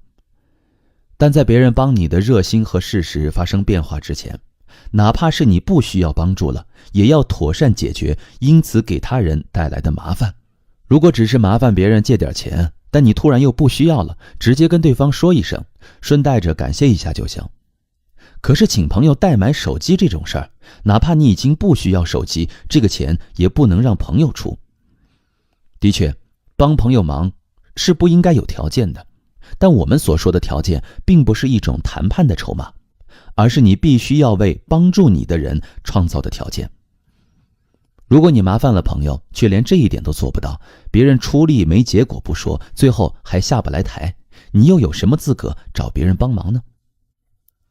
如果是我们开口求助，那配合别人善意的帮助就是我们应尽的义务。当然，不同的忙有不同的帮法，不同的帮法需要的是不同程度的配合。哪怕是有特殊情况出现，你也可以做出最大限度的弥补。阿亮从外地返回省城，正值春运，年关将至，下火车后呢，阿亮没买到回县城的汽车票。着急回家过年的他给朋友张坤打了个电话，要张坤帮个忙，开车接他回去。他和张坤一块长大，感情非常不错。尽管要开2个多小时的车，但张坤二话没说，马上就来接他。快到火车站时，阿亮打电话告诉张坤，自己临时有点事儿，要去省城姐姐家一趟。张坤说：“我这都已经到火车站了。”阿亮很不好意思，连声说抱歉。他很快想好了处理方法：“你要是不着急回去的话，咱俩在县城玩一天，等会儿呢，我先请你吃个饭，你再跟我一起去姐姐家拿点东西。晚上你要乐意，就和我一起住我姐姐家，不乐意呢，咱们就找个好点的酒店住一晚，叙叙旧，你看怎么样？”张坤欣然同意。每一个对他人施以援手的人，都希望能够获得情感上的回馈。白忙一场不落好，这是任何人都难以接受的结果。阿亮及时的补救，既让张坤看到了他的真诚，又用另外一种方式表达了感谢，满足了张坤帮忙的内心动机。张坤付出的热心得到了回馈，自然不会心生芥蒂。没有谁的时间是为你一个人准备的，麻烦别人可以，别人为此白忙活了一阵儿，哪怕最后你不需要对方的帮助，至少要表达你的歉意和感谢。因为无论有没有帮上你，别人的付出都已经是既成事实。谁的时间不宝贵呢？没有人是专门为你服务的，哪怕他是你最好的朋友。好，各位朋友，在生活和工作中，你有遇到过这样帮了忙还不落好的事儿吗？也欢迎在评论区跟大家一起聊一聊。感谢收听，欢迎继续关注下一集的精彩内容。欢迎收听由喜马拉雅出品的《好关系是麻烦出来的》，作者格子珊，由志远跟您一同分享。无论别人答不答应，都别忘记说谢谢。周末，朋友带女儿乐乐去他家对面新开的餐馆吃饭。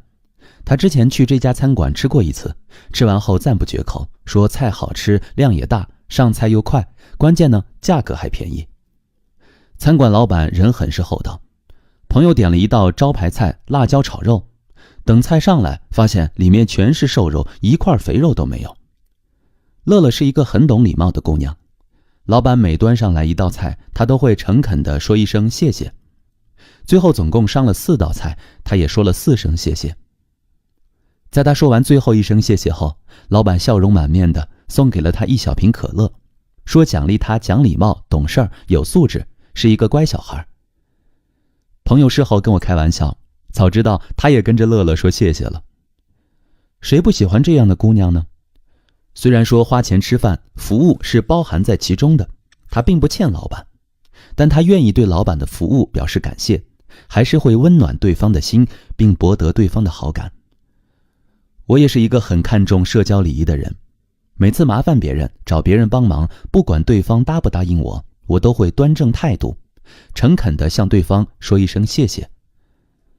别小看这2个字，很多时候别人之所以愿意经常帮助我，就是因为每次我在获得帮助后，都会用这2个字来表达我内心的感激。我感激他人的热心和付出，他人的热心才不会冷却，他人的付出才不会停止。记得有一年，我半夜突发胃痛，疼得实在受不了，只好厚着脸皮把合租的一个女生芬芬叫醒，拜托她陪我去医院打针。芬芬被我叫醒之后呢，非但没有怪我，还百般的安慰我，说有她在，不要害怕。那个晚上她一直陪在我身边，我渴了她就给我倒热水，我困了他就扶我到床上躺下，还细心地给我盖好被子。对他为我所做的一切，我心里很感动。当时不知道该怎么回报他，只能不停地说谢谢。每次我说谢谢，他都说不客气。可我还是能感觉到，我的每一声谢谢都让他的神情变得更柔软，他的动作变得更贴心。我病好后呢，买了一份礼物送给他，并再次郑重地跟他道了谢。他对我说，以后有什么需要帮忙的尽管开口，千万不要跟他客气。我呢，也确实没跟他客气，遇到困难需要他的帮助，我都会第一时间跟他开口，他也非常乐意帮助我。我想，这大概就是谢谢二字种下的善果吧。很多人以为谢谢这个词只是一个单纯的礼貌用语，但实际上它的含义要深刻得多。它在人们的心中架起了一座桥梁。生活中那些在麻烦别人之后懂得及时致谢的人，才能走过这座桥，贴近别人的心灵。一旦你成功地贴近别人的心灵，你就会成为他心目中的 VIP， 从此享有优先被帮助、被照顾的权利。反之呢，如果你在麻烦别人之后连一声谢谢都懒得说，那下一次你就会出现在对方不受欢迎的客人的黑名单上。前2天跟朋友阿伟闲聊，他说自己几个月前认识了一个新朋友，刚开始2人还挺投缘，可接触深了才发现，对方并不是一个值得交的朋友。我问他是怎么判断的，他告诉我，那个朋友陆续找他帮过好几次忙，可是每次事成之后都没有任何回应，这让他感觉很不舒服。阿伟愤愤地说，我也没指望通过帮他忙得到什么好处，可你用完我就变哑巴，过完河就拆桥，是不是有些不地道呀？你好歹也对我说一声谢谢不是？是啊，我也搞不懂，对有些人来说，说句谢谢真的有这么难吗？要知道，每个人都很忙，如果有人愿意抽时间来帮助你，说明对方对你一片真心。虽然对方没想着从你这儿得到什么回报，但你作为求助者不能丝毫没有感激之心啊，起码你也要简简单单的说声谢谢，这可是为人处事最基本的礼貌呀。跟阿伟一样，我也遇到过那种用人朝前不用人朝后的人。有一次，一个同行朋友在 QQ 上疾呼我，你现在有空吗？如果有空帮我审下这个稿子好吗？还没等我反应过来，他就把稿子发过来了。我点开一看，内容还算是轻松有趣，那就花点时间帮他审一下吧，看他好像也挺着急的。1天很快就过去了，稿子也审得差不多了。等我发给他时，天色已经晚了，我呢还没吃晚饭，于是叫了一个外卖。期间我一直留意 QQ 消息，等着他给我一个回复，可他接收了我发给他的文件后，就再也没有吱声，直到第2天，他还是什么话都没说。当时我就郁闷了，心想，这人怎么这样呀？太不懂礼貌了吧？不过我还是给他找了一个理由，说不定他工作忙忘记了。算了，不跟他计较了。可没过几天，他又找上我，这次我可没空帮他，就直接拒绝了。而他跟上次一样，一句话也没有。我直接傻眼了，呼之则来，挥之则去，你到底把我当什么呀？找我帮忙，连句谢谢都吝于说出口，真的是太让人寒心了。不再犹豫，我直接把他拉入黑名单。有人说，朋友之间何必那么客套呢？彼此知道对方的心意不就行了？也有人质问，难道你帮助别人就为了一声谢谢吗？真的，能说出这种话的人，我这辈子都不想跟他做朋友。你找别人帮忙，不管别人答不答应你，最后有没有帮到你，你都应该对他说一声谢谢，这是天经地义的事情。只有这样才能形成良好的互动关系。人心都是肉做的，我们都需要温暖热烈的回应。所谓无声胜有声，并不适用于凡夫俗子。如果我们帮助了别人，就会心生从别人那儿得到应有的回馈的希望。一句简单的谢谢，就足以让我们无悔自己的付出。希望这个简单的道理，每个人都能懂。各位听友，在生活当中，你有遇到过那种帮完忙连声谢谢都没有的人吗？也欢迎在评论区跟大家一起聊一聊。感谢收听，欢迎继续关注下一集的精彩内容。欢迎收听由喜马拉雅出品的《好关系是麻烦出来的》，作者格子珊，由志远跟您一同分享。麻烦别人后，放下心中的期待。去朋友家串门，因为坐公交车会堵车，于是坐地铁过去。长沙地铁只有2条线，有时候人满为患，有时候空空如也。这天车厢里人不多不少，我找了个2人连座，安静地坐着听歌。每停一站都会上来一些人，而下去的人寥寥无几。很快车厢就挤满了人。到五一广场时，涌进来更多的人，我也拔掉了耳机，在微信上跟朋友聊天。突然，我的肩膀被人轻轻拍了一下。你好，麻烦你一下，可以让我妈妈坐一下吗？我抬起头，一位20岁左右的姑娘正面带微笑地看着我。她的左手搀着一位神色憔悴的中年妇女，想必是她母亲。天气热，我妈妈有点不舒服，刚吐了不少。我还没站起来，他又补充了一句。我连忙起身让座，他如释重负，一口一个谢谢，让母亲坐好后，他和我一起站在了座位前。过侯家塘之后，人就慢慢少了，又过了2站，我也接近目的地。这时候我感觉自己的袖口被人轻轻地扯了扯，还是那个小姑娘。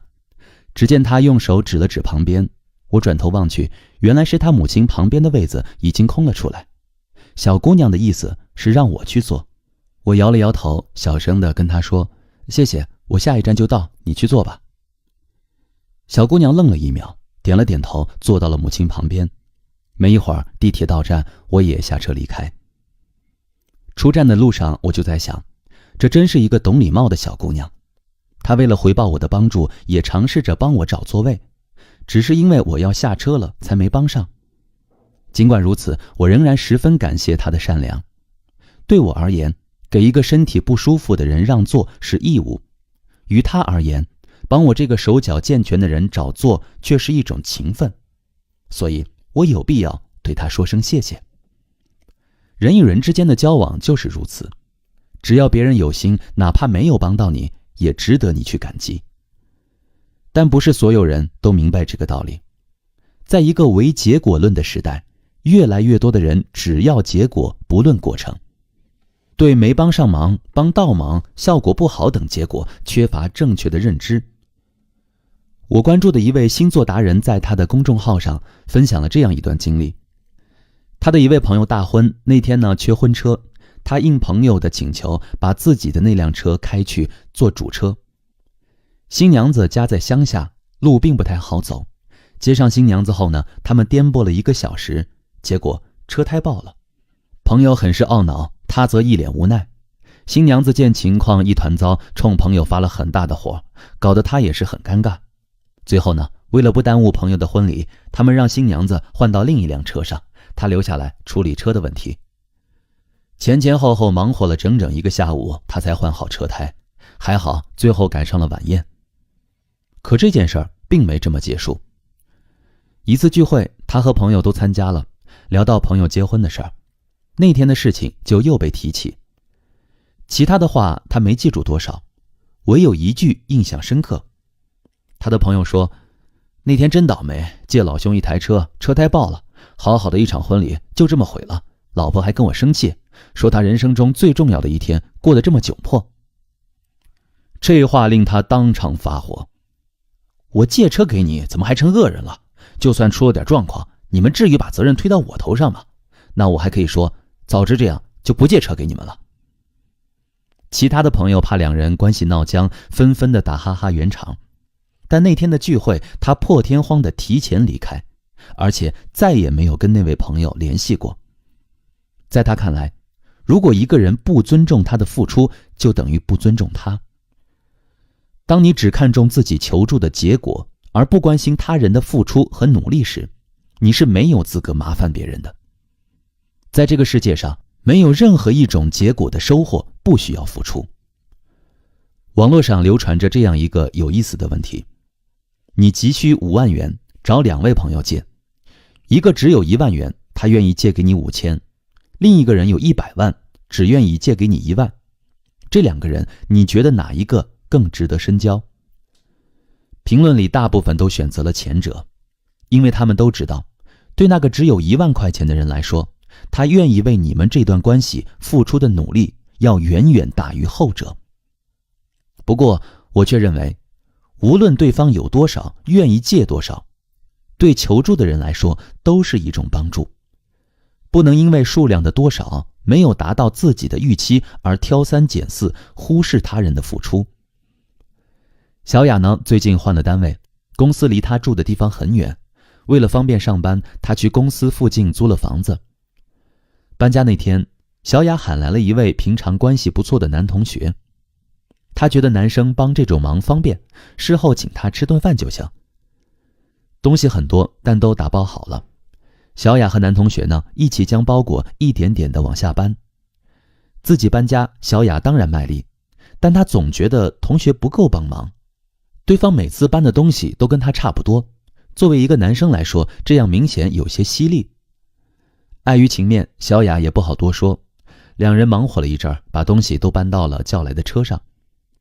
车子开到新租的房子楼下，又得把东西往楼上搬。这栋楼没有电梯，只能像蚂蚁搬家一样一点点往上运。这一次同学还是不够卖力，有时候甚至还空着一只手。最后呢，小雅累得够呛，男生也是满头大汗，这才把东西都放好。小雅心存不满，本来打算请的那顿饭，也以今天太累，改天请你为借口推掉了。小雅的这种心理，很多人可能都经历过。有的人就是这样，别人过来帮忙了，但因为没有达到他们的预期，他们便心生不满。你本来可以帮我做得更好的，为什么最后效果这么不理想呢？你帮我带的东西和我想要的东西不一样啊！你那么有钱，才借这么点儿，小气。种种抱怨都是以自己的需求为中心，漠视他人的付出。被麻烦的一方也难免会生出好心被当驴肝肺的感觉。为什么我帮了他，他还要怪我没帮好呢？我给他带东西，怎么还被怪罪呢？怎么借出去钱还被人说成小气呢？主动麻烦别人时，我们要做的第一件事就是放下对结果的期待。只要对方付出了努力，哪怕是效果不好，没帮上忙，甚至是帮了倒忙，也是值得被感激的。而这有助于你们好关系的培养。各位朋友，你生活中有遇到过类似的事吗？你又是怎么看待的呢？也欢迎在评论区跟大家一同分享。感谢收听，欢迎继续关注下一集的精彩内容。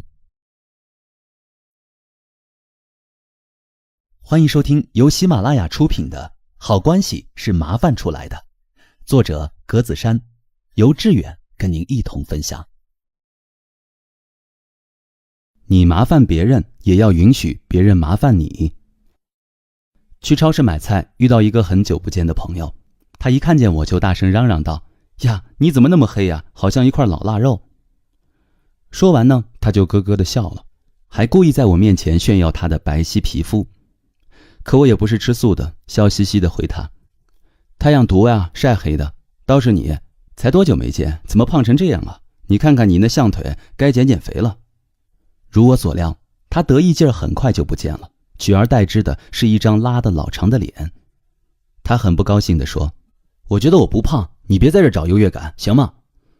瞧瞧，有的人就是这么双标，他可以随意地评判别人，别人却不能随意地评判他。但很不幸，他遇到的人是我，以其人之道还治其人之身，一直是我的拿手好戏。我淡淡地问他：怎么只准州官放火，不许百姓点灯啊？你以为你是谁啊？一句话就把他呛到了，愣在原地半天没说话。很多人都讨厌双标的人，因为双标意味着当事人很自私，缺乏同理心，说话做事不讲求公平公正，向来只关注自己的利益，不懂得换位思考，也不在乎别人的感受。跟这种人相处，你会感觉很不舒服，怀疑他到底有没有把你当朋友。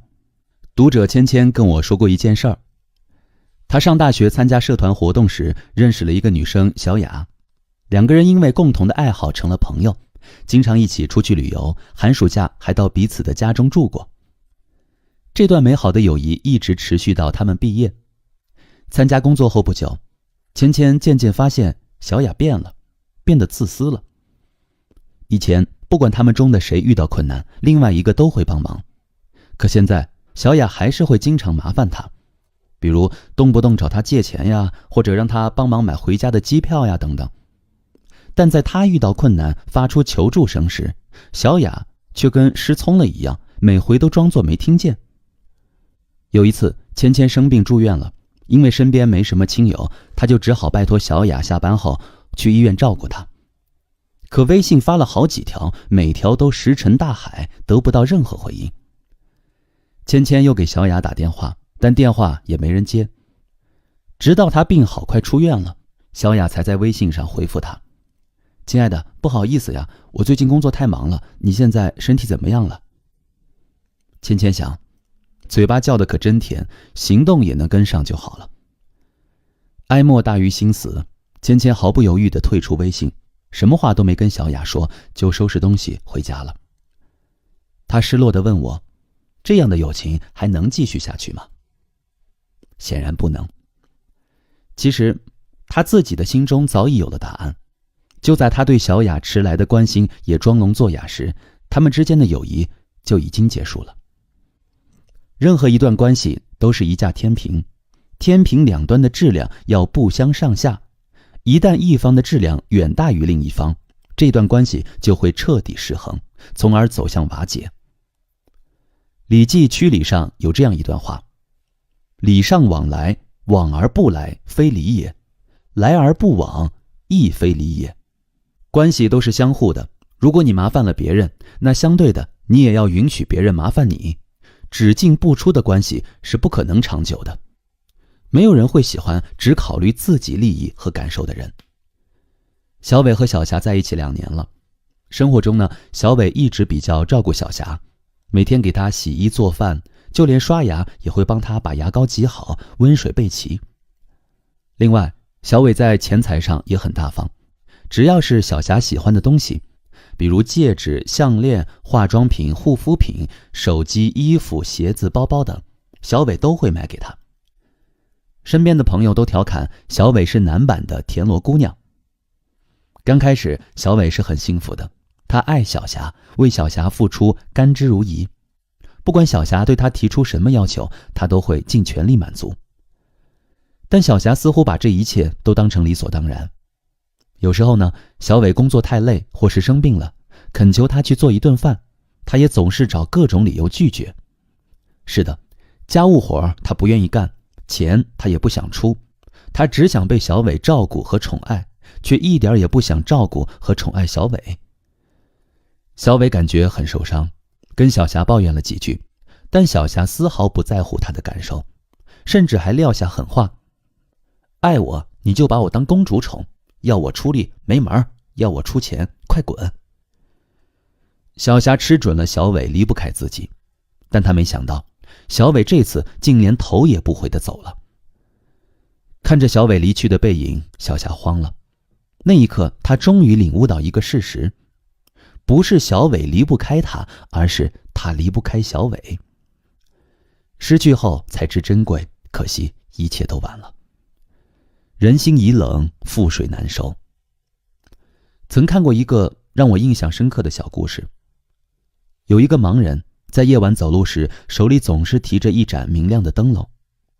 别人见了觉得非常奇怪，问他：你自己根本看不见，为什么还要提着灯笼走路呢？盲人回答道：这盏灯笼当然不是为了我自己照路，而是为了给别人提供光明，帮助别人看清道路。因为只有这样，别人才能看见我，不会撞到我身上，我的安全才有保证。我想，每个人都应该有盲人的这种远见。当然，如果你做不到先对别人付出，那起码要在别人对你付出之后，大方地向其敞开心扉，表达感谢之情，而这是最基本的诚意，也是收获和维系一段好关系的必要前提。王菲和赵薇是娱乐圈中的好姐妹，她们通过电影《天下无双》而结缘。当时赵薇因为军旗装事件遭受很大的打击，还时常被媒体围追堵截。王菲就将她接到自己的家中，带她到处散心，鼓励她，还给演艺事业受挫的她谋得了玉观音中的一个角色。2004年，赵薇出了一张音乐专辑《飘》，整张专辑的曲风造型有相当明显的王菲风格，据说这也是王菲在 KTV 手把手教出来的。这些年，赵薇麻烦了王菲很多事儿，但同时在王菲需要帮助的时候，赵薇也会不遗余力地伸出援手。就拿王菲跟前夫李亚鹏一手创办的嫣然天使基金来说，每一年赵薇都会出席活动，慷慨解囊。有人说，最好的友情就是在你需要我的时候，尽管开口，我一定会全力以赴。用这段话来形容王菲和赵薇的友情，真是再恰当不过了。记住，好的关系从来都不是单向的，一定是一个我麻烦你，你也可以麻烦我的双向互动过程。所以，跟人来往你一定不能双标。如果你以前麻烦过别人，那你也要投桃报李，为日后帮助别人腾出充足的空间。就像罗曼·罗兰曾经说过的，只要还有能力帮助别人，你就没有权利袖手旁观。各位朋友，在生活当中，你是否遇到过这种双标的人呢？你又是如何看待的呢？欢迎在评论区跟大家共同分享。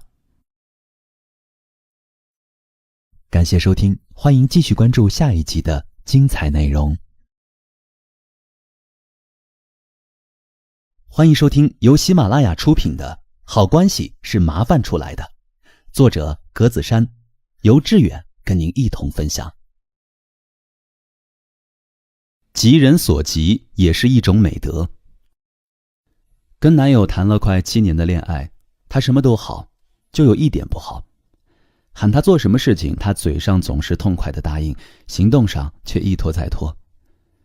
之前就跟他说好了，我负责做饭，他负责洗碗。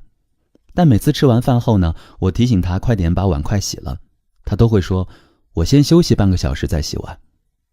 好吧，体谅你吃饭太辛苦，我就不再唠叨了。可1个小时后呢，我去厨房洗水果，发现碗筷还在水槽里，灶台附近油腻腻的，我顿时火冒三丈，冲到他面前吼道：快去洗碗！男友头也不抬地说：你不要管，我说了会洗就会洗的啊。我逼问他什么时候洗啊？他有点不耐烦了，睡觉之前我一定洗干净，行吗？好吧，我再给你一次机会。说完我就去睡觉了。等第二天早上起来，我去厨房煮粥，眼前的景象让我再次怒火冲天，他还是没有洗碗。一气之下呢，我把所有的碗筷都砸了，等他醒来让他收拾这些烂摊子。经过这件事后，他洗碗再也没有拖延过了。答应别人的事情就要在规定时间内完成，这是一个心照不宣的社交准则，也是做人应有的诚信。可惜很多人，包括我男友，并不懂这个准则，又或是懂了却不愿意执行。他们认为，如果有人找自己帮忙，拖延下没关系，只要最后把事情做了，就算是成功交差。可他们没有想过，很多事情是有时间限制的，尤其是一些急事儿，如果不能按时完成，是会给求助者造成很大的困扰和麻烦的。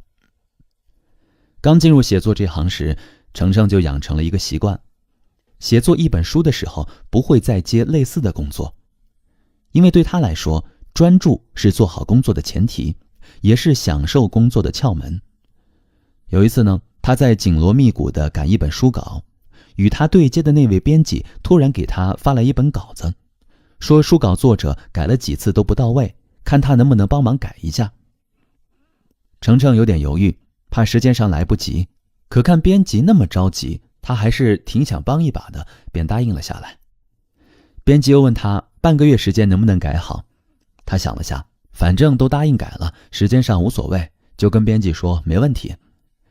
可是呢，等到他真正着手去修改的时候，才发现自己内心非常排斥这本稿件。于是他采取拖延战术，半个月拖成1个月，1个月又拖成2个月。到最后，编辑直接告诉他，我还是自己弄吧，不用你修改了。因为这件事儿，编辑很长一段时间都没有跟他说话。事后他才知道，原来上次他的拖延给编辑造成了很大的麻烦，编辑不但被领导骂，还被扣了一笔钱。的确，帮忙是一种情分，但拖延只会让情分变成怨恨。当我们答应某项请求时，对方心中自然就有了期待，哪怕是你提前说自己可能帮不上什么忙，对方呢也会期待你在最短的时间内给予回复。而一旦拖延，让别人连这点期待都落了空，两人的关系势必也会经受考验。心理学研究表明，拖延症产生的最直接原因是我们对结果缺乏足够的兴趣。这话很好理解，就像我男友一样，他喜欢看足球，假如有一场让他感兴趣的足球比赛，他保证能够及时地打开电视，纹丝不动地坐在沙发上把它看完。可让他洗碗就没那么容易了，能拖到明天就绝不在今天干完。在答应别人的求助后又拖拉牵延，其原因也大抵如此。毕竟是别人的事情，跟自己又没有多大的关系，当然会缺乏主动高效的兴趣。美国总统里根是个讲笑话的高手，他讲的一则笑话至今能让我捧腹。苏联有一个叫做伊万的人，他决定自个儿买辆汽车。他来到车厂，厂方说，也许你是知道的，要先交钱，10年后的今天来取车。伊万交了钱后问，是上午来还是下午呢？厂方说，10年后的上午下午还有区别吗？伊万说，可10年后的今天上午水管工要来。笑完之余我就想，假如是销售方自己买车，他会让自己等这么久吗？当然不会，自己上心的事情又怎么会拖延呢？期待不足，不上心，使得人自缚手脚。此时可能就需要你换位思考了。在帮助别人时，站在对方的角度考虑是必须的过程。事情有大有小，有的是鸡毛蒜皮，有的是人命关天。在鸡毛蒜皮的事情上拖延一下，或许无伤大雅，但遇上人命关天的事儿，拖延就是致命的了。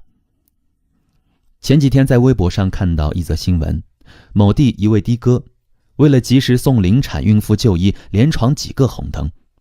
交警查明原因后，对其闯红灯的行为不做处罚。这样的事情总能让人感动，这便是我们常说的急人之所急。在别人急需帮助时，不拖延也是一种美德。当然，这里所说的急，绝不单指人命关天的事儿。在任何情境中，面对他人的需求，我们都应当以急人所急、忧人所忧的心态去面对。这种心态到最后也会浸润到你们的关系中，升华你们的情感。那天，朋友阿策的母亲坐火车来长沙，火车下午3点左右到长沙。阿策呢，工作很忙，腾不开身，找了几个人帮忙，但他们都没空，最后便拜托我这个自由职业者去接一下他母亲。而这时，距离火车到站只剩1个小时。电话中，我得知这是他母亲第一次出远门。到火车站，如果没人接，肯定会出事儿。我当即放下手头上的事情，要动身。毕竟对阿策来说，这是一件大事儿，我担心耽误了。路上呢，阿策给了我一个手机号，是他母亲的。他也将由我去接站的事情告诉了他母亲。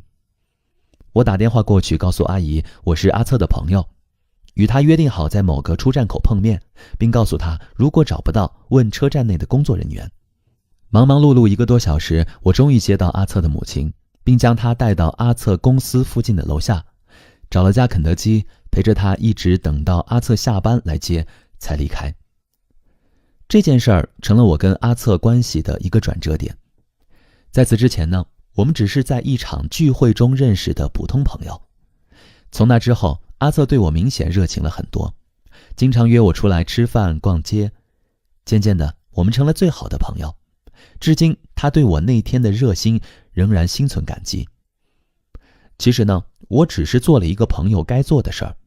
既然答应了阿策，就想立刻马上把事儿办妥。身为女儿，我也明白母亲在每个人心中的地位。人际关系中，面对他人的麻烦时，做不到或有不方便之处可以拒绝。一旦答应别人，就背负了某种义务。没有急人所急、忧人所忧的换位思考能力，怠惰拖延，反而会让你们的关系产生裂痕。从任何一个角度来说，这都是得不偿失的。好，各位朋友，在生活中你有碰到过类似的事情吗？你又是如何看待的呢？欢迎在评论区跟大家共同分享。感谢收听，欢迎继续关注下一集的精彩内容。欢迎收听由喜马拉雅出品的《好关系是麻烦出来的》，作者格子珊，由志远跟您一同分享。面对麻烦，守住你的原则。一位朋友跟我聊起他创业失败的经历。在众多创业失败的案例中，合伙人的矛盾一直是无法避开的话题。朋友也将自己与合伙人的矛盾当成自己失败的主要原因。他的合伙人是他的老同学，初中3年他们的感情很好。之后呢，朋友上高中读大学，但他的同学却在初3毕业后就辍学了。我问朋友，为什么你会找一个高中学历都没有的人做合伙人呢？他说，我们以前交情不错，而且我觉得他是一个非常仗义的人，愿意无私地帮助别人。接着他就给我讲了他同学的一件事儿。同学在17岁时坐过牢，罪名是持刀抢劫，因为是初犯，加上罪行较轻，只坐了3年牢。就是这件事儿让我觉得他这个人值得相信，对朋友能两肋插刀。为什么呢？我有些不解，通过一个人的罪行，怎么还能看到他的美德呢？朋友这才告诉我，同学去抢劫是为了帮一位发小的母亲筹集手术费。我一时不知道该说什么。朋友显然是这么认为的，一个人为了帮助别人不惜犯罪，那他一定是值得信任的，跟他合伙创业准没错。我的观点则恰恰相反。他的这位同学在我看来是一个没有原则和底线的人。他在犯罪的时候没有帮到这个世界上的任何一个人，不但伤害了受害者，而且破坏了公共秩序和法律，这样的人反而是最不值得信赖的。朋友与他同学之间的矛盾也验证了我的观点。因为他是出资的一方，他的朋友经济拮据，以技术入股。为了拿到更多的钱，同学不惜找各种理由报假账，吃公司的回扣，完全没有合伙人的意识。朋友在得知这一切之后，终止了2人的合作，2人从此再无联系。一个人毫无原则地接受别人的麻烦，往往也会让自己陷入麻烦之中。因为社会中的一些准则提醒我们，不能只保护别人，也要庇佑自己。不计原则地去迎合别人的需求，看似善良，实则懦弱。而这也是心理学上讨好型人格的外在表现。为了获得认可，他们不惜压抑自己的感受，迎合他人的需求。作家蒋方舟在上奇葩说时告诉观众，他就是典型的讨好型人格。蒋方舟从小就知道去讨好所谓的权威，久而久之呢，讨好别人成了他生活的常态，以至于在和朋友分手后，他也不敢去回应对方无休止的电话骚扰。这类人在面对别人的麻烦时，最容易模糊原则和界限。他们这种在关系当中和稀泥的做法，最后也会使自己被反噬。西林是单位出了名的老好人，老板交代加班写材料，其他同事呢表面应承，背地里排着队的麻烦他。哎，西林，我今天约了朋友看电影。西林，我今天要回家大扫除。西林，我今天有急事儿。面对这些请求，他是来者不拒。久而久之，有的人甚至连理由都不找了，只要老板安排加班写东西，西林总是被麻烦的那一个。办公室里的人一起叫外卖时，哪个同事没零钱或者没带钱，只要跟西林说一声，他都会大大方方地替人买单，而且事后还不好意思要。发展到后来，突然下了暴雨，别人问他借伞，哪怕他也只有这一把，他也不吭声，照样借给别人，然后自己呢顶个塑料袋去赶地铁。但人心远没有他想的那么简单，没有原则的帮助，最后会滋生无理的要求，因为别人已经习惯了在你这里轻松地获得帮助，又怎么会体谅你某一次的拒绝呢？有一次，他帮别人做的材料出现错误，需要返工，对方还想让他代劳，因为工作太忙，他拒绝了。至此呢，两个人心生矛盾。西林非常不解，自己对他那么好，他有什么困难自己都帮忙，为什么最后得不到半点好呢？西林并不知道，他与同事的关系正是坏在他的好上。他以最卑微的善意去对待每一个人，到头来，一个经常得罪人、偶尔懂事一次的人，可能比他更受欢迎。许多人混淆了能力之内和原则之内，在别人麻烦我们时，有些事儿在能力之内，却越过了原则的红线，这时呢，就应当及时刹车。黄总是北京一家小文化公司的老板，公司养了几个不错的公众号，经常对外约稿。写字谋生以来，我认识了不少甲方，他是我最喜欢的一位。我跟他没见过面，但我喜欢他做事的风格。跟作者合作时，他经常说的一句话是：该算清楚的算清楚，该糊涂的时候就要糊涂。他的账的确很清楚，稿费呢有个零头，他不抹也不补，如数照发。他糊涂的时候也不少，某个作者缺钱用，他确认稿子没问题，也会尽可能的提前支付稿费。跟他合作过的作者，我没见过一位说他不好的。黄总是人情练达的最好样板，对他而言，能力之内和原则之外的麻烦，似乎有一条泾渭分明的线，他随时都能拎得清。他也比谁都明白，帮助别人的时候讲原则，其实是在帮自己。有些人不明白，原则说起来只有2个字，具体做的时候也没有一把尺子可以衡量啊。的确，没有千篇一律的原则，但原则也并非完全不同。有一些原则，如法律、道德，是我们每个人都应当去坚守的。古话说，救急不救穷，这就是一种帮助他人的原则，可以帮你解决眼下的困顿，但不负责替你的贫穷和懒惰买单。在帮助别人的时候，我也有自己的众多原则。举个简单的例子来说，如果朋友麻烦我的事情与我对他人的承诺相冲的话，我会拒绝。有一次呢，朋友邀请我给他培训班的孩子上2节作文课，那阵子我刚好有闲心，就答应了他。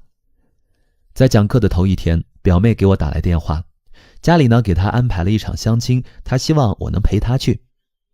两边撞上了，我只能婉拒了表妹的请求。尽管他不理解，但我只能告诉他，因为已经答应了别人，我不能让人家白等一场。其实原则没有那么准确，也没有那么含糊，但它又是非有不可的。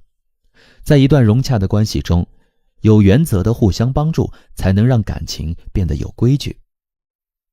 幻想别人抛弃原则帮助自己，或者为了帮助别人不顾原则，都违背了人与人之间最重要的相处之道：尊重别人，尊重自己。好，各位朋友，在你的生活和工作里有遇到过这样的老好人吗？你又是怎样看待的呢？欢迎在评论区跟大家共同分享。感谢收听，欢迎继续关注下一集的精彩内容。欢迎收听由喜马拉雅出品的《好关系是麻烦出来的》，作者格子珊，由志远跟您一同分享。许下的承诺就是欠下的债。我是个足球盲，跟很多女孩子一样，我对世界杯没有关注的欲望。但打开微博，有关世界杯的消息就刷刷刷地弹出来。虽然无聊，但我也不是完全觉得没意思。比如华帝集团与众多消费者一起演绎的《承诺门》。2018年世界杯前，华帝集团公开承诺，如果法国队夺冠，对于在2018年6月1日至6月30日期间购买华帝夺冠套餐的消费者，将按照发票金额退款。这次营销呢，为华帝赚足了眼球。此后的世界杯比赛中，只要有法国队的比赛，华帝就会被提起。最终，法国队击败各路豪强，拿走了俄罗斯世界杯的冠军奖杯。纠纷就是从这儿开始的。本该履行承诺的华帝却接连爆出负面消息，一会儿是经销商跑路，一会儿又是客服疑似故意刁难不给退款。因此舆论开始转向，之前夸华帝营销到位的人又开始一窝蜂地指责他欺骗消费者不守承诺。闹到最后，连中国消费者协会都发文督促华帝履行承诺，及时退款。尽管华帝最终履行了承诺，但给消费者留下的心理疙瘩却迟迟不能解开。更有广告人揶揄，本次世界杯华帝营销团队满分，售后团队负分。许下的承诺就是欠下的债，不管是经商还是做人，都该量力而行。有的人喜欢给人承诺，找其帮忙，没说两句呢，他们就大手一挥，放心吧，这件事包在我身上。这话说出来当然好听，就怕做起来难看。如果真有这个能力包在我身上，这是自信，可如果是打肿脸充胖子，那就可能误人误己了。我身边有这样一个朋友，大家呢都喊他勇哥。勇哥是那种很热心的人，只要你找他帮忙，一般不会被拒绝。尽管如此，愿意麻烦他的人却不多。大家都不愿意找他帮忙，特别是一些重要的事情，更不会去麻烦他，因为他帮人办砸了很多事儿。小小就是受害者之一。有次聚会聊天，小小提到自己家装修，在网上看到了一款背景墙砖，非常喜欢，但那家店断货了，线下呢也没有卖的。勇哥很热心，你把那款墙砖和那家店发给我看看，我有办法买到。朋友能帮上忙，小小当然开心了，立刻把链接发给了勇哥。看了一会儿，勇哥就开始大包大揽，我一哥们儿就是做建材批发的啊，你就交给我吧，3天之内我肯定给你找到。小小笑着说，没那么急，家里水电都没装完，半个月内你能帮我联系到，到时候我请你吃饭。一晃2个星期过去了，家里也装修的差不多了，小小给勇哥打电话询问他墙砖的事儿，谁成想勇哥那边只是不住的给他道歉。不好意思，小小，我问了哥们儿，他没有这批货，我后面呢也上网找了，也没什么头绪，最近还在托朋友帮忙呢。小小如同被浇了一盆冷水，勇哥并不知道，他让小小白等了10几天不说，还耽误了房子的装修进程。说得出做不到，久而久之，自然没人愿意再找他帮忙。一个人不管是被麻烦了，还是主动帮别人，尽量不要给别人过高的结果预期。如果勇哥说，我有个哥们儿是做建材批发的，我可以帮你问一问，别人自然不会有过于乐观的估计。他这边不行，人家还可以自己想办法嘛。大包大揽，如果有好结果，人家会觉得你热心，你有办法。但给出的承诺如果没法兑现，不但会让朋友大失所望，也会破坏你们之间的好关系。勇哥这种性格就是典型的打肿脸充胖子，只图嘴上说出来爽快，却忽略了不可预期的后果。打肿脸充胖子在心理学上也叫自我补偿，在可能做不到的情况下给出承诺，既是为了弥补落差，在心理上达到理想自我的境界，也能显示自我，获取他人的信任和依赖。于是问题就出现了，当别人因为承诺而信任你、依赖你时，你就要承担一种道德义务，这种义务要求你必须做到。可我们也知道，不过脑子的承诺没有几个能够落实。看起来，一个许下承诺的人或许更加热心，更利于发展关系。实际上，许下对结果并无把握的承诺，最后只会降低你的靠谱度，反噬你们的关系。道理很简单，不给别人打包票，就算没帮到自己还有退路。本来嘛，帮助朋友你就已经尽了人情，可一旦你许下承诺却没有做到，你猜别人会怎么想你呀？最近呢，在看一本小说，男主人公老马的人设是很冷漠，不会表达感情，跟老婆结婚多年都说不出我爱你。朋友也觉得他这个人有城府，什么事儿都不会先表态，做事情呢滴水不漏。一次同事请他帮个忙，他考虑一番答应下来，还不忘加上一句：我帮你打听打听，成不成我立马告诉你。另外一个同事听到这话，吐槽他一句：老马，成不成你不能给个准信儿吗？不要太谦虚了，你准行。这时老马说了一段话，大概意思如下：绝对有把握的事情我肯定能打包票，有的事儿没把握我就不能答应。你们自己想一想，我打包票的事儿哪一件是办砸了的？还真没有。老马打包票的事儿不多，但没落下一件。相反，有的人经常打包票，一口一个放心，还拍胸脯保证，到最后却一副无能为力的样子。我喜欢老马的性格，闷不吭声，对有把握的事情胸有成竹，对没把握的事情呢谨小慎微。这就是人们常说的靠谱。在信任感稀缺的年代，靠谱的人太难得。麻烦一个靠谱的人，他首先想的一定不是显摆自己的信心和实力，也不会为了取悦人空口允诺，而是会视情况做决定。相较于聪明的人来说，我更愿意结交靠谱的人。你问他借1万块钱，他说可以，明天给你，第2天你就能收到这笔款。他手上没这么多钱，会如实告诉你，绝不耽误你再去找人帮忙。你找他帮忙说个情，他会说我去试试，行不行我都及时通知你。你麻烦的事情让他为难，他也直言不讳，不会给你画个饼，然后再找各种理由抹掉。那些习惯让人放心，动不动就许下承诺的人，或许会让我感受到1、2次热情，能够感动我一时，但最后总会有失望出现。人的记忆是会存档的，你的某一次失信会时刻提醒对方，算了吧，这个人不靠谱。话语很轻，承诺很重。在成为一个靠谱的人之前，仔细审视与别人的每一段关系。面对他人的麻烦时，不要急于表现自己的任何优点，只问自己这样一句：我真的有十足的把握办到吗？好，各位朋友，在你的生活当中有遇到过哪些靠谱或者不靠谱的人呢？欢迎在评论区跟大家一起聊一聊。感谢收听，欢迎继续关注下一集的精彩内容。欢迎收听由喜马拉雅出品的《好关系是麻烦出来的》，作者格子珊，由志远跟您一同分享。哪怕再愿意，也别吃太多的亏。老人们常说吃亏是福，这话呢原本是劝人大度，少点计较不是坏事儿。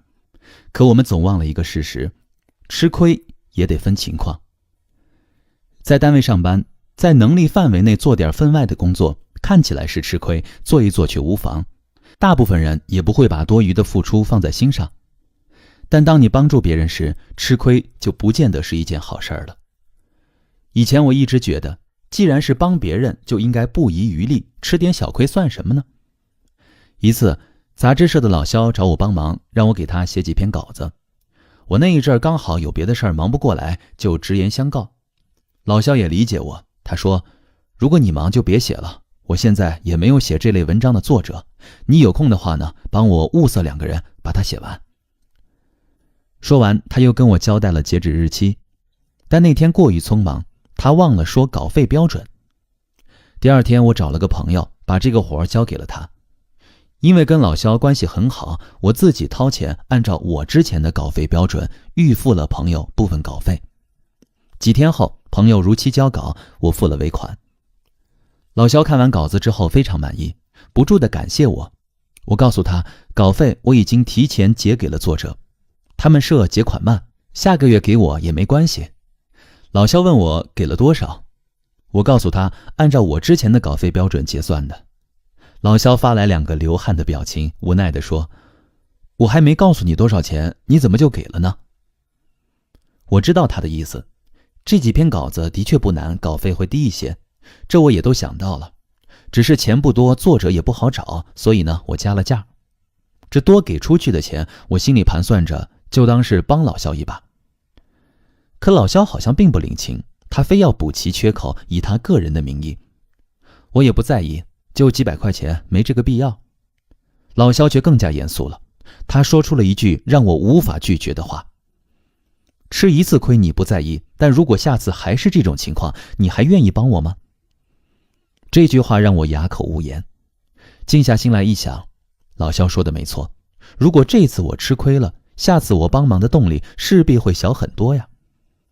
许多人觉得帮朋友吃点亏算什么，不愿意吃亏说明你这人太过计较，不重感情。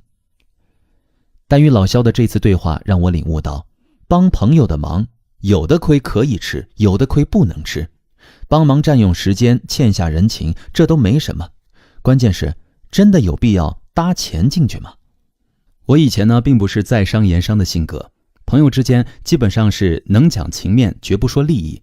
一旦谈到钱，我就觉得那样太冷酷了。朋友麻烦我，我也经常吃点小亏，并不觉得伤了大雅。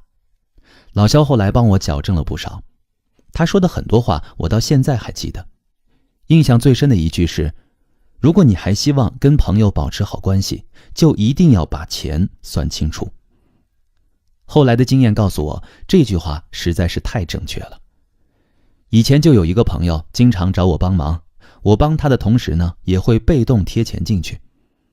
比如说让我帮忙寄东西，我从来不向他要快递费，10来块钱至于吗？我当时就是这么想的。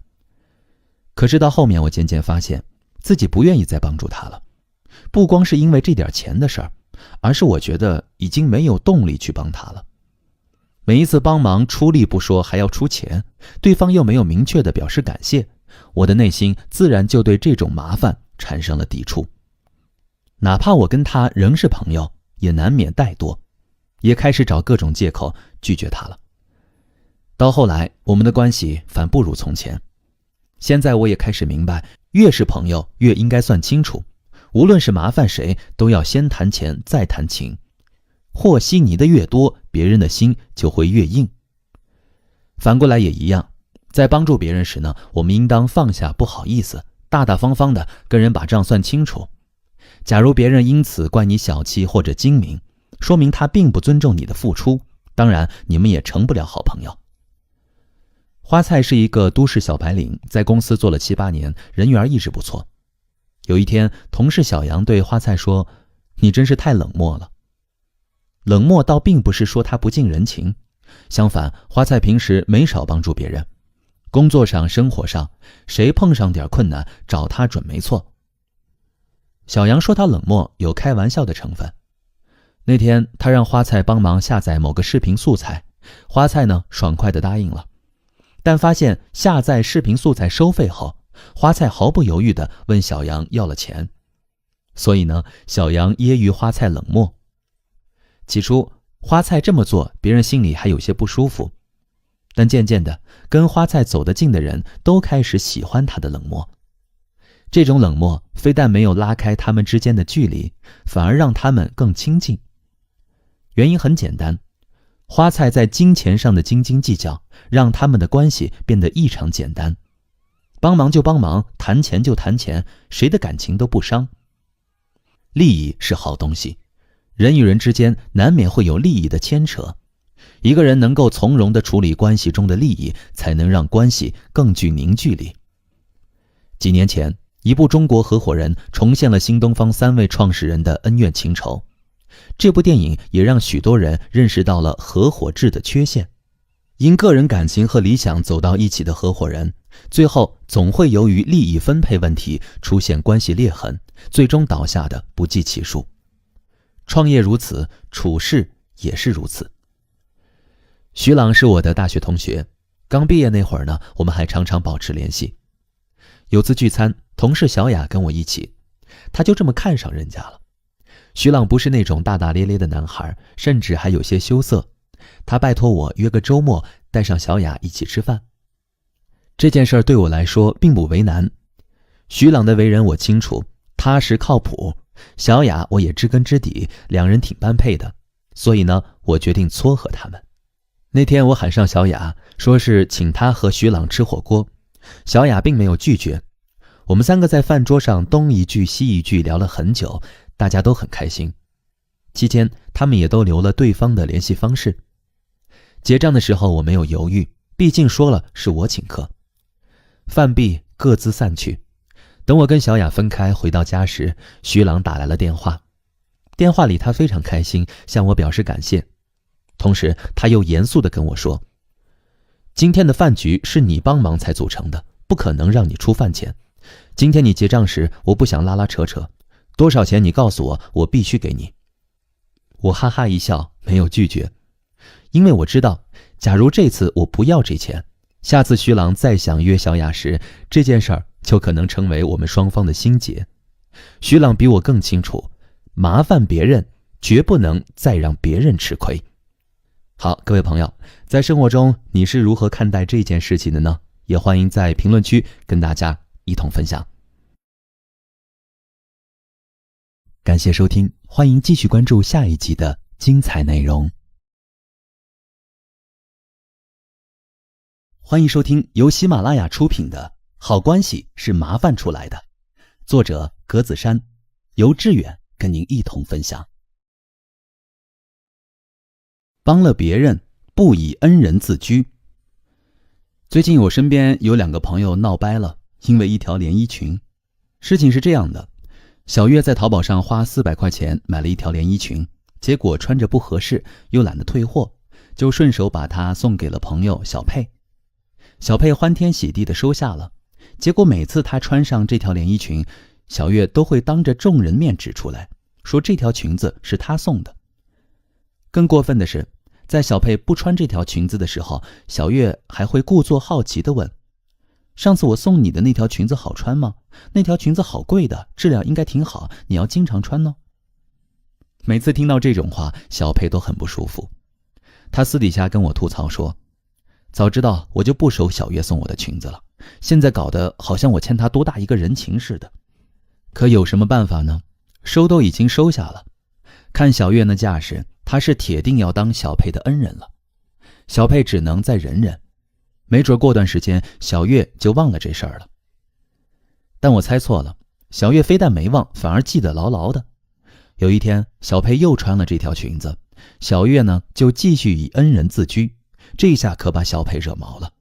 只见她二话不说，找地方把裙子脱下来，另换了一身衣服，然后把裙子甩给小月，冷冷地说，还给你，你送的裙子无福消受。就这样，2个人彻底闹僵了，很长一段时间都没有往来。其实呢，小月送裙子给小佩原本是一件挺好的事情，坏就坏在小月虚荣心太重，一点小恩小惠就总是挂在嘴上，生怕别人不知道，也生怕小佩忘记。但这样做只会适得其反，无形中给小佩造成了很大的心理压力，让小佩感觉欠了她好大一个人情。到最后，那条裙子也不再是一个礼物，反而成了一个负累。不管是送别人东西还是帮别人忙，本质上都是做好事儿。可有些人总能把好事儿变成坏事儿，把施恩变成施舍，简直是费力还不讨好。我们常说，滴水之恩当涌泉相报，意思是说，得到别人的帮助和恩惠要铭记在心，并回报别人。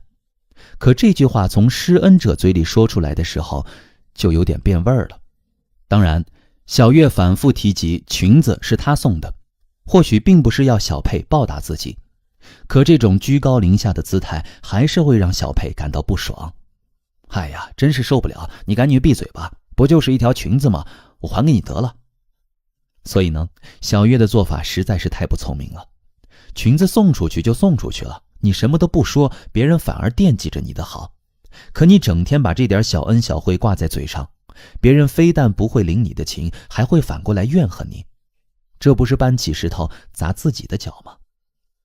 看过一个故事，在一个大雪纷飞的夜晚，一个衣衫褴褛的农夫敲开了镇上富人的家门，向富人借一笔钱来维持家中的日常开销。富人本来就是一个乐善好施的人，对农夫充满了同情，于是非常爽快地借给了农夫一笔钱。农夫小心翼翼地把钱放在贴身的口袋里，真诚而又充满感激地对富人说了一句：“谢谢您。”富人笑着说：“你尽管拿去用吧，不用还。”农夫匆匆忙忙地往家里跑去，富人对着农夫的背影又大声地喊了一句：“不用还给我。”第二天一大早，富人打开家门，惊奇地发现自家门前院子里厚厚的积雪被打扫得干干净净。经过打听，才知道是昨天夜里冒雪前来借钱的农夫偷偷地做的。富人这才恍然大悟，原来农夫是想借扫雪来还债。领悟到这点后，富人非常懊恼，觉得自己做错了，不应该以一种施舍的姿态来给农夫那笔钱。于是富人找到农夫，让他给自己写了一张借条。一张小小的借条立马让富人的姿态变低了。从此他跟农夫在人格上是平等的，不存在谁欠谁的人情。他对农夫的帮助不再是施舍，而农夫呢，也保全了自己的尊严。这个故事让我印象很深刻，并从中明白一个道理：乐善好施是一种美好的品德，但一个人在帮助别人时，更要学会怎么去照顾别人的脸面和尊严。堂哥是开水果店的，今年生意不太好，手上没什么钱。小侄女要求买一个2手笔记本，他答应了，但一直没去买。我就对堂哥说：“给孩子买吧，钱我来付，不过你要跟孩子说是你买的。”花爸爸的钱会让小姑娘更有安全感和尊严感，如果她知道是我送的，一定不肯要。堂哥答应了。没过几天，他跟我说，孩子收到电脑后很开心，抱着他亲了好几口，一直夸他是个好爸爸。直到现在，小侄女都不知道电脑是我送的，但我的心里却跟吃了蜜糖一样，好甜好甜。从心理学的角度来看，人人都是有自尊心的，谁都不愿意被人施舍，更不愿意被人瞧不起。所以呢，当别人麻烦你，寻求你的帮助时，千万不要表现得高高在上，好像你是强者，别人是弱者，更不要以对方的恩人自居。1979年，特蕾莎修女获得诺贝尔和平奖。她上台去领奖的时候，身上穿着一件只值1美元的印度纱丽。为此呢，很多人觉得不可思议，尤其是台下那些珠光宝气、身份显赫的达官贵人。大家使劲地伸长脖子，都想一睹特蕾莎修女的芳容，可展现在他们眼前的却是一张布满皱纹的脸。原来这位伟大的修女已经十分瘦弱苍老。特蕾莎修女沉静地说道：“这个荣誉我个人不配，我是代表世界上所有的穷人、病人和孤独的人来领奖的。因为我相信，你们愿意借着颁奖给我而承认穷人也有尊严。”其实他本来不想来领这个奖，因为他心里始终牢记着耶稣说过的话：当你用右手行善的时候，不要让左手知道右手所做的。但是他最终还是去了，为了那些饥寒交迫、流落街头和伤残疾病的人们，以及那些被忽略、未被关怀的人们。看到了吗？特蕾莎修女用行动告诉我们，所有的人，包括穷人，都不仅需要活着，还需要爱，更需要有尊严。当我们大张旗鼓的行善，或是为自己所做的好事而沾沾自喜、洋洋自得之时，特蕾莎修女不知道已经悄悄帮助过多少人了。每一个曾被她施以援手的人都对她的善心充满感激。我相信，如果有一天特蕾莎修女不幸陷入了困境，那么前来帮助她的人一定多如牛毛。不仅如此，很多人在回报的过程中都是心甘情愿的，心中绝对没有一丝被逼还债的感觉。这才是为人处事的最高境界。你有多照顾别人的尊严，别人就有多喜欢你。你静悄悄地帮助别人，别人自然会悦纳你的心意。所以，下次给别人帮忙，我们都小声点，行吗？好，各位朋友，在生活中，如果你帮了别人的忙，你会怎么做呢？也欢迎在评论区跟大家共同分享。感谢收听，欢迎继续关注下一集的精彩内容。欢迎收听由喜马拉雅出品的《好关系是麻烦出来的》，作者格子珊，由志远跟您一同分享。管住嘴巴，保护好别人的隐私。西汉高官张敞是一个情种，跟妻子呢十分恩爱，每日甘愿放下身段，屈尊为妻子画眉毛。他的画眉技艺娴熟，妻子的眉毛亦如黛山连绵，妩媚至极。可有人却看不惯他的行为，觉得他给妻子画眉有伤风化，就向汉宣帝告了御状，想让汉宣帝摘下他的乌纱帽，以便匡正世风。有一天，汉宣帝在朝中当着很多大臣的面向张敞问起了这件事儿。没想到张敞对此却毫不惊恐，泰然自若地回答道：闺房之乐，有甚于画眉者。一时间，汉宣帝无言以对，只好作罢。你看，轻飘飘的一句话就打发了汉宣帝。后来张敞画眉被传为千古美谈，张敞本人也得了个画眉太守的雅号。是啊，张敞说的没错，闺房之中还有比画眉更亲昵的事儿。他身为臣子，只要尽忠职守就行了。至于他跟妻子的闺房之乐，那完全是他个人的隐私，无需跟任何人交代，即便是皇帝老儿也管不着。就像罗曼·罗兰所说的，每个人的心底都有一座埋葬记忆的小岛，永不向人打开。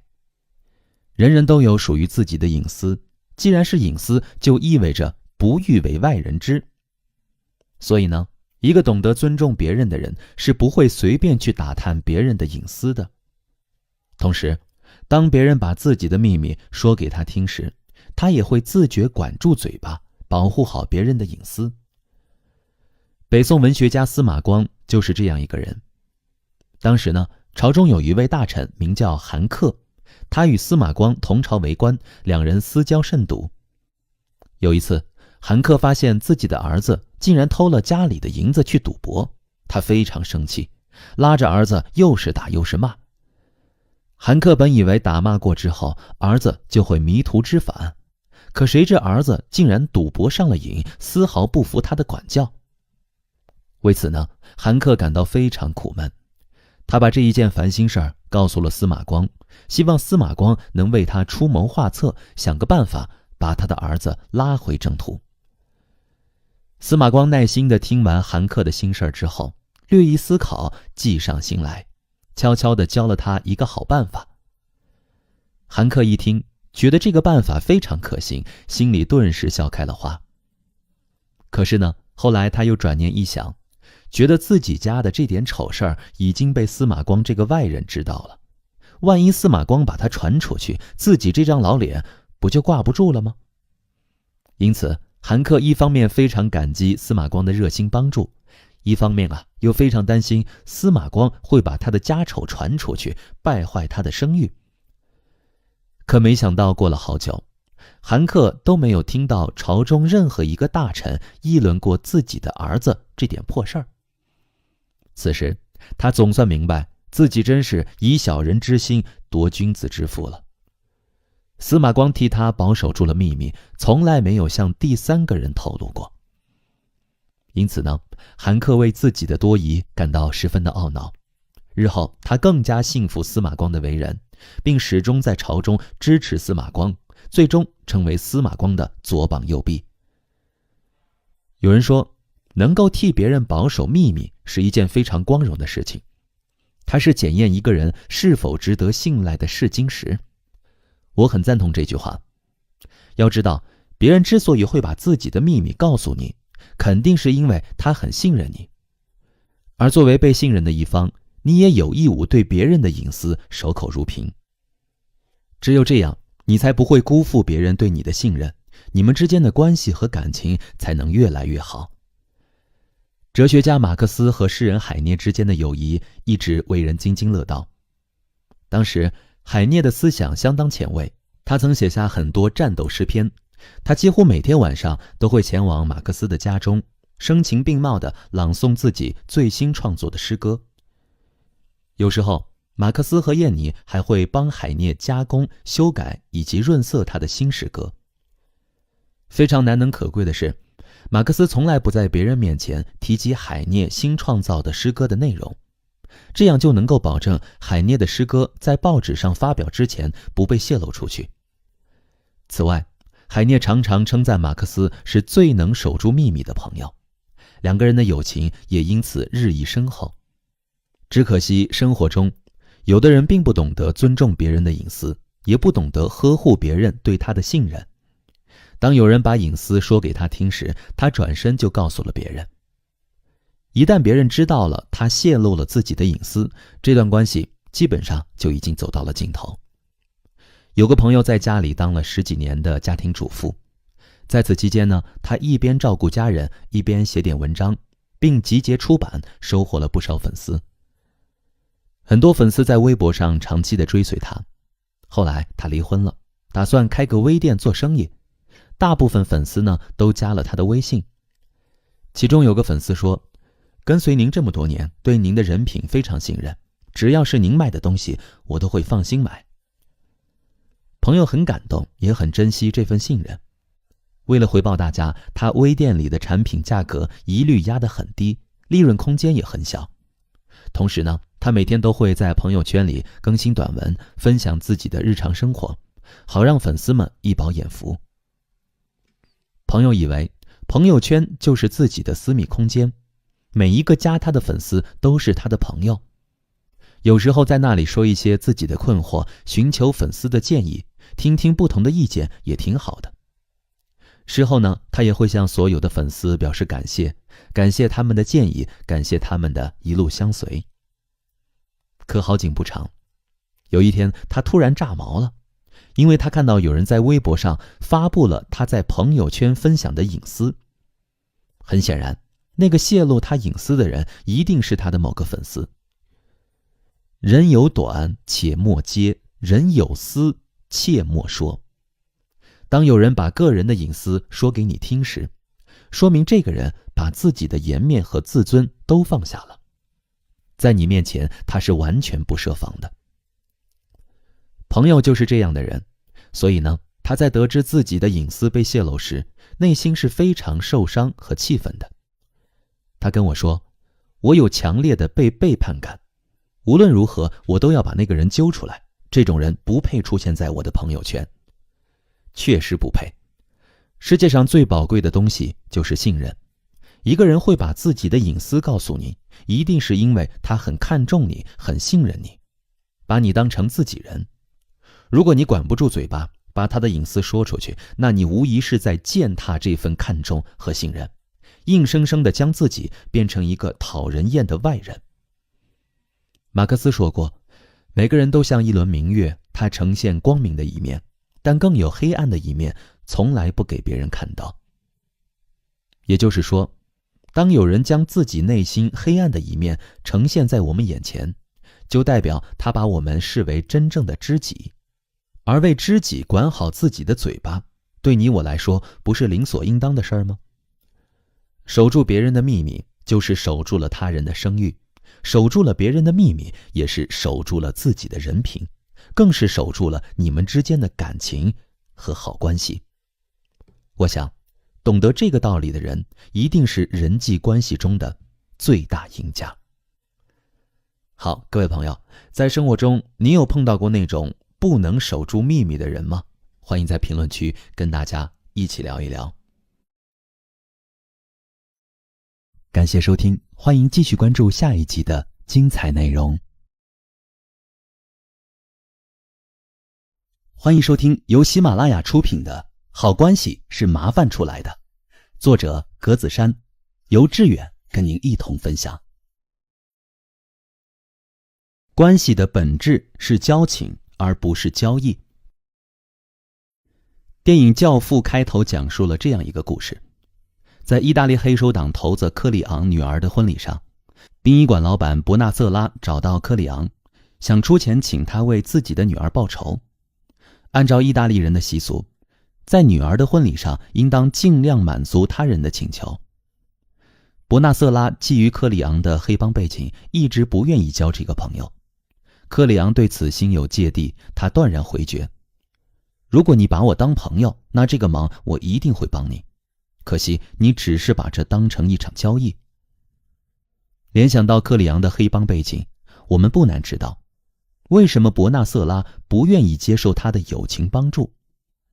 一旦接受了黑帮老大的帮助，就会被人际关系中的一种潜规则绑架。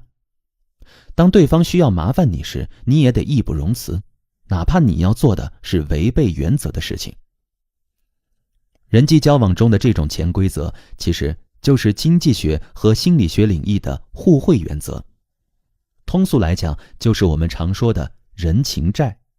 人情债是人类社会合作的重要基石，但也是产生互惠焦虑感的源头。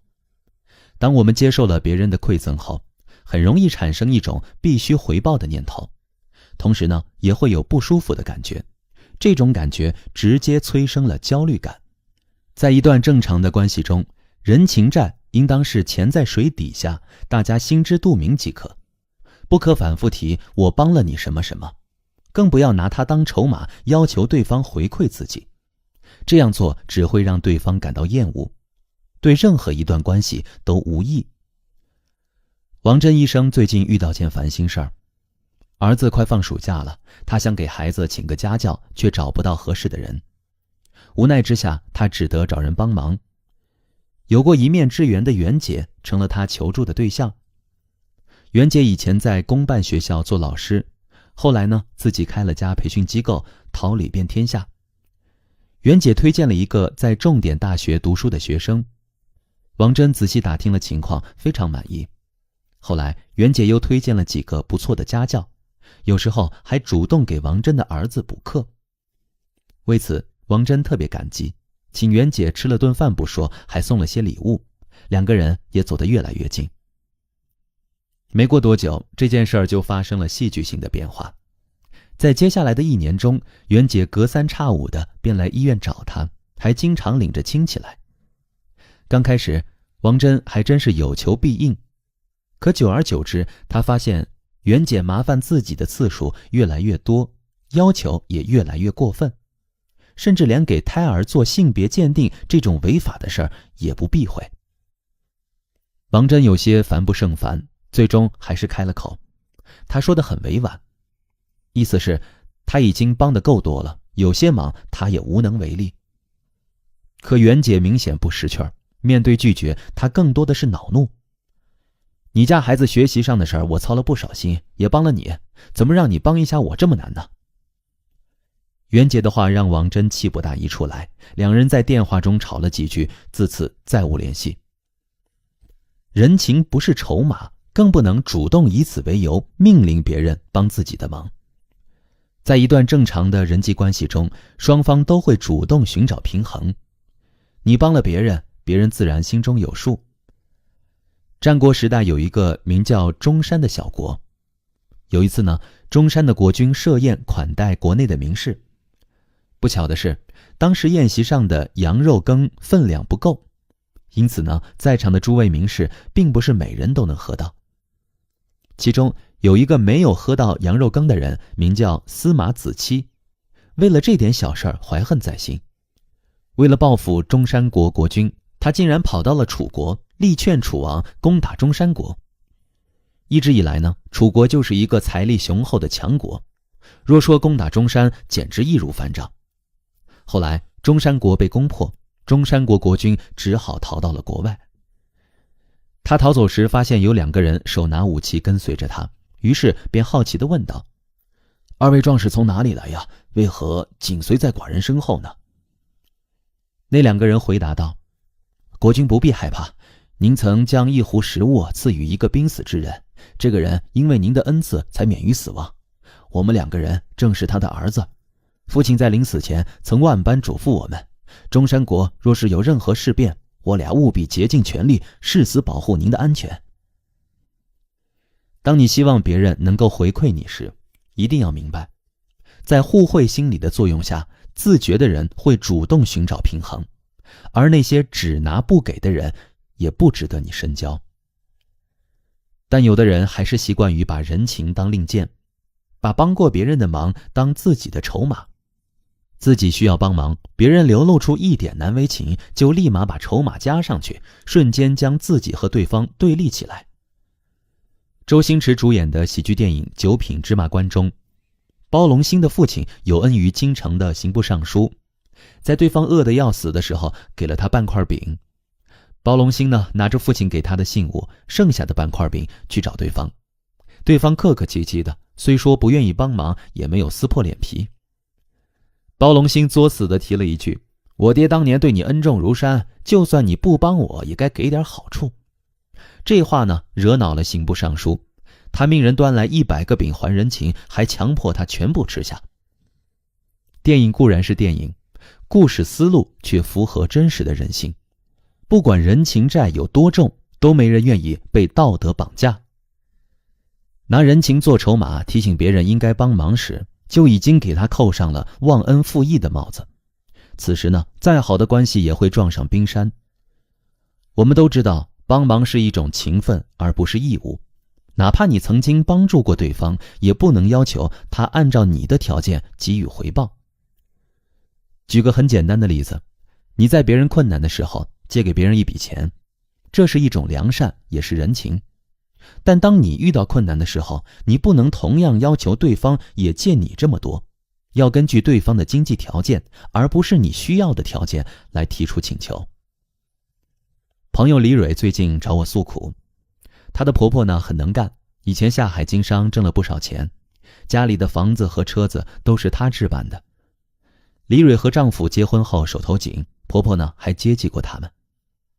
李蕊也知道自古婆媳是冤家，所以她也尽量多的回报婆婆。婆婆给的钱，她坚持要求丈夫和自己一起还清了。